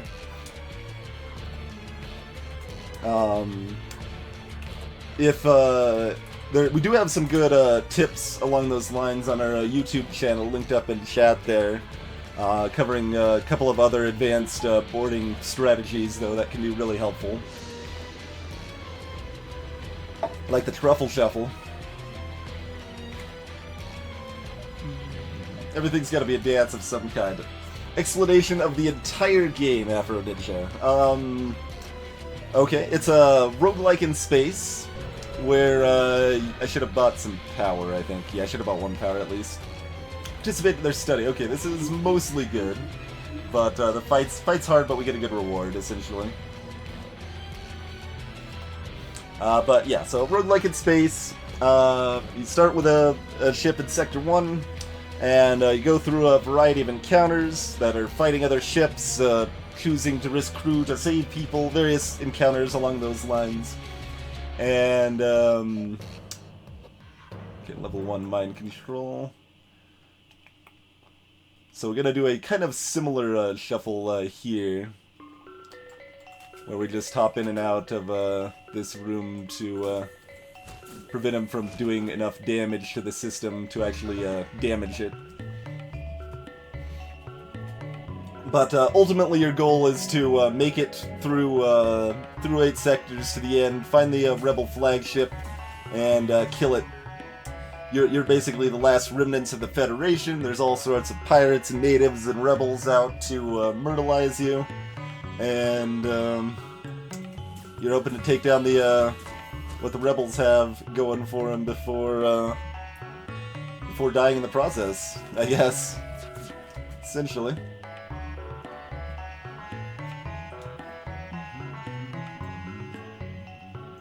Let's see, how much do we care about banning shields? Not much right now, so go punch on those guys for a little bit.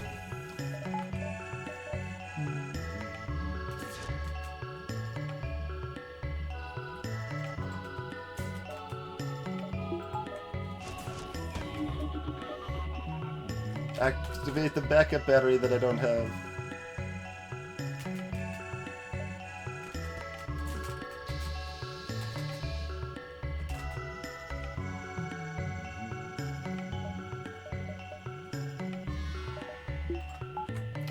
That'll power back up in time by the time I care about it for the halberd, so I'd rather have the extra 5% evasion here. Alright, got our dodge. And we even keep most of our weapon charge by repowering it there. Go ahead and power oxygen while we're waiting.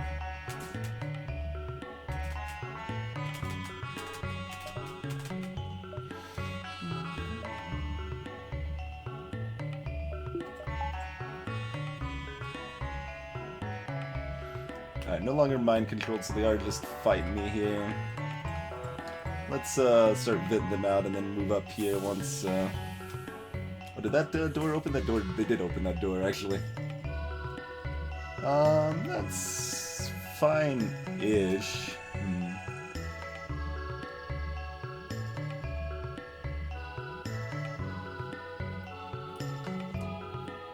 Genres are... We've had this discussion plenty of times, certainly Ruel. I consider it roguelike. It has what I consider the core elements that give the feeling of a roguelike to me. The most important of which is decision permanence.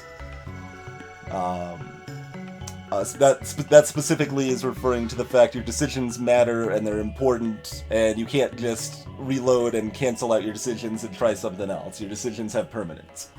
That's probably the single most defining attribute that gives a feeling, that core feeling that, like, hey, this gets me invested in the game and the outcome, and provides that sort of challenge and intrigue.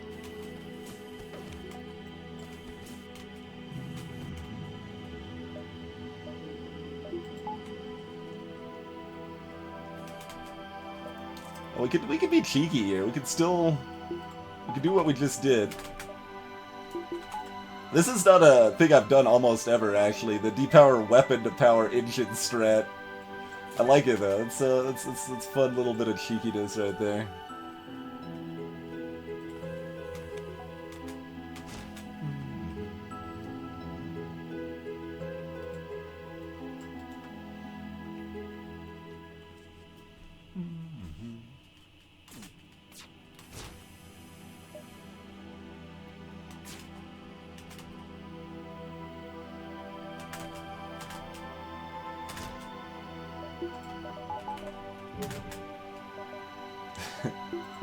You could min-max this quite a bit if you wanted to.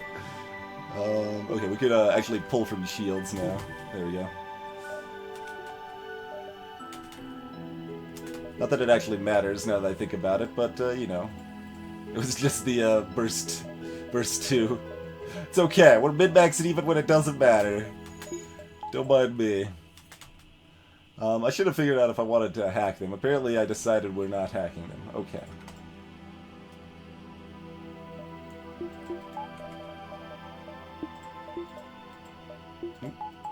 There we go.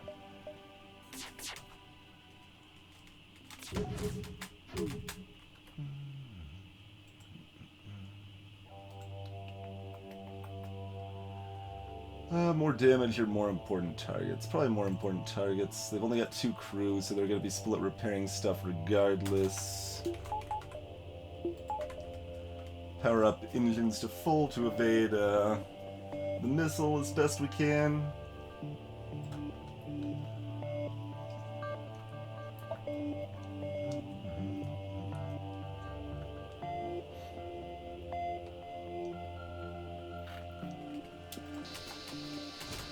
But yeah, I mean, I understand there is a distinction between your traditional roguelikes and your modern roguelikes. But that's actually just what I use to refer to differences there. I call them traditional and modern roguelikes.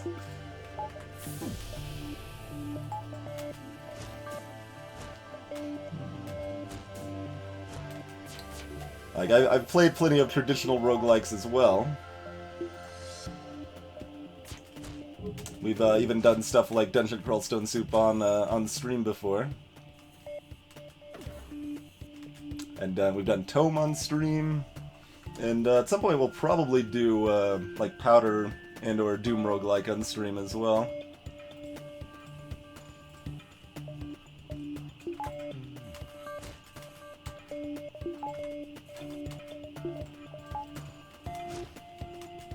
Maybe Brogue. All sorts of traditional roguelike stuff that I haven't played.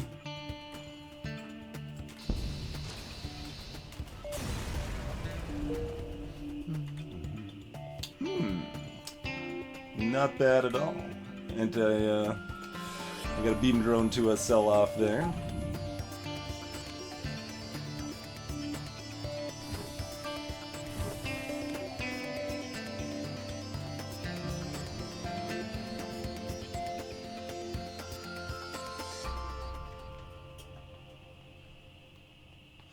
See, I don't like that distinction myself, Arctic Army, in a lot of ways. I mean, one reason I think it's a dumb distinction is just because roguelite and roguelike, if I'm just saying those words out loud, they sound basically the same and you don't know what I'm talking about. That's one reason I think it's kind of a silly distinction.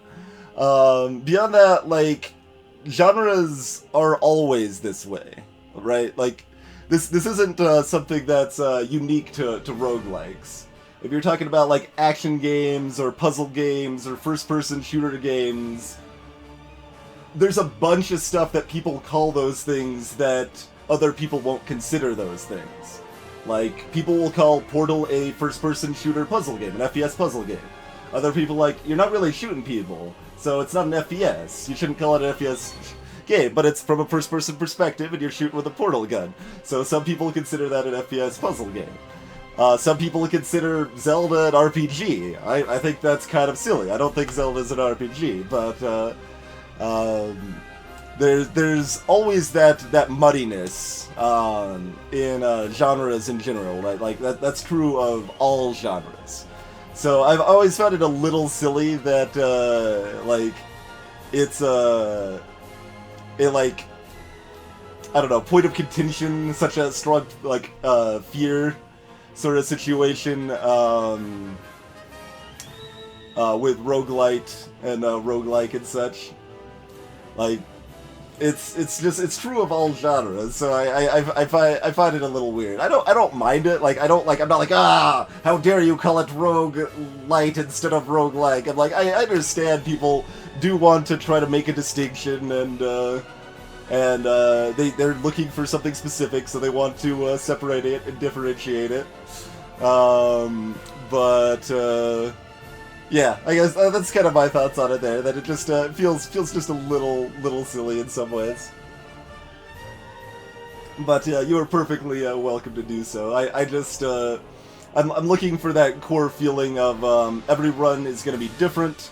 And you've got that permanent death that is driving your decisions and providing that decision permanence. Yeah, exactly, Tarka. They're always some amount of arbitrary, no matter what you got going for you there. But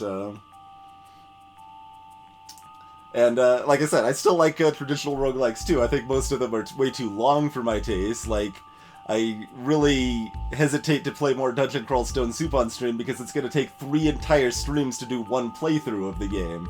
I think it's a cool game that does a lot of cool stuff, but man, a run lasts too long for me to want to play it anymore.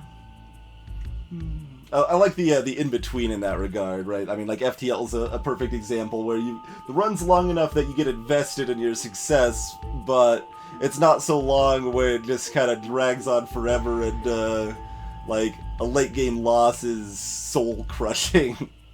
Although I guess in some ways I've created that with FTL, right? Like, when I died at, like, run 20... when I had 26 wins in a row in FTL, and I lost on that 27th run, that was soul-crushing. I would describe that as soul-crushing. So there's still ways to create that in FTL, I suppose, But then, like, again, everyone is going to end up kind of drawing the line in their own spot, right? Like, I don't consider Rogue Legacy to be much of a roguelike, although it's weird in a lot of ways, right? Like, that's a game that expects you to die. So you could argue, like, the only difference is that the game is so hard that you generally can't beat it on one life, even though you technically could if you played well enough. So it's like, it's not actually a hard distinction, but Rogue Legacy doesn't end up giving that same sort of feeling to me in a lot of ways. Hellcrawl fork, huh? I haven't heard of that, Shipingy. Or Shipingle, rather. And I also haven't tried Dungeon Crawl Sprint since that basically came out. That came out at like version like 0.6 or 0.7 or something back when I was like working on Dungeon Crawl Stone Soup. So I might have to check out Hellcrawl at some point. Let me catch up on chat a little bit there. Although sometimes those Iron Man modes are implemented pretty badly, DLN. Like, I actually suggest no one ever do Iron Man in the original XCOM, because there's a chance the game just crashes and you lose your entire save and progress. It doesn't have any backup save progression like that. Anything with permadeath should really have a backup, like, save upon crash feature. That's something that's really, really good to have in that case.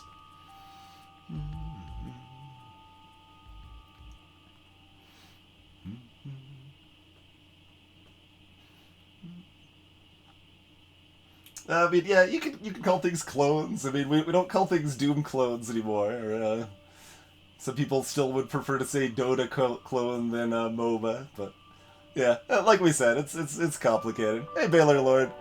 Well, Sword of the Stars the Pit is bad, though. If Sword of the Stars the Pit was less bad, I would be more interested in playing it. It has a pretty good difficulty pacing curve in Sword of the Stars the Pit. It just has the absolute worst in... Wait, hold on. How does Neo Scavenger compare? How does Neo Scavenger compare to Sword of the Stars the Pit as far as completely terrible inventory systems go? I don't know, that's kind of tough. I think I actually still say Sword of the Stars the Pit is actually the worst inventory system in any game I've ever played. I think that's still number one, the absolute worst. Neo Scavenger makes a fight for it, though. And it has a worse, like, it's more of a UI issue than an inventory management issue. They're related. Depends on where you want to draw the line on that too, right? But no layer and potentially only require 2 runes. Interesting, Shipping. That does sound good to my taste. That sounds interesting. Yeah, we're already in ramp mode, Ritzel. Let's log past that.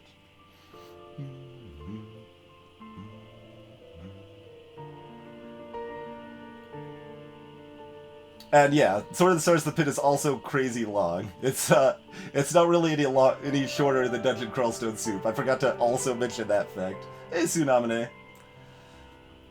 Yeah, I mean, I've beaten ADOM, I've beaten Dungeon Crawl Stone Soup. I haven't really played NetHack, but NetHack's super similar to ADOM, I would say. So I could, like, I've gotten enough of that experience out of ADOM that I've never really felt the need to play NetHack in addition.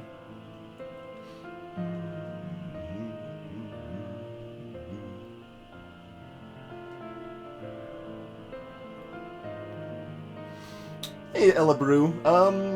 Is that a new thing, Illabrew? The shorter runs in Sword of the Stars the Pit? Or were shorter runs still really long? Maybe it didn't have that when I played it, I'm not sure. I know Dungeons of Dreadmore has a no time to grind mode that still takes like 15 hours for a frickin' run of the game.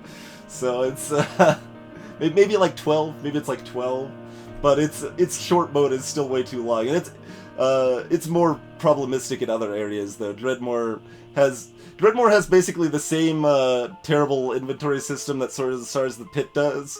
The thing is that the Pit actually took the idea from Dreadmore, as far as I can tell, and made it even worse. That's what I can tell. I was talking about the modern XCOM, Ritzel. I don't really recommend the original XCOM.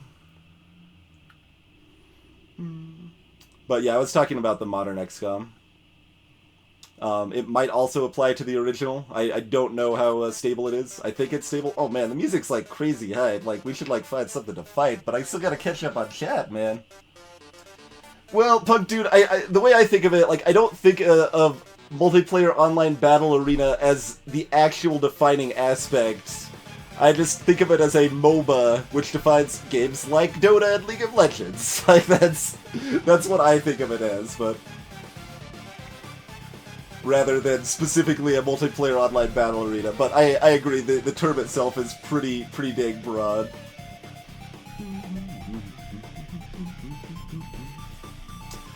Dungeon of the Endless is neat, Sober Blackwater. It has kind of some of the same problems we've been talking about here. Greetings, Sponska Patrick. That it just is way too long, and it doesn't benefit from that length as far as I'm concerned. Like, if Dungeon of the Endless was a 7-floor playthrough instead of a 13-floor playthrough, I probably would have put like 150 hours in that game or something, because like its core mechanic, the core idea, the dust and stuff like that's really good. I think that's really strong, but it just goes on and on and on, and I don't enjoy it. Like, it's too much of the same that doesn't have enough variety to stay interesting.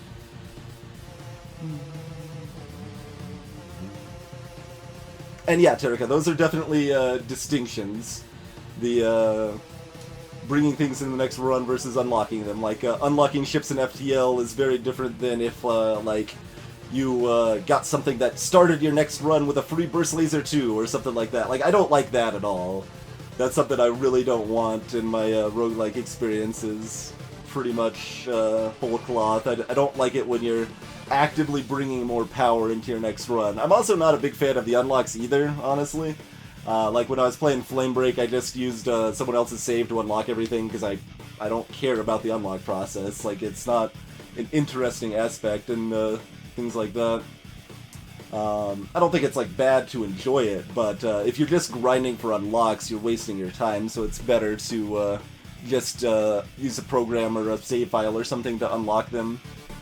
People get caught up in the idea that that's cheating, but like, if you're playing a single-player game and all you're doing is costing yourself time, that's straight up all it is. So again, if you enjoy the unlock process, no harm in that. That's perfectly fine. You can unlock stuff at your leisure and go you be you. That's cool. Nothing wrong with that. But if you're just straight up grinding to unlock stuff, you're wasting your time and you shouldn't do it. Is my thought on that regard.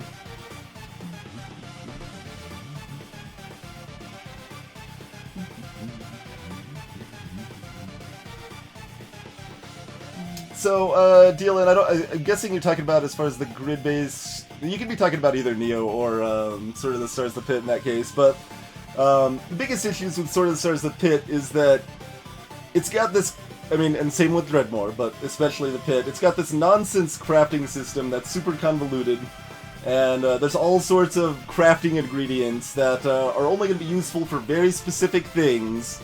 And furthermore, you can't even look at those recipes in-game. They have a freaking mechanic in the game for learning the recipes between runs, which I consider just hot garbage.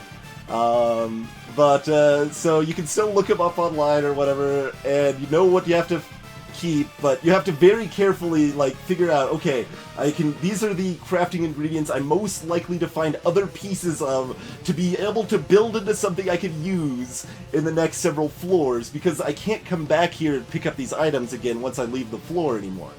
You can't do that in Swords of the Stars the Pit. So the fact they have that overly draconian crafting system with the fact you can't even go back to pick stuff up, that's the biggest reason that the inventory system in the Pit is garbage.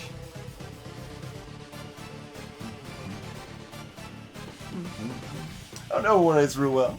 We like doing rants on this stream. This is a defining feature. Yes. Oh no, Tsunami is actually talking about random generation, but a defining feature of this stream is that we do little side rants like this. So I've got no issues going off on the side rants like this. This is part of what makes my stream what it is, I guess. Certainly some people don't like that. There's people that have probably already left and be like, why the hell is he not playing FTL? We're talking about interesting stuff. Conversation is fun, so that's what we're doing. And we're listening to good music at the same time. I would consider Smite a MOBA, Afro, yeah.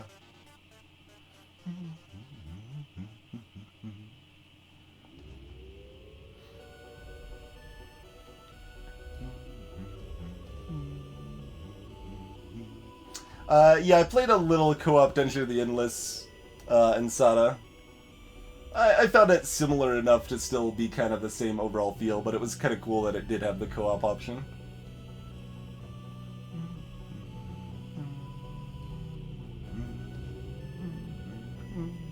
Let's see. We're only like 3 minutes behind on chat. It's all good. Oh man, we got Pumpkin Party See Hitler's Water Apocalypse, so we can jam.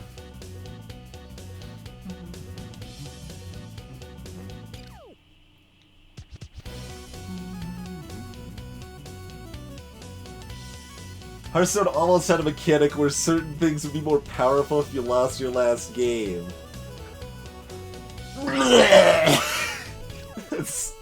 That's awful. I guess I'm glad they didn't go with that. Yeah, that's oh no. That's just vomit-inducing. Do they Tsunamine? I mean, like, it's a common mindset, right? It's like, oh, that's cheating. But, like, who are you cheating? What are you cheating? You're cheating yourself out of valuable time. That's what you're doing. So it can be hard to get past that mindset, I know, where like, oh, but if I just download the save file, I didn't earn it. But if I'm just resetting my run to deposit money in a donation machine, and then resetting once it's jammed, I'm not earning anything. I'm not accomplishing anything interesting. I'm not triumphing over a challenge. I'm just putting in time for result. That's all I'm doing. So that's the specific sort of situation where I'm like, don't grind, cheat it. It's way better to cheat it. Like, in Isaac for myself, I did actually almost all the unlocks normally, but I made it to like, I don't know, 300 coins donated the donation machine, and I'm like, alright, I'm at the point I want these unlocks, and I would just be resetting to grind the donation machine. That's a waste of my time, so now my donation machine has 990 coins in it. Done. Alright, good. So, we've actually got like video that kind of goes into even more detail of what we just talked about, linked up in chat there, but... Hey, let's see. Oh, I'm trying to add extra letters to your name. Let's see. Epithetos. Epithetos. There we go. I wanted to add an extra H to your name. Greetings.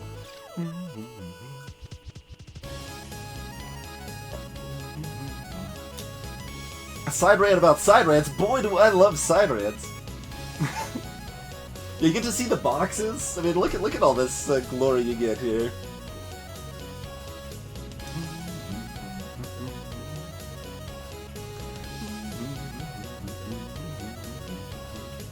There's no delay deal in. I'm just scrolling down chat, so I'm actually reading stuff.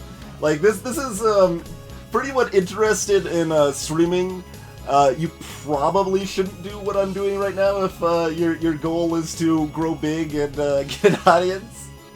Like, this is not the correct way to stream for the most part, but like I said, it is something that makes my stream a little more unique, I guess. And certainly we've got people that are interested in the discussion. Yeah, exactly, Tsunamine. Exactly. Like, I mean, especially that's majorly true for people that are racing games like Isaac or whatever. Like, you're interested in the challenge of the racing. You just want the unlocks available to have the content there and just challenge yourself with a race. You don't need to grind out the unlocks.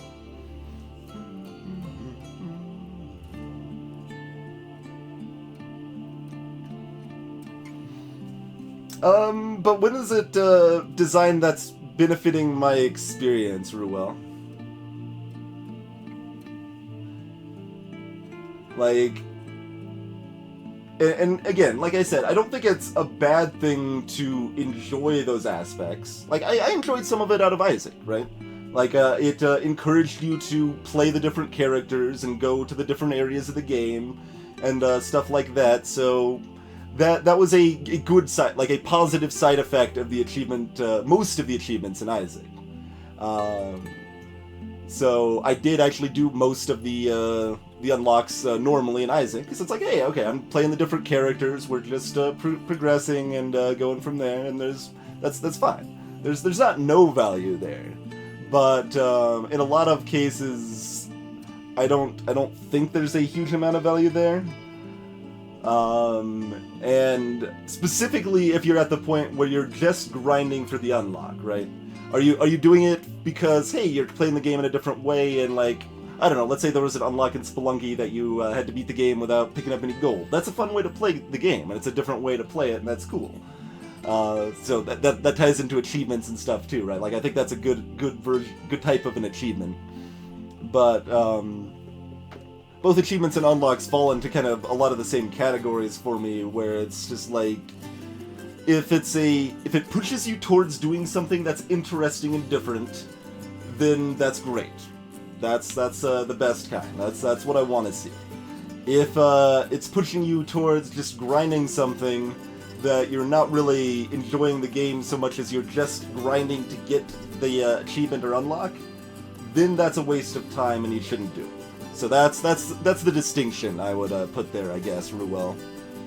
So, like, FTL, maybe you're beating the game with each of the ships to unlock the other ships or something like that, or there's a couple different ways you can unlock the ships in FTL now, so that's good. But if you're just, like, resetting constantly to try to unlock the Crystal B or whatever, the Crystal Cruiser, that's kind of dumb, I would say.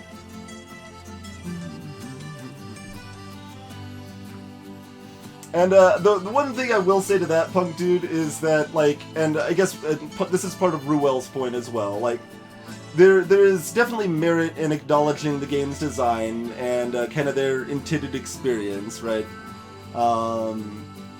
FTL's a good example in this regard as far as save scumming the game, right? Like, you can play the game however you want. You can back up your save, and if you die, you just go back a sector and reload and try again. And get into different fights and buy different stuff or whatever. That's something you can do. But I argue that FTL is a better game because it does not have the save feature built in. The argument there that people give is like, well, you can choose to play it how you want to, so you don't have to save. But if the save option is there, people will use it. People will use the tools you give them by default. And if they use that save option, they effectively potentially rob themselves of a better, more meaningful, more interesting experience. So what you get is you get some of these people that really don't like FTL, right? That are like, oh, it's too hard. I don't want to play it, so I want to be able to reload. And some of them now enjoy it because they can reload. So you turn some of those like, let's say those 4 or 5 ratings up to 7s. That's, that's good. But the problem is you're also robbing other people of better experiences. You turn some of those 9s and 10s into 7s as well. You're making the whole experience more, it's fine. It's kind of cool. Just a more bland experience. And in most cases, it's better to have those two extremes. You've accomplished more and made a more interesting, more meaningful game if you have those extremes than you just have everyone's like, yeah, it's okay. And I say this as someone having designed a, it's okay kind of a game. That's kind of what I consider Walk the Plank, the board game I've designed. That it's it's a fun experience. It's not anything that many people are going to be wowed by, but most people are going to enjoy it. So I'm not saying those experiences are worthless, but the best experiences are the ones where you kind of go beyond that. And if saving was built into FTL, a lot of people would play through it, like win once or twice, and be like, yeah, it was okay, kind of bland though, and not play it ever again. So, and yeah, Tarak, that's another potential benefit of unlocks as far as giving people like a chance to see game mechanics, fewer instances, fewer pieces at a time, right? Cheat codes. Yeah, you still see cheat codes occasionally, but it's not a good day to die as often anymore. Hey there, Atlas. I have heard of Ivan. Yeah, Ghosts are a little different. They're fun enough. Like I like Ghost, Atlas. Like it's that's a neat thing with Dungeon Crawl Stone Soup as well. You can encounter Ghosts of previous runs. And they tend to, have some of the past loot or give you a lot of experience when you kill them, so they provide a unique challenge that is a nice callback that's neat. I like that. But that you are right that it's kind of similar as far as unlocking things for the next run. but you aren't even guaranteed to encounter them, and it's very flavorful and fun.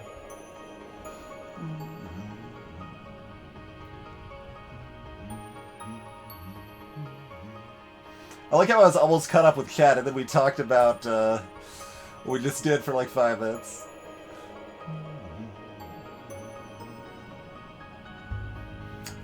That's actually a good question, Britnoff. What's the first game that had like unlockable content built into the game?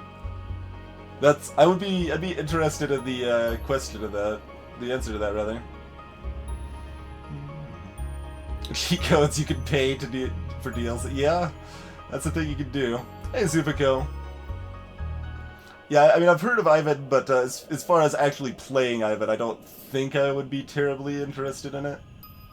Like, I think it would fall kind of more into the obtuse ADOM NetHack sort of camp, right? Where it's got some cool stuff, but it's super punishing, and like, especially if you're trying to play it blind, it's just like, oh, well, you randomly die because you didn't know things.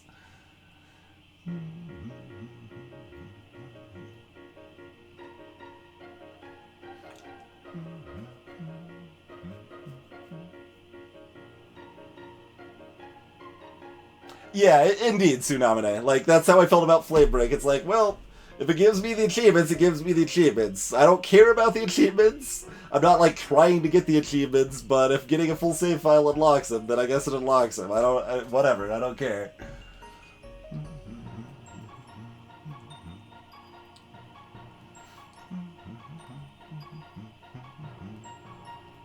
I mean, I also say this having gotten the Crystal Cruiser and FTL Legit. That was some of our earliest streams, actually.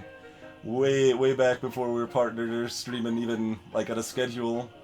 We were playing FTL and trying for the Crystal Cruiser unlock. I think I got pretty unlucky with it. Hey, Notch!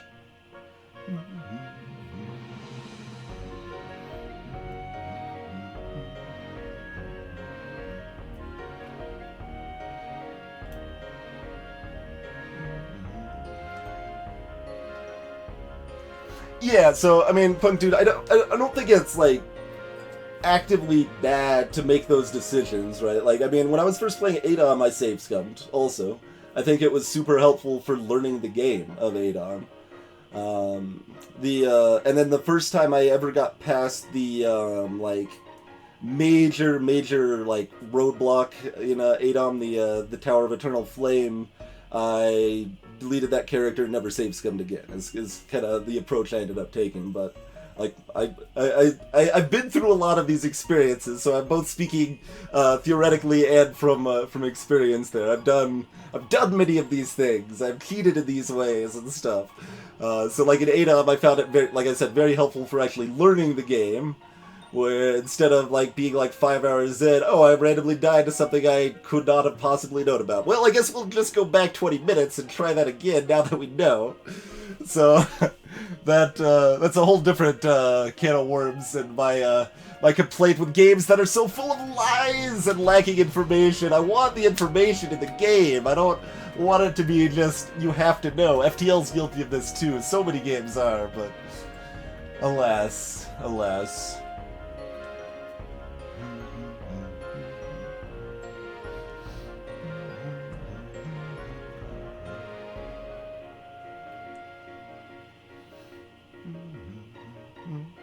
Yeah, Terika, the choose not to use it in Dark Souls works pretty well.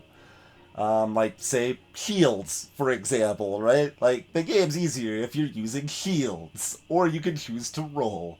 It's still got plenty of lies, filthy lies, and lacking information. Like, the game doesn't even tell you how weight works, so that you want to be at the big difference between 24.9% weight and 25.1% weight's massive for your rolling effectiveness, but, regardless.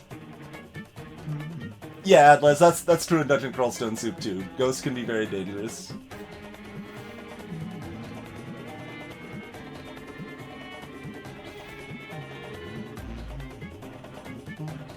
Yeah, unlocks can intermingle oddly with DLCs. Or if we want to talk about rants on DLCs, probably my biggest recent rant is like bug fixes via DLC. That's some hot garbage. That happened with Isaac, for example. That also basically happened with Guacamelee. That's something that makes me pretty salty, as far as like the DLC train goes.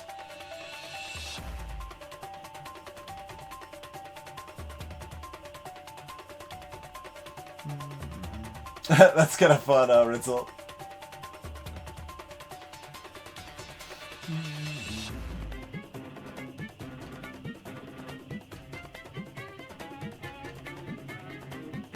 Right, yeah. That like self-inflicted challenges are a different thing, and they're cool. Like it's cool if a game is available to make those self-inflicted challenges, but there's still some way that the game is designed and balanced around.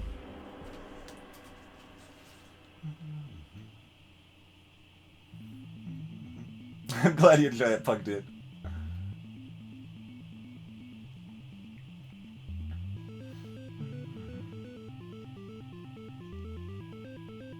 Nice, Shipingle. That's a good thing. It definitely makes me interested in trying Brogue. It's one of the many things that are on our big list here. We got the game list. I'll link up in chat here. But there's a lot of stuff. Every several months we send out a newsletter to people that support the stream on Patreon or on Twitch here, and people can vote on what games they would like to see coming up. So, like, for example, stuff coming up later this month should be Mother 3. We'll do a blind playthrough of that, fully voice-acted. I should actually retract fully, because I'm not actually sure I'll play through the whole game. So, like, I don't like Earthbound. I have that controversial opinion. I don't really like Earthbound, but I've heard enough about Mother 3 that's different enough and interesting that we're at least going to give it a try. Probably at least give it 2 streams and see how we feel about it at that point. Hey, Dark Freak. Yeah, bug fixing DLC. Like in Isaac, I do believe the Dr. Fetus was only fixed via Afterbirth and not even fixed in Rebirth itself, right?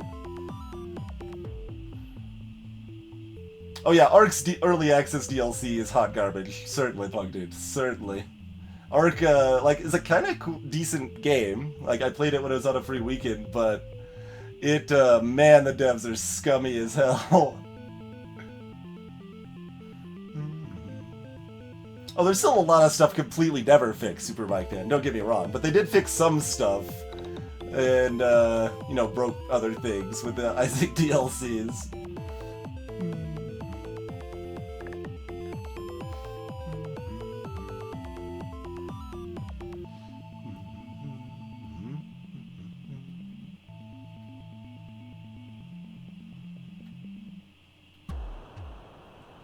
Yeah, there's some interesting things you can do as far as having like huge number of options. Like that's the approach like AI War and pretty much all of the Arkan games take. They're just like, all right, have a bajillion options, customize it however you want.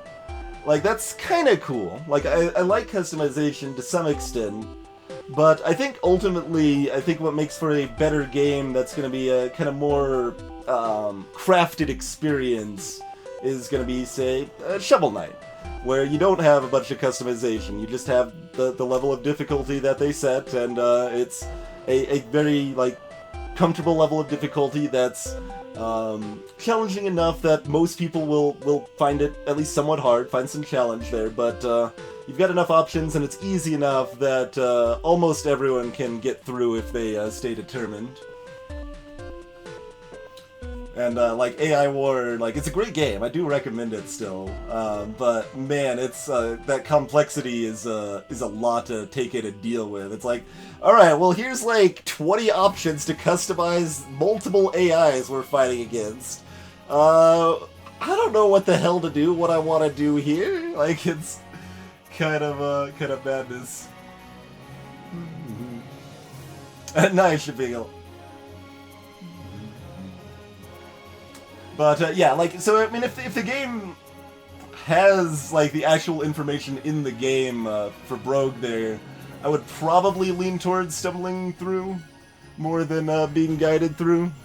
I don't mostly care about backseat gaming here in general, but I will choose to ignore some of it. Yeah, I'll play Necrodancer DLC at some point, and Zana.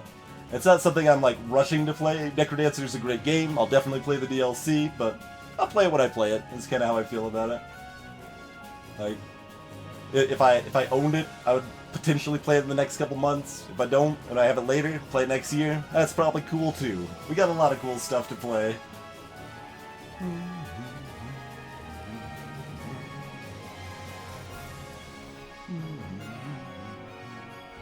Yeah, and then Shovel Knight also had the cool self-balancing, like you could destroy the checkpoints. That was a fun little bonus.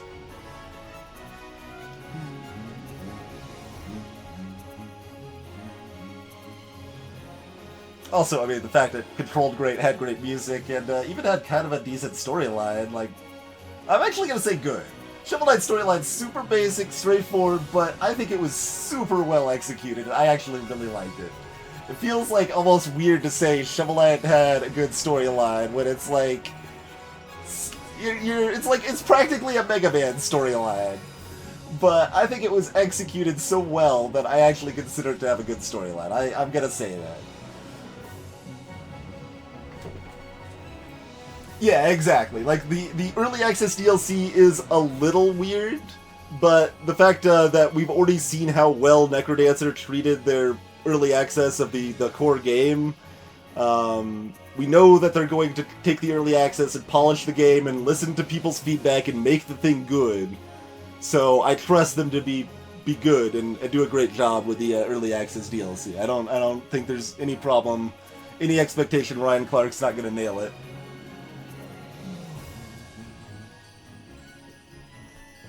And I've never played any of the Morrowind games myself. It is winter, right? Like sometimes ranted, I'm like hot now. I want a fan. Hey, oh no, that's not the one we want. How about that one? I mean, there we go. Let's just play FTL, guys. It's good to go, right? We're caught up on chat, guys. We could play FTL if we wanted to now. Fancy, excuse me, fancy that. Any of the Elder Scroll games. Sorry, Bailey. Sorry. My mistake. But yeah, I don't think I don't think that would be for me. I don't think I would find much value in Skyrim or any of that. Like I don't think I would utterly hate it. I have lots of fans. Thanks, Terica. Nudge. Oh, we're back to the video. I don't know, DLM. We could go back to Rand if you want. Also, we're about to take a break, but we'll do at least something in the video game before we take a break, right? Like we want to hit like these 2 Nebula beacons. Do we hit them later or now? If this connected back to the store, I'd consider doing that, but I think we're looking for Cloak in next sector, and failing that, mind control. Yeah, we might actually have a hard time picking up additional systems, but that'll be okay. We still have hacking, so it doesn't matter if we don't find other systems because we've got hacking, and hacking's OP. Even though it costs way more in the balance mod, it's still really good.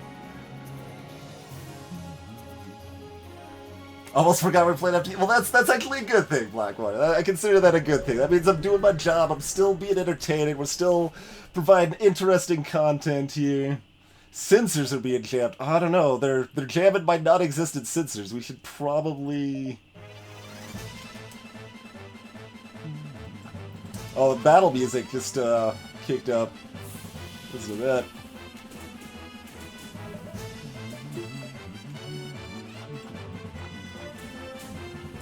Let's just make this kind of easy.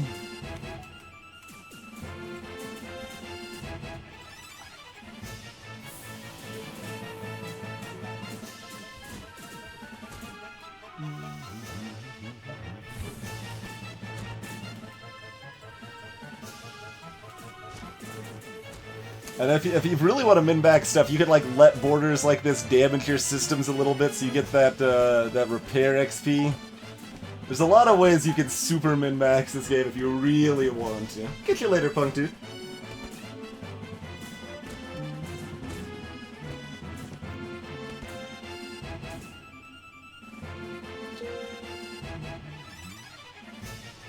You just pay me and argue with me while I rants. You know what? I'll take it. I'll take it, Baylor.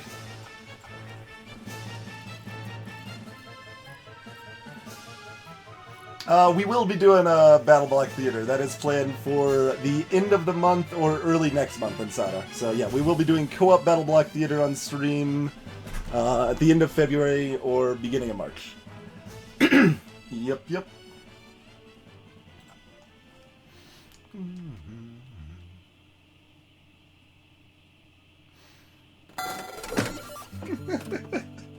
My filthy rant money. I will take it, Baylor. I will take it.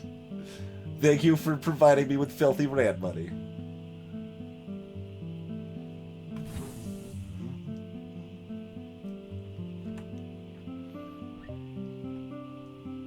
Alright, we've got plenty of hops here, so let's pick 2 of these and then, kind of circle through here and head out.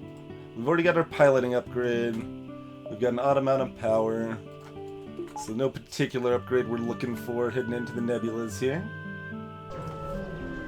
Hey there, Silent Shadow.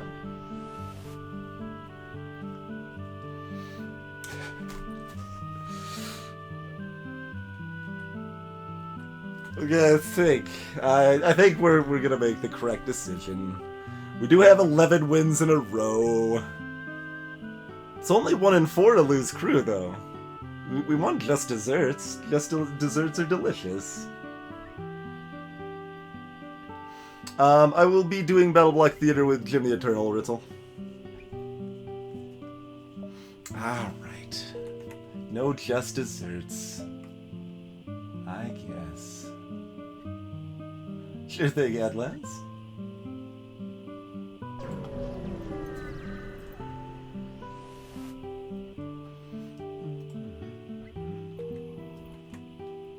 Oh, random side note on that. You may have noticed that was not spelled with 2 S's. Yes, it's just desserts, not just desserts. Those are different things. They are pronounced the same as far as I know.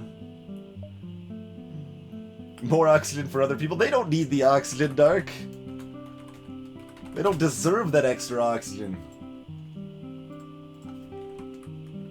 Why can't I spell privilege?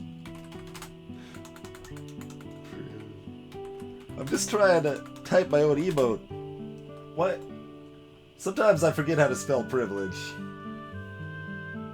Oh, I've got this thing here. I can just do that. Yeah, there we go.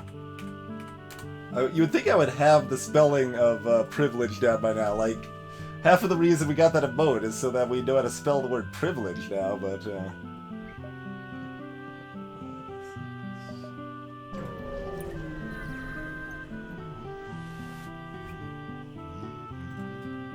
The fever is emancipated.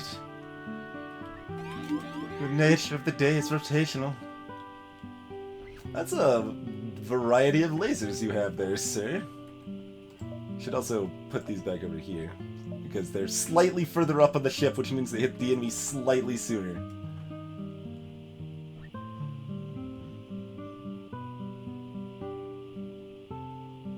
Spell check my privilege.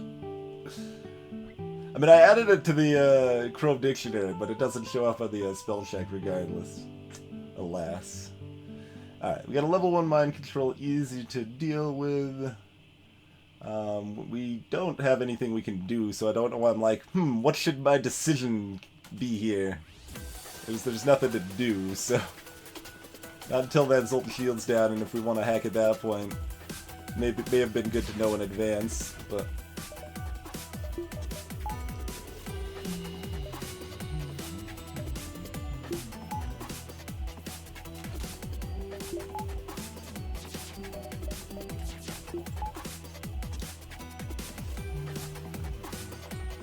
All my burst laser shots missed it? No, they didn't. Okay. I was gonna freak out, man, if all my burst laser shots also missed.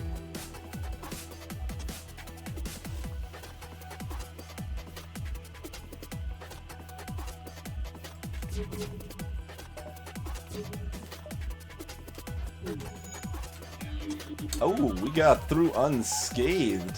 Look at that. We're not getting through unscathed on the next volley, but we can dream.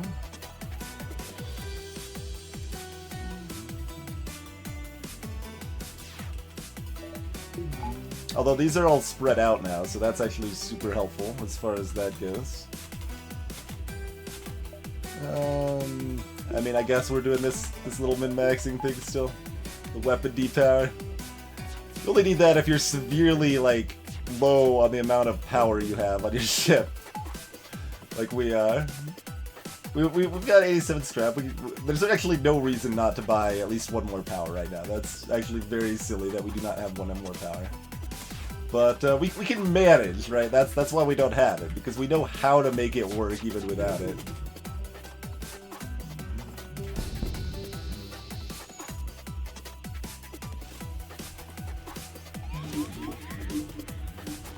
Yeah, you do whatever you want, buddy. I don't really care.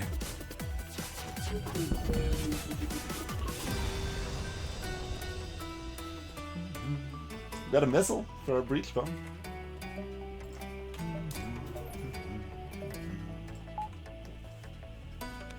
Hey, now we're only 1 power short of comfortable. Well, 2 power short of comfortable, 1 power short of being able to power everything while lowering oxygen.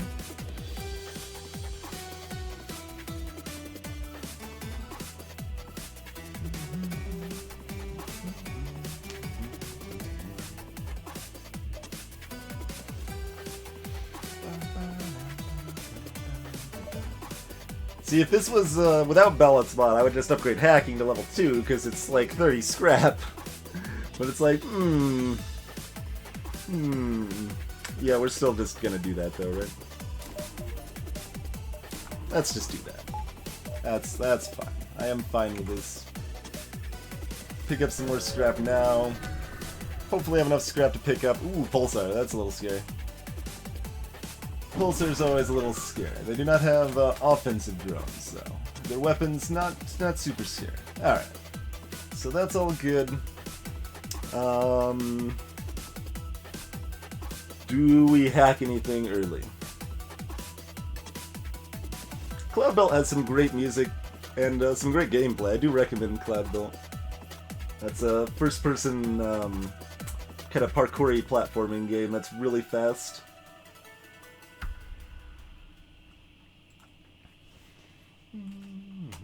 No, I think we just chill. Eat a missile or two.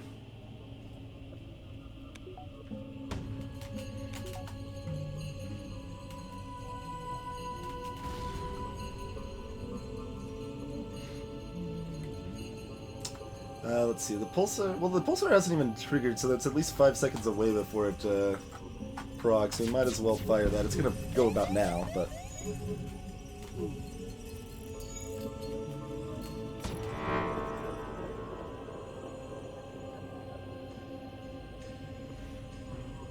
Can you make it back in time for the bonus? Let's see. Let's see if you can. You can. Nice. Still hits, but you know, we made it in time to try to make it not hit.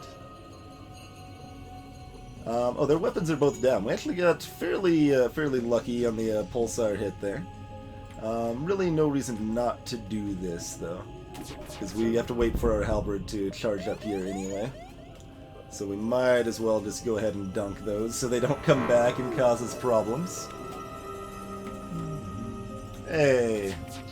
It is friendly. No, I almost clicked accept trying to move my guy. 46 scrap, much better than 23. Some would even say twice as good.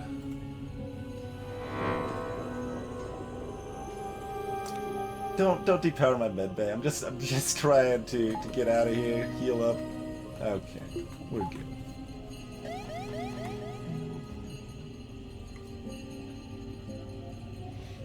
Emergency O2 and axes. I don't know. I don't actually know if those are separate conversations. I'm going to assume they are not because it's more amusing that way.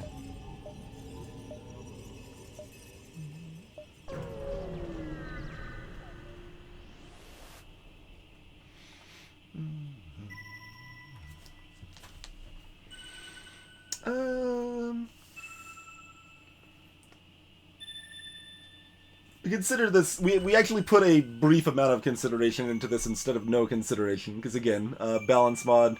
It's both cheaper to buy crew from events like this, and less likely you'll get the free crew. But I mean, this is a slug interceptor, so we can asphyxiate them. That'll give us a 2/3 chance. If we actually want to optimize the chance of a free crew here, free in giant scarecrows, because there's a huge opportunity cost. We want to maximize our chance of a crew member here. We damage their ship. Oh, this is the pirate interceptor. My mistake. Wrong layout anyway. But anyway, I'll finish my thought. If we wanted to optimize our chance of getting the crew member, we want to damage them enough to trigger the potential for a surrender. If that doesn't happen, then we want to kill off the crew. So that way we would get the 60% chance and the 67% chance on top of each other.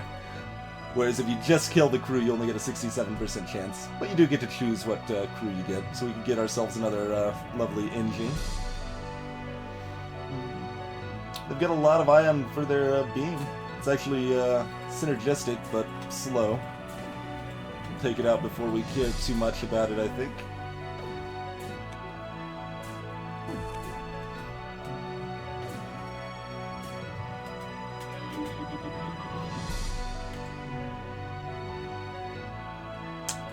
We try to kill the crew. We consider trying to kill the crew here.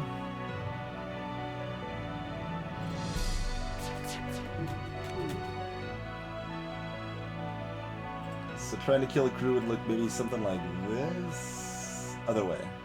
Get these guys first so they take the damage. Something like that.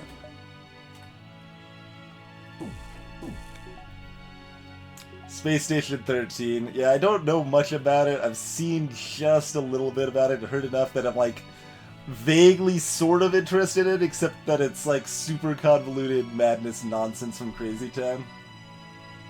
And would probably just be too big of an investment for me to want to actually get on board with.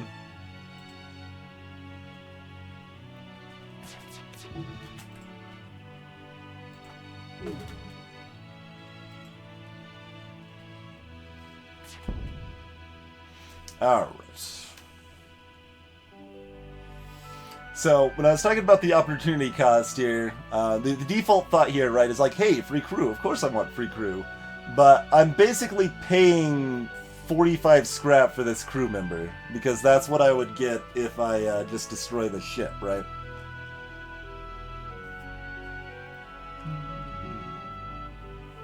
So I think if that was like an NG, I would probably just take it, because I love NG, but we don't need another rock loser.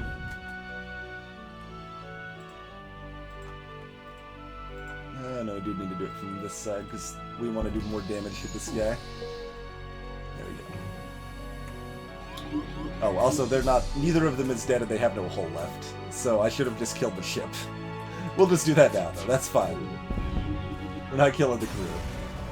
Now without a lot of breach missiles. So, 39 scrap is what we ended up getting. But... So that, taking that rock crew would have cost us 39 scrap.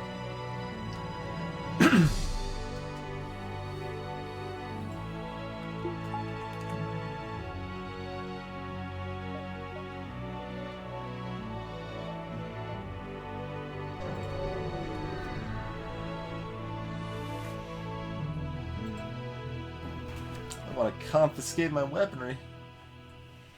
And they're gonna hack me.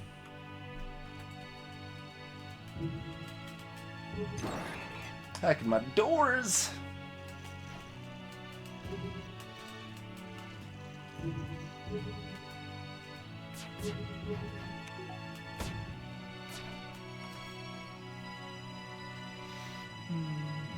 Do we wait for asteroids to do their thing?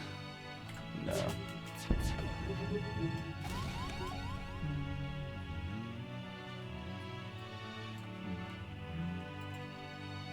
No, just chill here. Oxygen's not important. We'll worry about that later.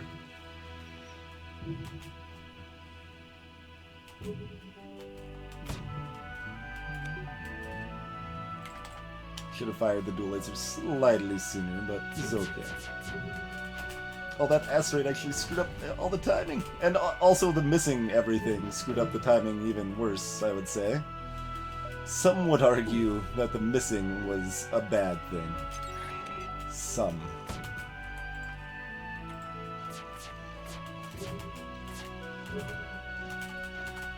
What's with all these misses?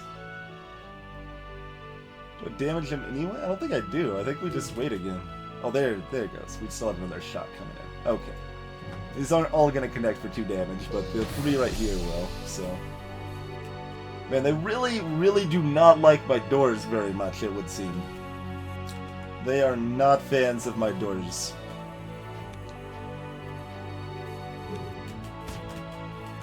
They would rather see me sans doors.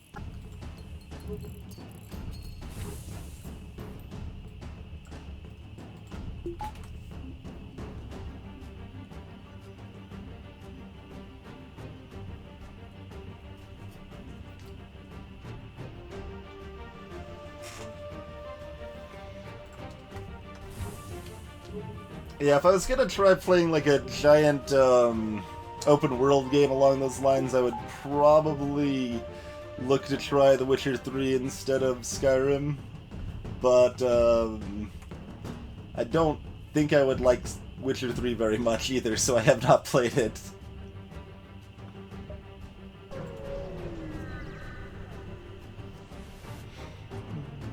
Choose your doom! So I mean, Slug's my usual pick here. Maybe we go with Mantis. They're gonna have a weaker ship. Slug's the least likely to have missile weapons. Mantis is not actually very far behind Rockman on their likeliness of missile weapons, but they'll probably have fewer weapon power in total. Mantis ships tend to be a little bit weaker, but have the annoying boarding situation.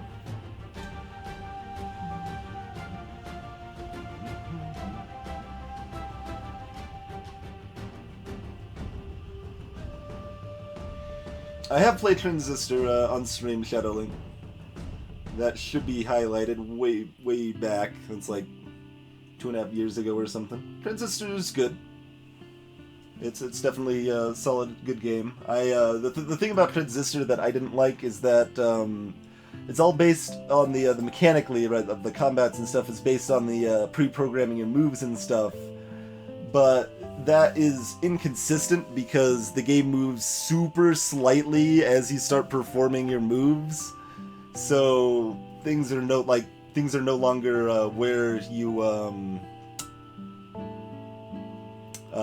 where they were when you started, and they don't go off, and it feels weird and kind of counter to the gameplay. So that was a little frustration for me, but I still definitely like the game. I recommend it.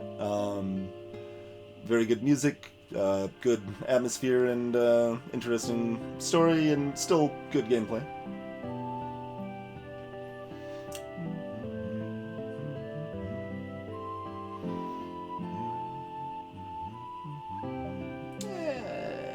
I just don't like dealing with the borders. They're just annoying. Let's see. If they didn't have the medbay, I might try to hack their oxygen and kill them that way. That would be kind of fun. I don't think I'm gonna worry about killing the crew there. Don't give up, Skeleton. Yeah. Good old don't give up, Skeleton. Oh, my stuff's all charged. What am I waiting for? Waiting for stuff to actually land, apparently, because it's just gonna all miss.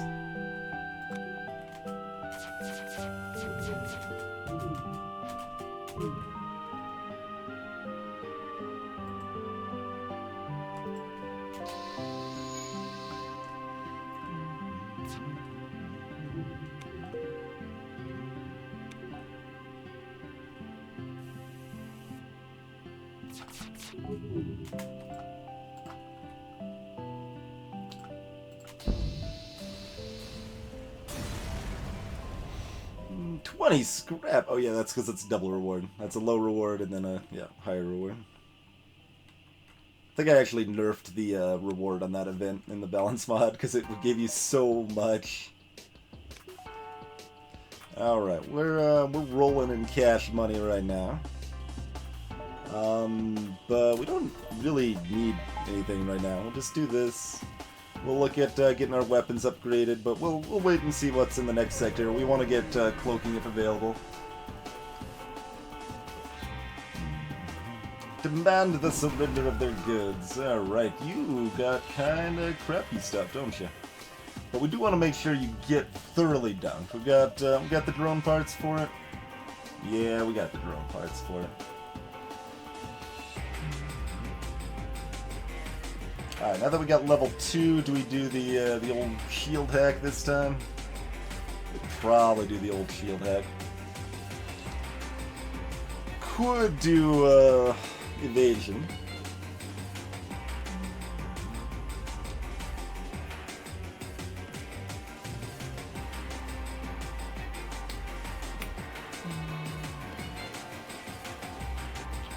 Yeah, 14 home.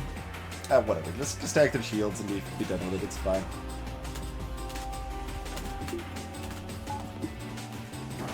Do a little Gunther shuffle there. Sneak that our hacking drone past their defenses. Should have already been hacking slightly sooner than this, but it'll be fine.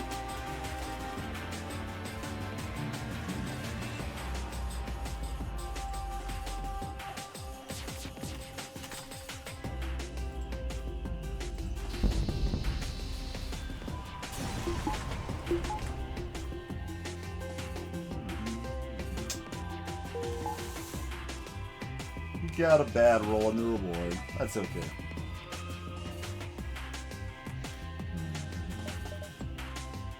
Angie controlled.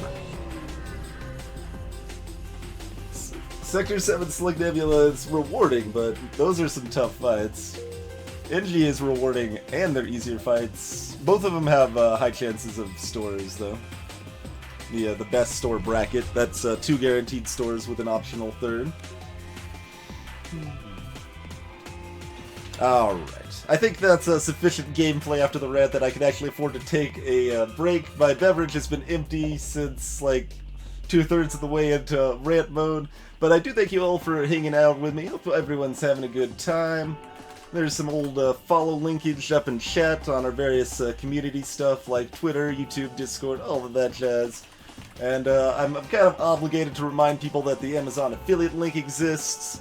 That's one of the main shilling things I'll do, just because I like it because it doesn't cost you anything extra. You can help support the stream just doing the shopping you normally would. So I like promoting that. And I mean I already, even though I only got the Amazon affiliate link less than half a year ago, like I'm already actually making more from people supporting my stream that way than I make through Twitch ads. Which is, I don't know, kind of sad for how much advertising profits, but, you know. Get you later, Shadow Link. You'll probably get a few people if you stream Dungeon Crawl ship. It's not like a popular game I streamed by any means, but I did stream Dungeon Crawl, and we had some people that would come in specifically for Dungeon Crawl. Kate and Matt, I did actually do ASCII. Greetings, by the way. But yeah, I did actually do ASCII, because that's what I was used to. Like, I know, it's been a while since I really played it. Like, when I played Dungeon Crawl Stone Soup the most was back in version 0.5 and 0.6. And that's when I actually, like, contributed to the game. Rebalanced all the monster experience and stuff like that. But, like, I was used to ASCII from ADOM, so that was kind of the natural fit when I started playing Dungeon Crawl, so when I played it on stream, like, I started looking into tiles, and I, like, looked at the tiles, I'm like, I don't know what any of these things are. Everything looks like nonsense to me. Now, that capital letter D and that lowercase W, I know what those are. That's crystal clear to me, because I already have that past experience. But, yeah. Any case, thanks for hanging out, folks. See you in just a few minutes.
Oh, don't worry, Britnoth. I got you covered. The Dwarf Fortress UI is abysmal, abysmally bad. We like the ASCII visuals are awful, but the UI is abysmal. How about that? I think that covers it accurately, right? Kinemat, the reason I think ASCII for Dwarf Fortress specifically is bad is because it's not easy to interpret what's on screen. You can get used to it, of course, but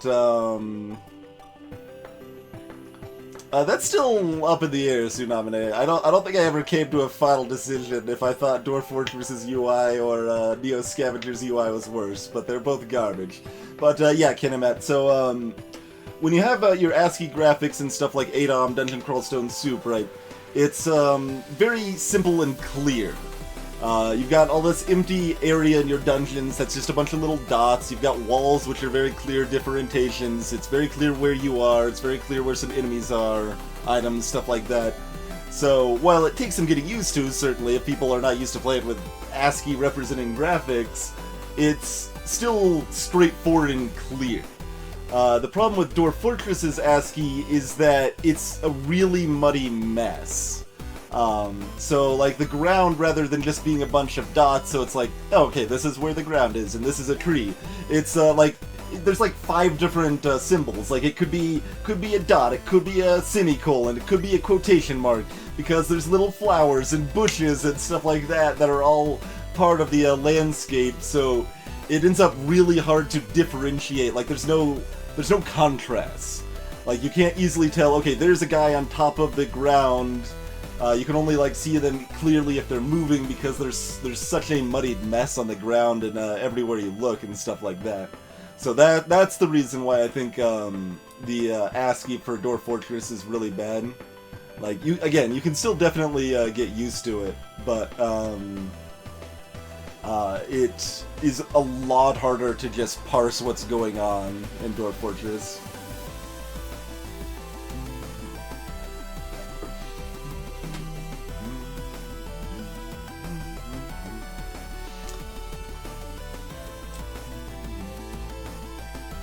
GFCI, Ramadou. I'm not familiar with that term. I can kind of guess from context, I suppose.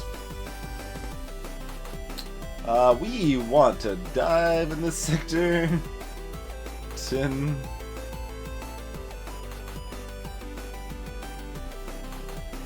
So, we can only get 2 with a single dive, huh? 2's still good, though. Oh no, we actually only get 1 with a single dive. Maybe we don't, we still probably... We definitely consider it. How about that?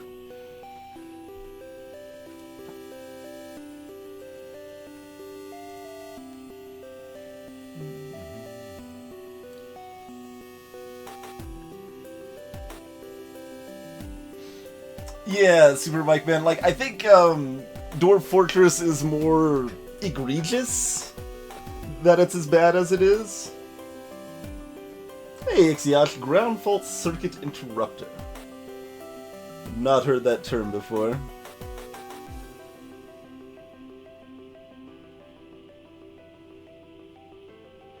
Like, it's an old house. It doesn't, there's no grounding to that plug at all. I also don't use the plug. There is grounding in this room, which I kind of needed to get in special when they were rewiring some other stuff. It's like, hey, can I have a grounded plug in my room for my computer, please? That would be good. So we do have that. Hey, Shax. Oh, see, now we can we can go right back into the rant, right? Like, I don't think of Dwarf Fortress as a roguelike, right?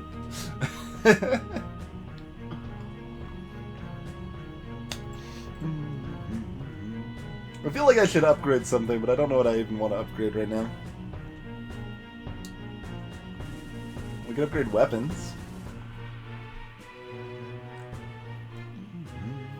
We want that eventually.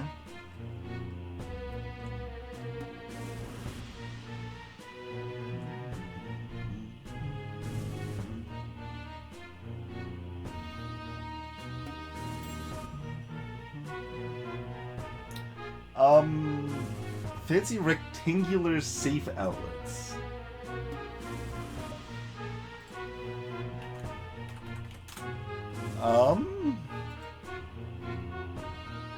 Oh, with the, like, the, circuit breakers kind of built into the outlet. Okay. I'm actually looking up a picture of that, because I'm like, what are you referring to? Have I actually seen this? Yeah, okay. I have, never lived in a house that has had an outlet, with a built-in breaker like that, of any kind. I believe is the case. I have lived in three different buildings in my life. None of them have had those kind of plugs.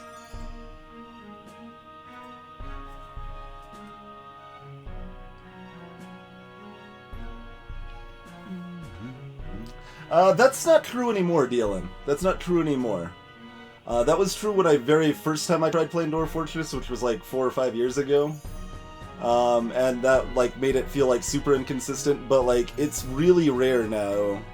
Like you can actually look in if you look in our Twitch highlights and see when I was playing Dwarf Fortress and look at the tile set we were using, like it broke almost never. Like it broke a little bit in the fields when I had like some overground fields with some walls near them. Depending on the what else was on screen, like some of the walls would look like the fields. That was like the only place it ever broke. The entire like 4 or 5 streams we played of it, I think, that I remember anymore.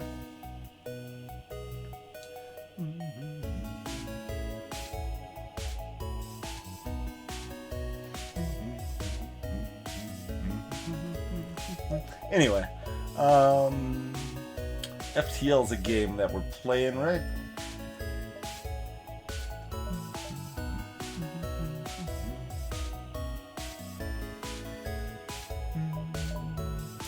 Alright. That'll leave us plenty of time to build up cash for a store with cloaking if we need to.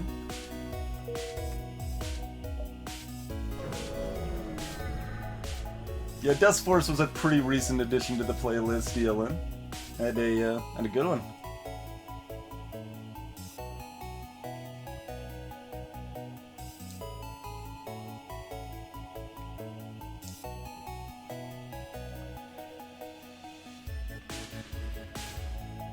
Clearly we need FTL ASCII mode. You're right.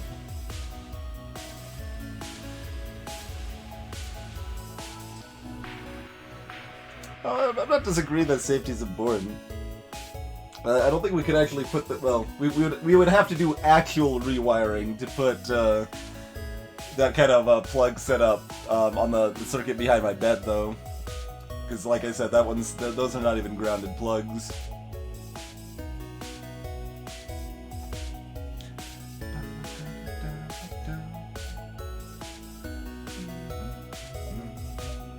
And it's just data stores. Yeah, we'll still do it. Ooh. Alright, we got a map and we got a drone to sell off. There's our 3 stores at kind of the corners of the galaxy. Then we've got asteroids, and sun. All at the edge over there too. It's kind of a weird little assortment of stuff we got here. Stream should not be frozen silent. I'm like looking at the screen, making sure things are moving fine. Oh, you might have commented slightly earlier though. We were kind of just sitting there doing nothing for a little while.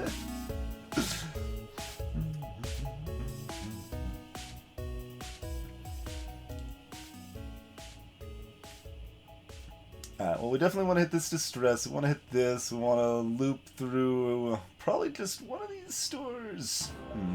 Yeah, because we can't actually get down here. This is just all out of bounds. All 4 of those beacons are out of bounds. I guess technically... No, never mind. This one doesn't even connect to this one. This sector's a mess.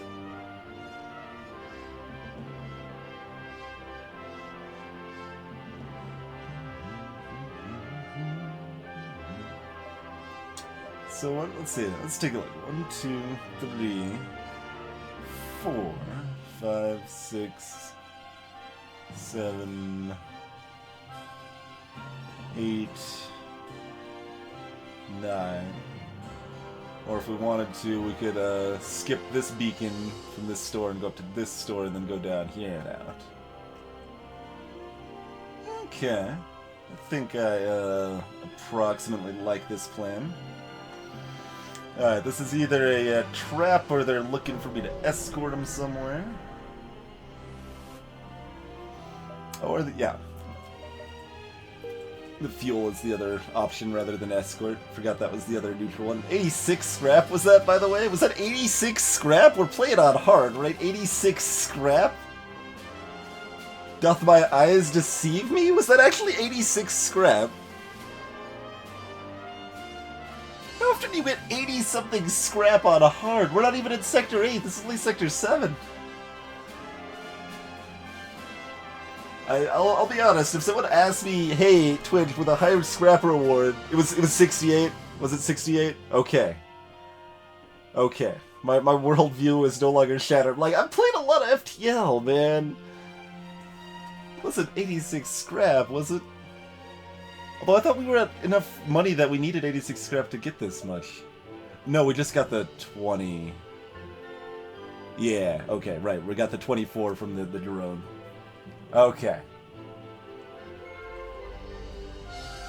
I mean, 68's still a lot, but that's like a correct amount of a lot, considering we're Sector 7, not Sector 8, and we're on hard. It, all is well with the world, things make sense, my worldview is not shattered. Cool.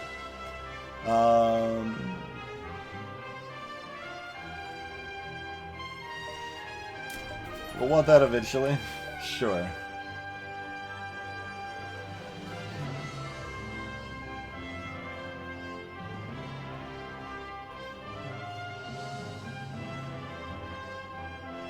Yeah, let's stick with that plan. I like that plan. OSHA could be a name of doggy, sure.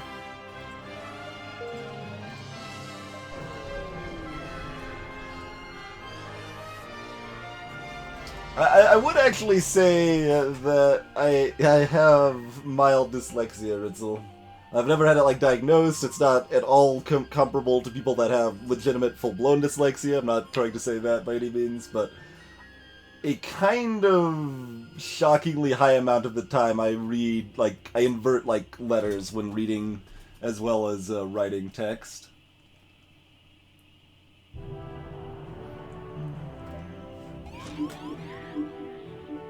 Level 2 mind control. I'm getting a little frisky now. Got double missile launchers. Welcome back, Bosco. Doing pretty well. Hey, Lemon Hunter. Dyscalculia? No, that sounds like, that sounds... You know what that is? That's the, disease... not the disease, yeah, fine, let's just say, that's the disease that the Count from Sesame Street has. Is dyscalculia.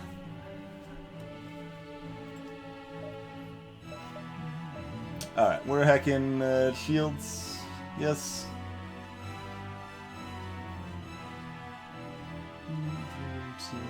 Versus...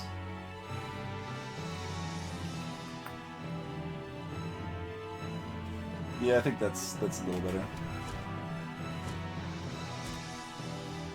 And we don't care a lot about our shields, so we're just kind of gonna let him have his day, have a good time.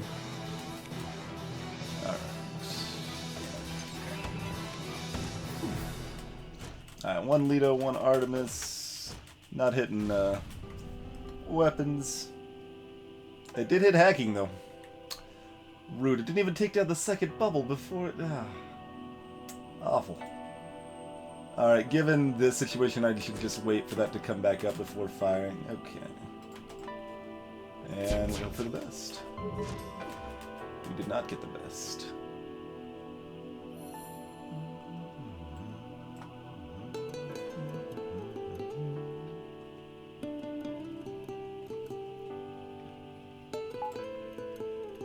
Probably should have had this powered sooner, to be honest.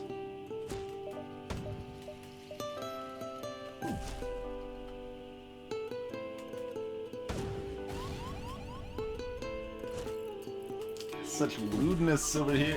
Oh god.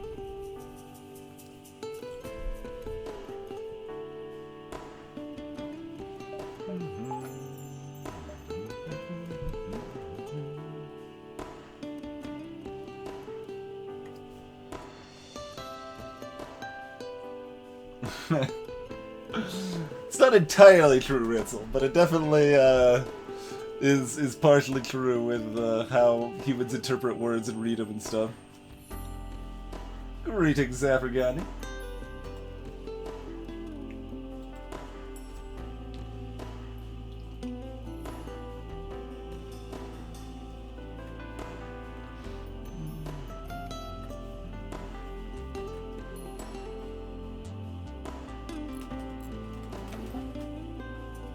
We can, here's another silly min-max you can do, right? I'm moving this guy here, I'm moving this guy here, I'm canceling this guy's movement. So now this Rockman's gonna move into here to repair, instead of walking all the way up here. So he saves a few steps, starts repairing sooner.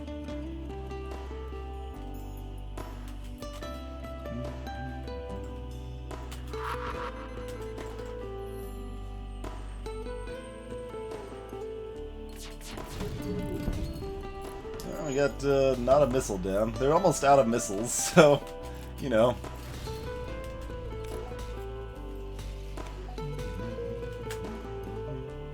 Got 2 ops before store anyway. It's all good. And we know we can avoid a fight in our next hop if we want to.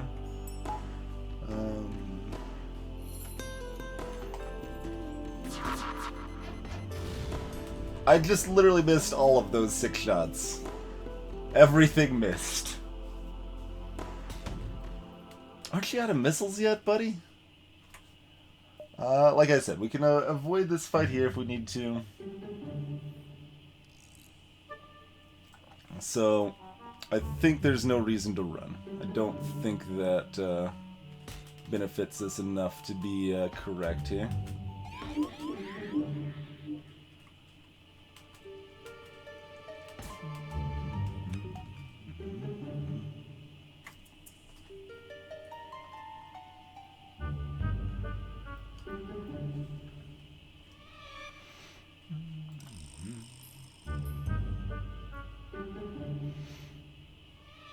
Considering if I wait for the hack, I guess I do, don't I?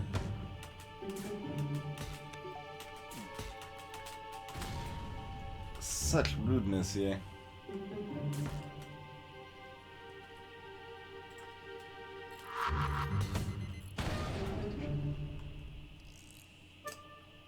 Oh, it ran out of missiles right as that. I'm like, what just happened? What happened to their power? Yeah, we don't actually care about anything anymore. So we're eating that damage, and this is where we're at. Everything's fine. Although this mind control situation's a bit annoying.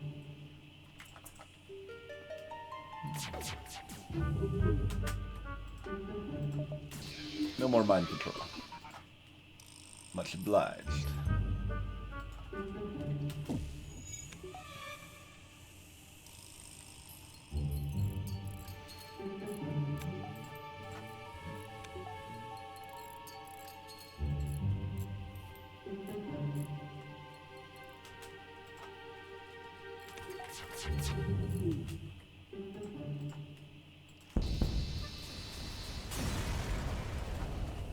$55 scrap plus 27 scrap and a Hermes. Pretty dang good deal.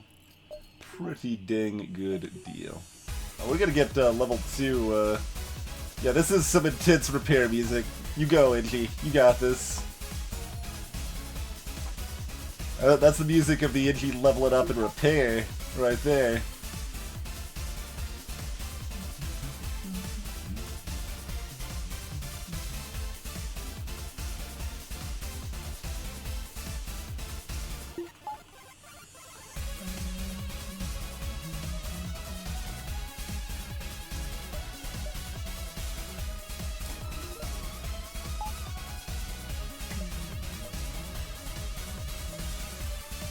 How much do we have to sell? Lots. We'll buy a buffer there too.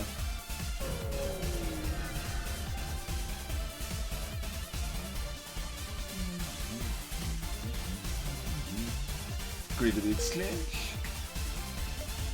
save myself, what, 9 scrap or whatever there.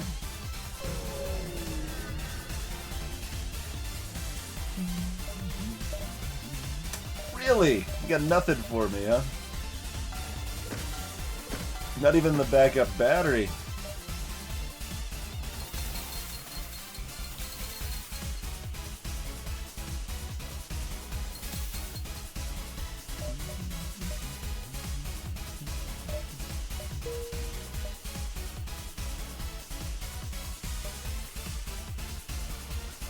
Rectal Thunder, greetings.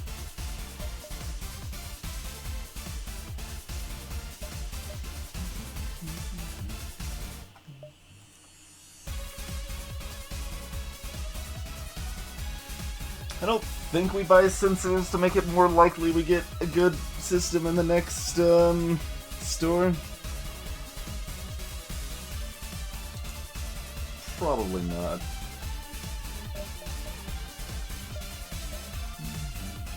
And we are getting one actual fight where we're getting one reward, and if we're super desperate we could sell off something to buy, so you can certainly repair up to this point. More crew is nice, Ehrman, but I would rather try for cloaking or mind control than another crew member. Both of those would be more valuable.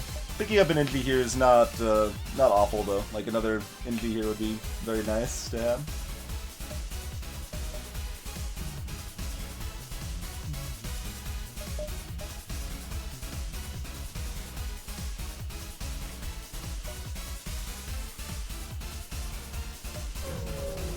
Catch you later, Tsunamine.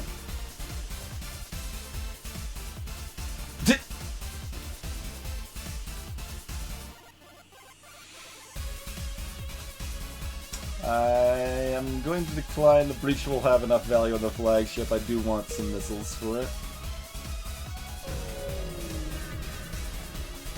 My head's just bobbing to the song the entire time.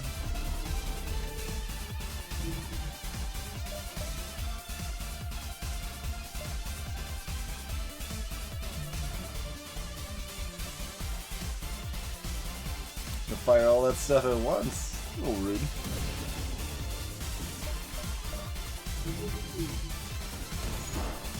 One damage is pretty comfy. Oh, they ionized my halberd beam though, dude. Rip.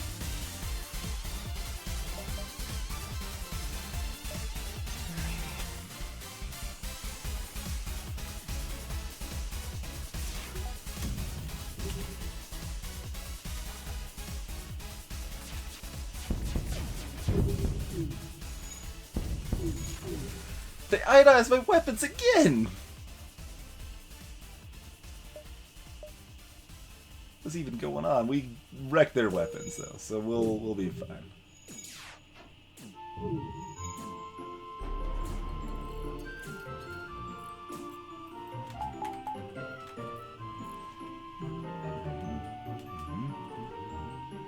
Look at how fast that freaking fully leveled Inji repairs, by the way, though. That was crazy fast. I think that timing... No, that timing's terrible. Why am I doing this here? I guess I'm just being like, hey, asteroids. I'm gonna try to open them up to asteroids, because this is not gonna do anything otherwise. I'm like, I'll be clever and hack now. No, that's just being dumb. It's okay, we got one hit in, we did it.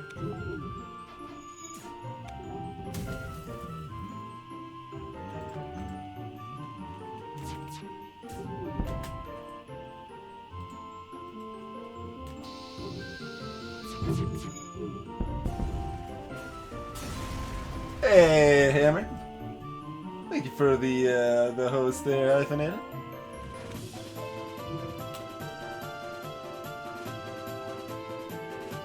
What were you streaming today?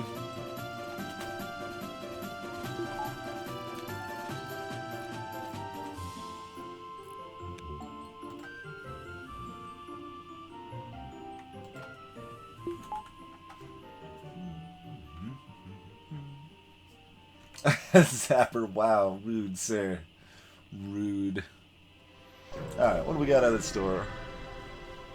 Built-in D6 mod. Does that mean it you can still have active items instead of the D6 taking that slot?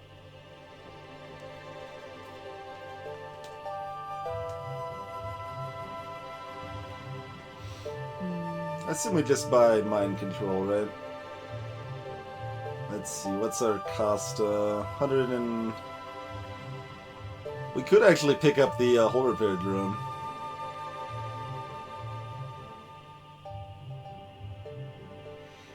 Yeah, that's one of the clear design flaws in Isaac, that it's like, hey, here's a bajillion active items, and they're kind of neat, and they do stuff, except that you'd never actually want to play with almost any of them ever.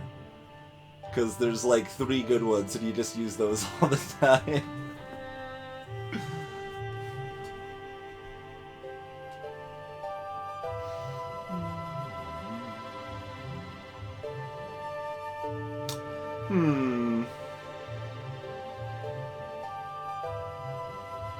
Interesting.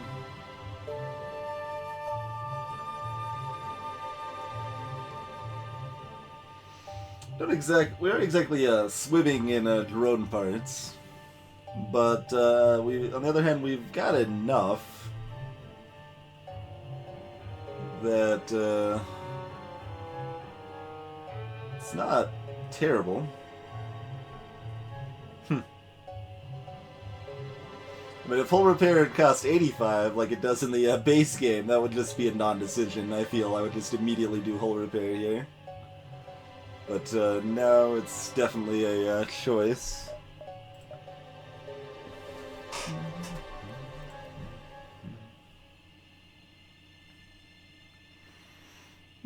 Mind control's the more straightforward, like, hey, this is always pretty good. You can just run with that sort of option.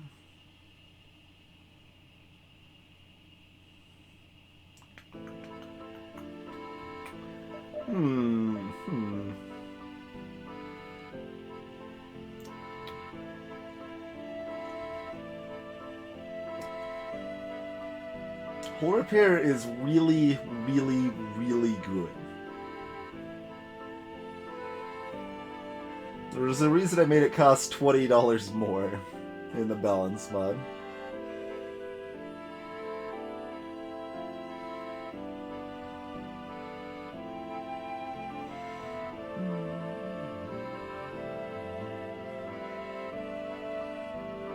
Hull repair is just for people with bad luck. I mean, it is a little bit of a crutch. Like, we certainly don't need it to work.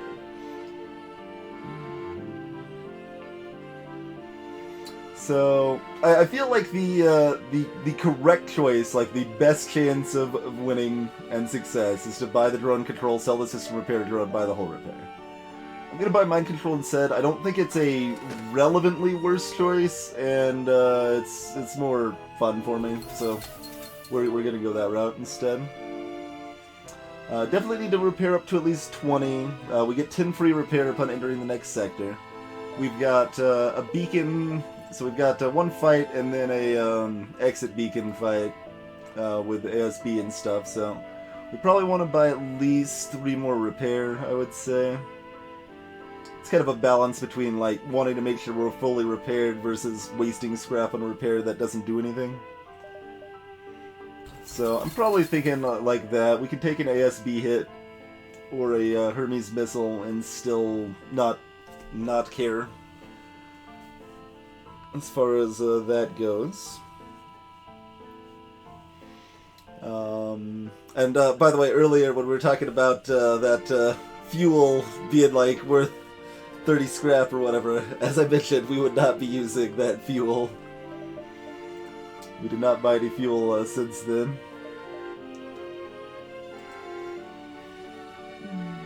We can buy sensors so the enemy has something else to hack in Phase 2 of the flagship fight. Or phase 1? Phase 1 of the flagship fight. 23 hulls probably pretty good.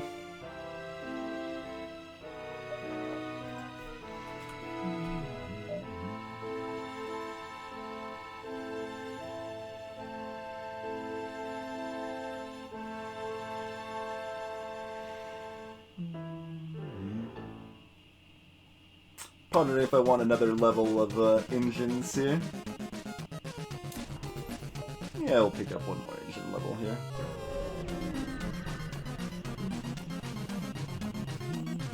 Give them fuel, absolutely. I've only upgraded the reactor. I wanted my 86 scrap again. That wasn't actually 86 scrap, but you know. Oh, this should be powered by default to help us flee the ASB. With a fully leveled crew member, we might be able to get out before the ASB. There's some randomness to when it fires. Bombs, Vulcan missile, and boarding, of course.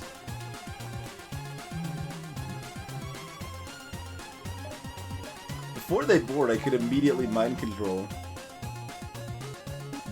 That's some kind of fun shenanigans. Before they fire their second volley, though, we could also mind control their pilot to give us a good chance of taking down some weapons. I'm gonna just do this. This is more fun. They end up boarding anyway, and I did know that if I thought about it for half a sec. That's okay. It's still fun. Gonna distract their crew. Not the best place to mind control, for the record. It's okay though.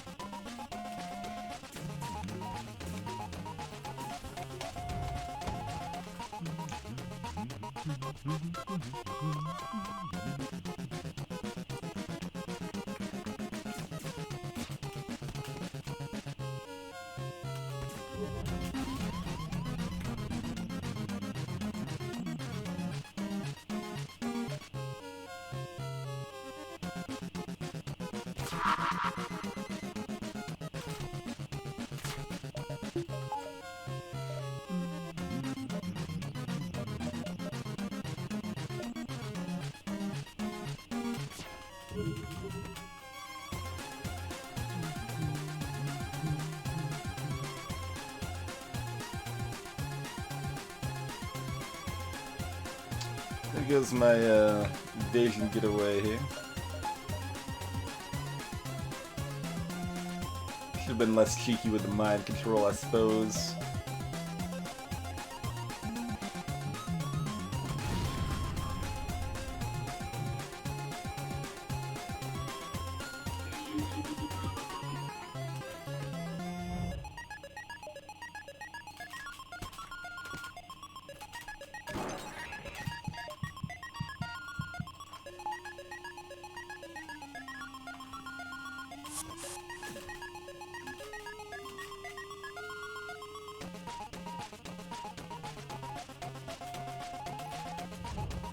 I hate it when the hacking just, like, oddly resets like that. It doesn't even make sense.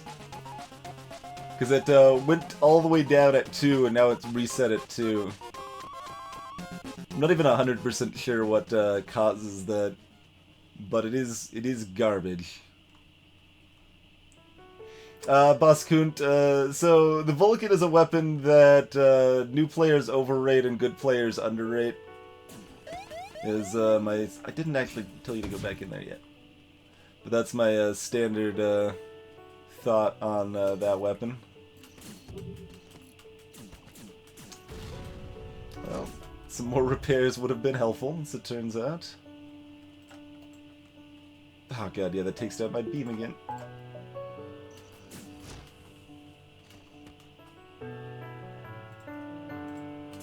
Not that it matters too much. We're about to get the hell out of here, but we might be able to curb some of the pain. That's gonna hit. Hopefully we have a repair beacon. Otherwise I'm gonna really regret not buying that whole repair.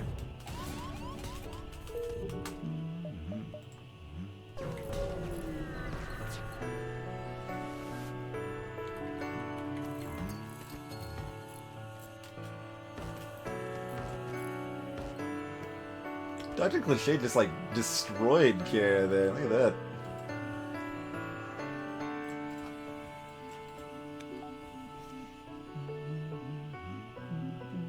Pre-igniter does only help the first segment of the Vulcan and Sada. Still really helpful for it, but you only charge up 11 of that 30-second charge time there.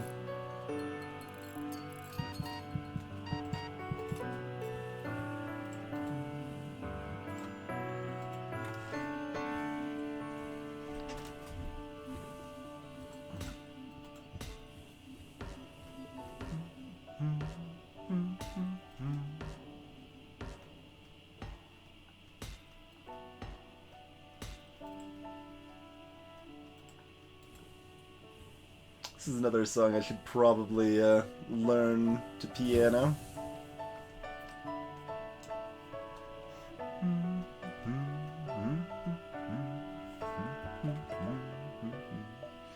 Alright. Cool, cool. No reason not to just go ahead and take that. What's my scrap roll? Almost minimum, but that's okay. We kind of wanted most of what that gives us.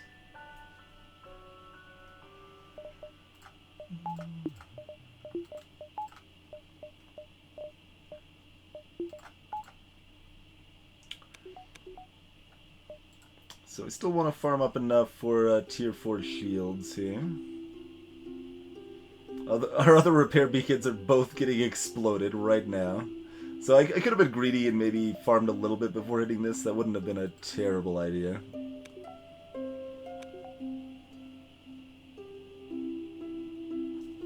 There you go, Ruel. That's pretty reasonable things to see come up there.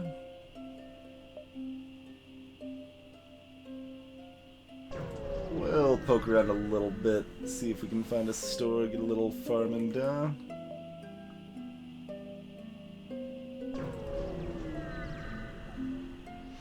But, so the Vulcan can single-handedly decimate everything that doesn't have a Defense 2 drone, basically. But it's really slow to get there. But when it does get there, it just destroys enemies. It just completely obliterates them. So it's kind of terrible early on, because while you're waiting for your Vulcan to charge up, the enemy has already shot you 3 times. Instead of you using faster firing weapons that just take down their weapons before they can hit you again. Alright, you're hacking, you got yourself a missile, some lasers, a combat 1.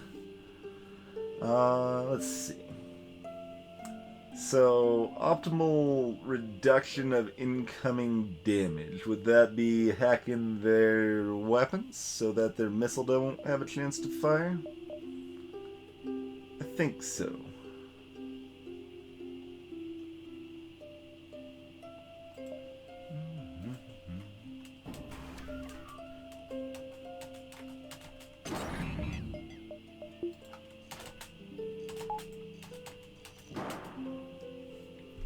We'll remove their banning bonus to start, which is always good.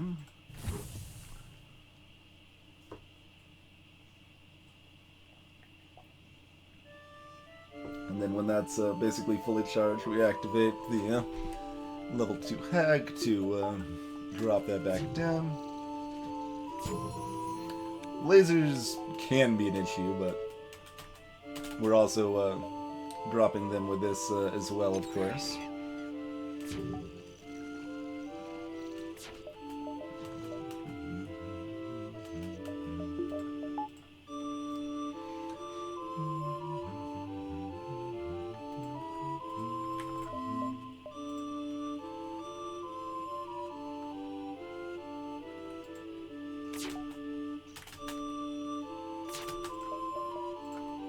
So what I'm doing this like delayed and tiered slightly because one of these guys is gonna come up to fight this guy when I mind control, and then they'll regain their evasion. So I want them to have the evasion down when the stuff's actually hitting here. So that's kind of the hope there. Now, do we? Let's see. Ship has 12. 16 health there.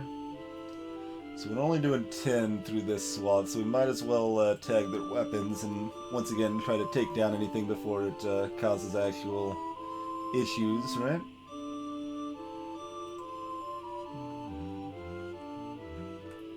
Might as well target that a little smoother there, but there we go. Everything but the missile goes down, of course.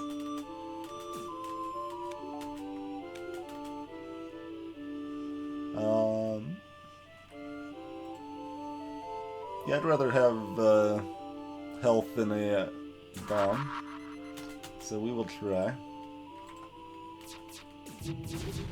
Got there. Okay. Very nice.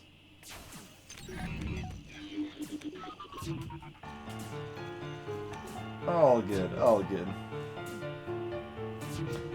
It can be Nazilex. The pre-igniter is super expensive because it's super powerful. It depends a lot on your weapon setup. If you're sporting something like halberd or glaive beams, the pre-igniter can be super great. But it costs 120 scrap, so if you're just like running a bunch of flak ones, like it's still good, but it's a lot harder to justify the cost. And if you're running like Ion Blast 2, of course, or Chain Ion, then no, it's not worthwhile.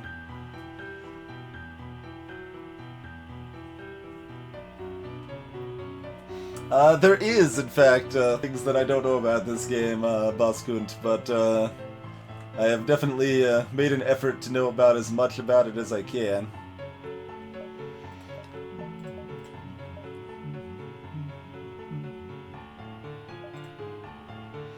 So, store's kinda garbage for me right now. But we'll hit one of these. We need the 100 scrap to upgrade our shields. See where we're at that point. Flak 2... Okay. Drones could be an issue. There's a giant pile of beam dronage, my word. Fire drone, beam 2, and beam 1 drone is what we're dealing with here, folks.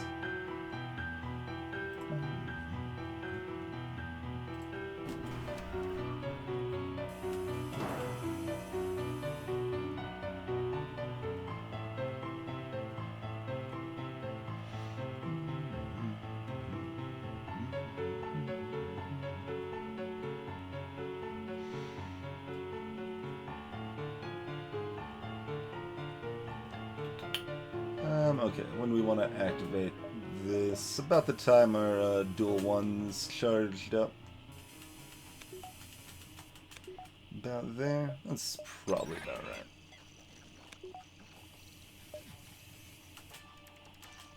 That should have been slightly sooner. That's okay. Don't think we need our breach here.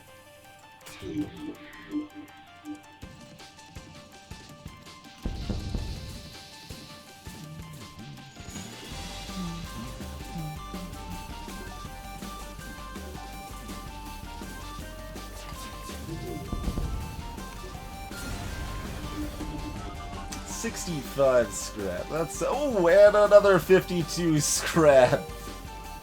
We got 117 scrap from that that fight. It's pretty good, I would say. It is pretty good.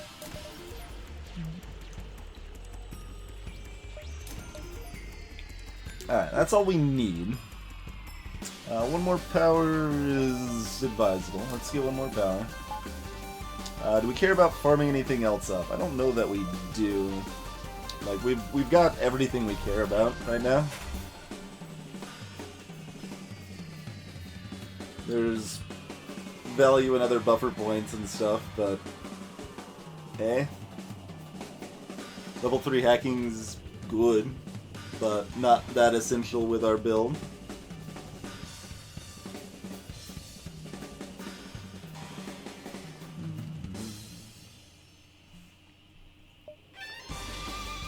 So, after phase 1, we just buy, like, upgraded doors to help compensate for the fact that we've only got 4 crew members. Could also apply to upgraded piloting. The power for engines is pulled from oxygen, Baskun, so I've got exactly as much power as I need right now because we do not need oxygen up during the fight.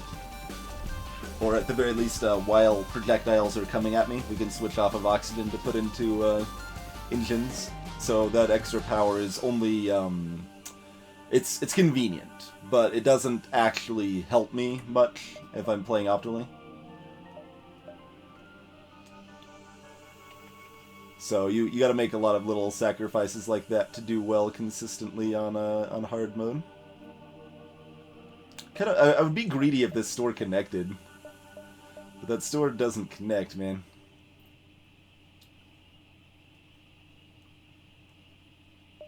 Because then I could like, go here, take some damage, repair, then head over here.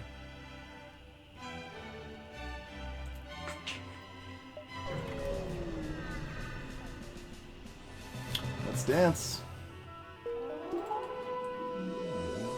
Exactly, excellent. Breathing is a privilege, not a right. That's always important to remember.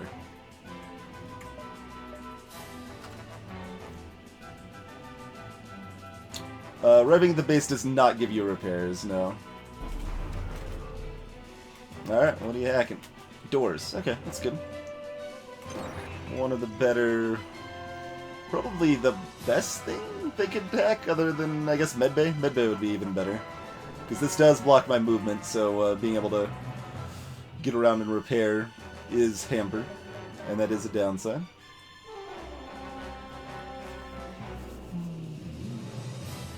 No worries, Voskun. Always happy to answer questions like that. And if I don't know if you saw earlier, but I've got an FTL tips and tricks series with a bunch of short, focused YouTube videos that are good for both newbies and experienced players alike. Alright, so I assume we're hacking shields. Yeah, phase 1 we're definitely hacking shields. It doesn't have enough evasion to justify hacking anything else. Like, you can make an argument for, like, cloaking here sometimes, but if they hacked something important of mine, I would probably look at hacking their hacking. But they didn't hack anything important, so that's good there.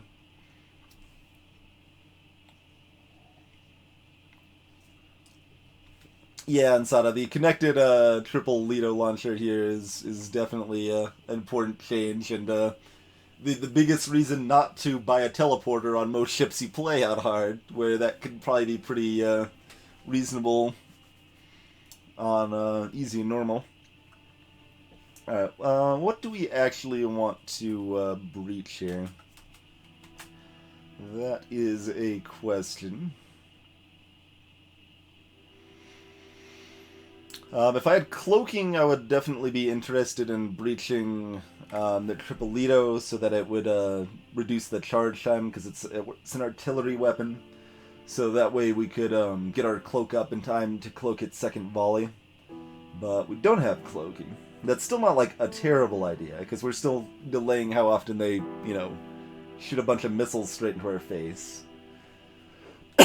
So that's still something that's helpful. So that cloaking's fine. Shields is fine too. We could like breach right before our hack to drop the shields all the way. So there's actually even engines is pretty good too. I'd say all 4 of those are pretty good targets for a breach bomb.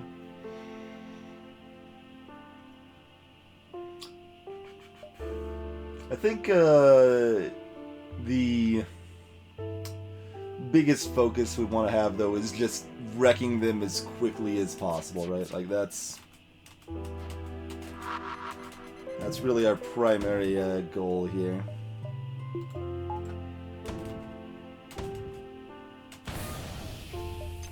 Punch that. Alright, not bad there.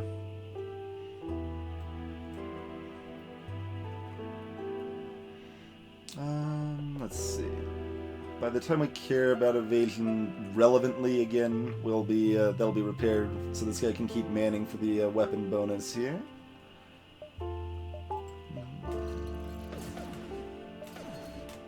Like it. It's annoying that we can't dodge these ion, but we've got tier 4 shields for a reason, after all.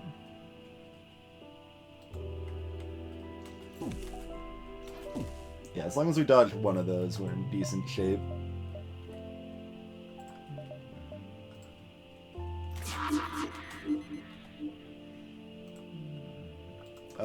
Here's another subtle thing. I'm going to target piloting first, so that way their evasion drops for these incoming lasers to increase their chances of hitting.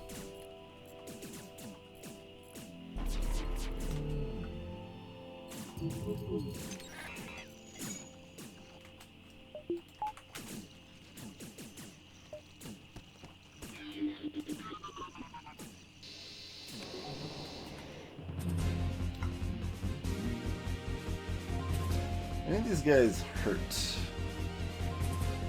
Not much, huh? Just wondering if I can kill off any of the crew here. Hey, Music Dan. Thanks for that host, Fire.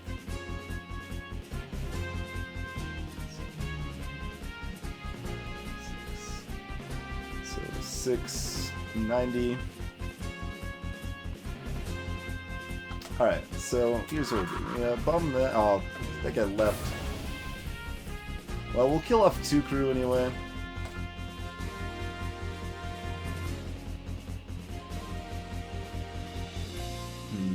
It's like, can we do more? Killing up 2 crews is still acceptable, I guess. That's fine. Probably don't want to screw around and wait for more stuff to come in.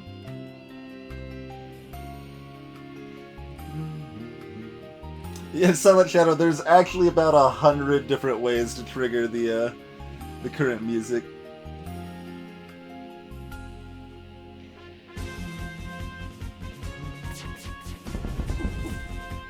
Alright, so there's those 2 dead.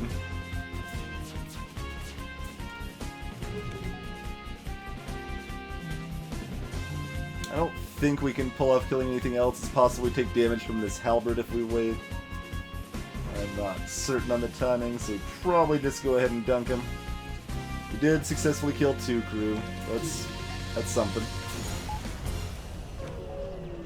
We only took 1 damage.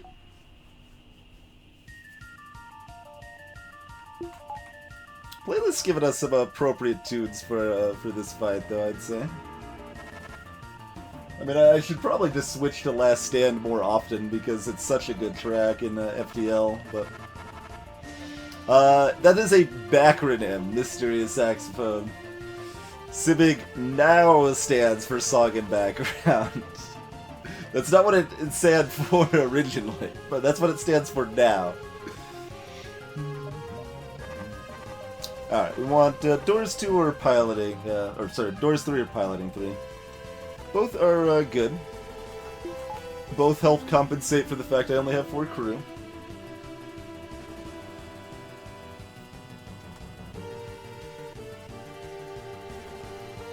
But yeah, that was probably the first. Well, we had like current song and song. I think we had originally, and then there's I don't even remember who specifically it was, but there's like 1 or 2 people that like were actively like pushing like, hey Twitch, make CIBIG a command, make CIBIG a command. Like they really wanted CIBIG to be a command, and I eventually came to the terrorist demands.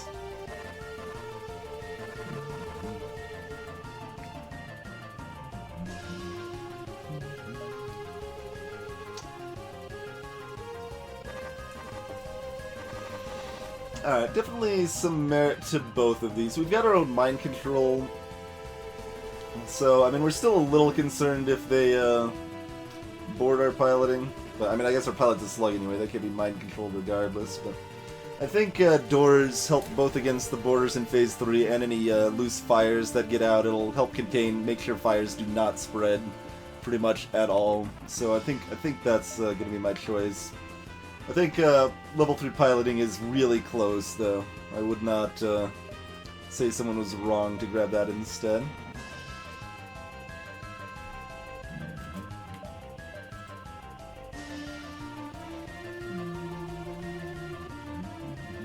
So here we want the breach to hit their drone control. Oops. I did not wrecked it before I even saw that it was firing at it.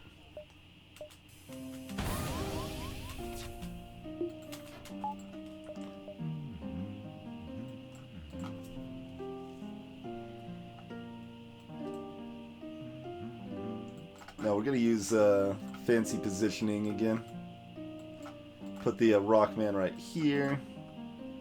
Do we still want to keep this Slug moving over here? We do for a little bit, yeah. We'll move him back down soon enough, but... yeah, waiting at the base is good, Ruel, because then when you go to fight Phase 3, if you get a bunch of borders that are a problem, you can then jump back to the base. And you've got a safe spot to kill off those borders and then wait for the flagship again to re-engage.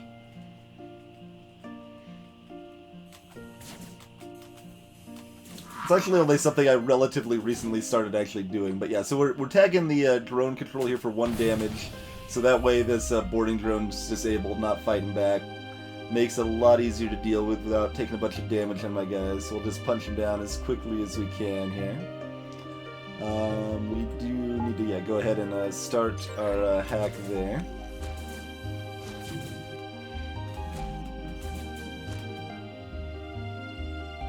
We'd like both of these guys to get back to position pretty soon. Actually, because he's positioned here instead of here, I think I've got time to make it back as soon as I hear the missile launch. And then we need this guy back for the power surge to help keep our shields up.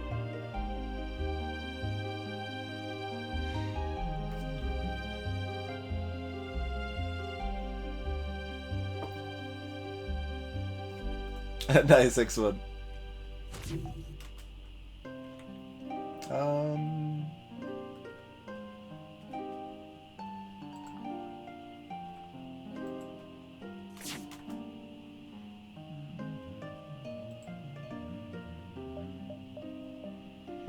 What I should have had is actually level 2 oxygen to help combat the breach there and had these doors open.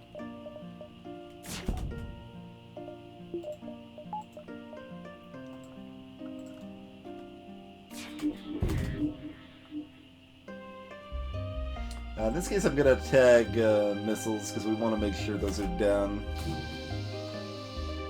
ideally before they fire if possible.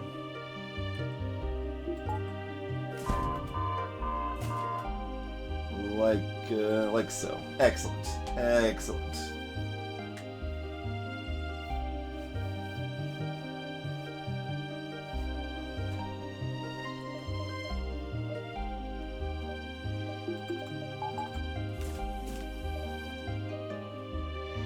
Alright, another breach. We've got plenty of missiles, so no reason not to, really. We might as well, probably just dunk this guy some more.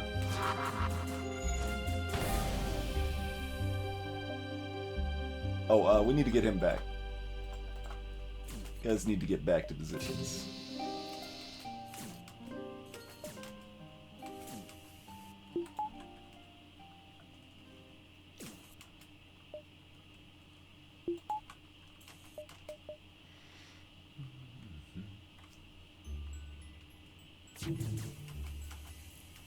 Yeah, we got the shield recharge booster and the fully leveled shield crew, so the drone surge should not be a big deal. We got pretty lucky too. It's mostly beam drones on the random rolls here, so not really causing much issue.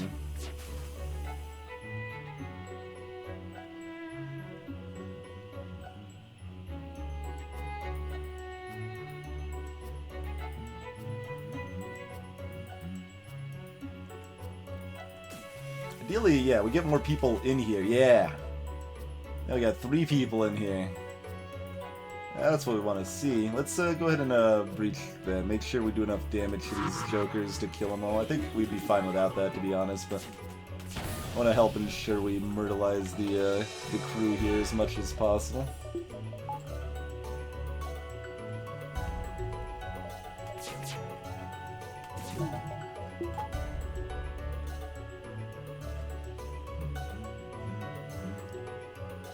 Let's see, do we get cheeky and like wait a turn and not do maximum damage with our halberdier?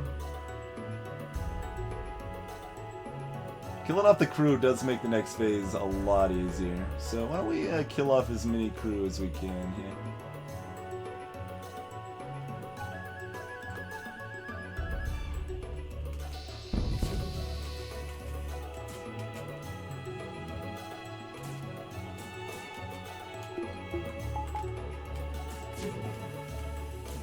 our other threats are not terribly threatening, so that guy's looking to die.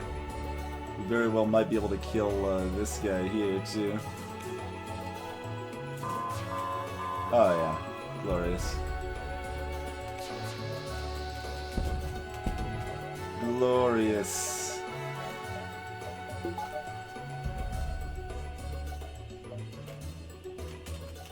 Oh, you want in? You can come in. We kill this guy too? Yeah, because he's running out of oxygen. Alright, let's do it.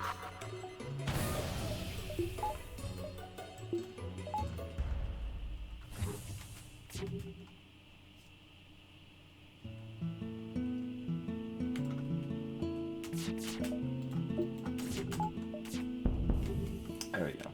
That guy is thoroughly dead. Just waiting to make sure it like actually registers that he's dead. Watching to make sure I'm not taking damage in the process. Okay. Easy peasy.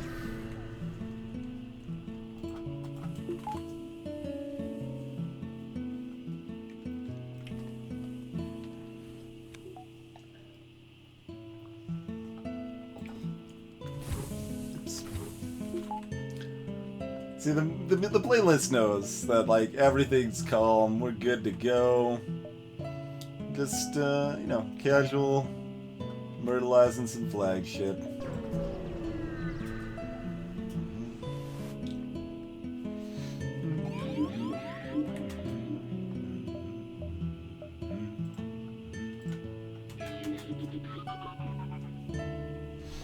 Now, the beam artillery does not go back to the main body.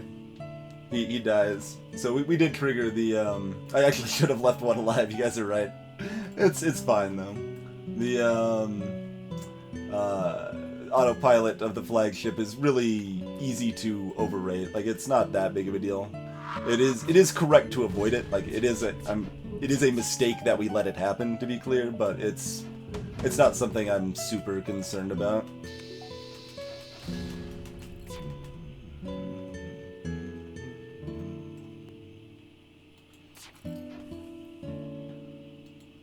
Oh, here we're doing this again. Positional min-max. Right there. I'm glad you enjoy it, boss. Yeah, we better pop another one of these against the Zoltan shield.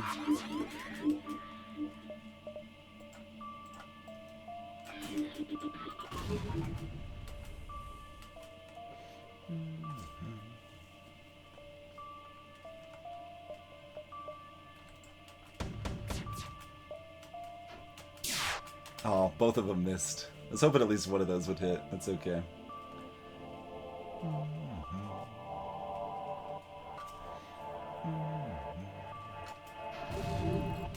Alright. Relatively benign there.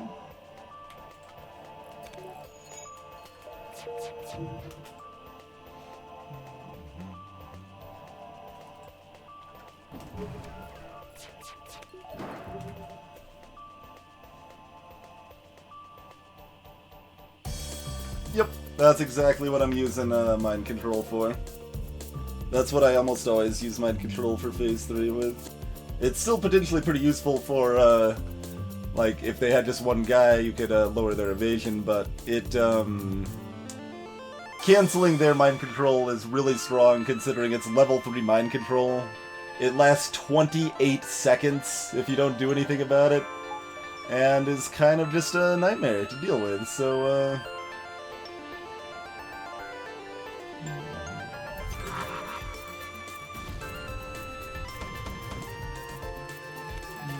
should have had our NG help repair that for an extra... Wow, 15% dodge, actually. Yeah, that's a lot.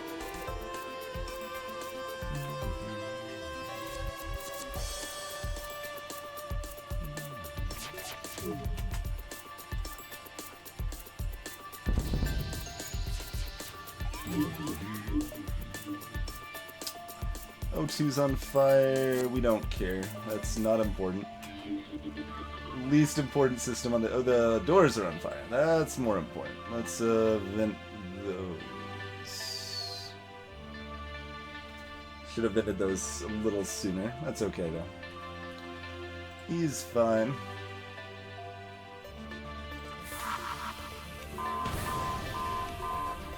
Also, the breach, like, this room won't auto-repair because it's breached now.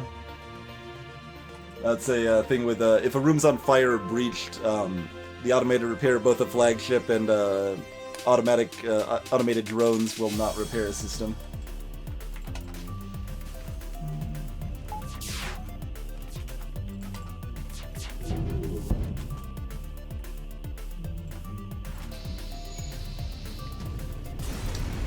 Ain't no thing.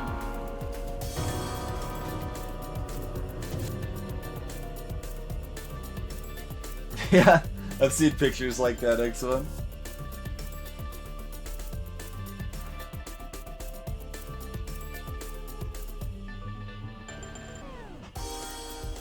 Hey, Artuzu. Arturzu. I think that's how I want to pronounce that. Hey, Jedi Guru.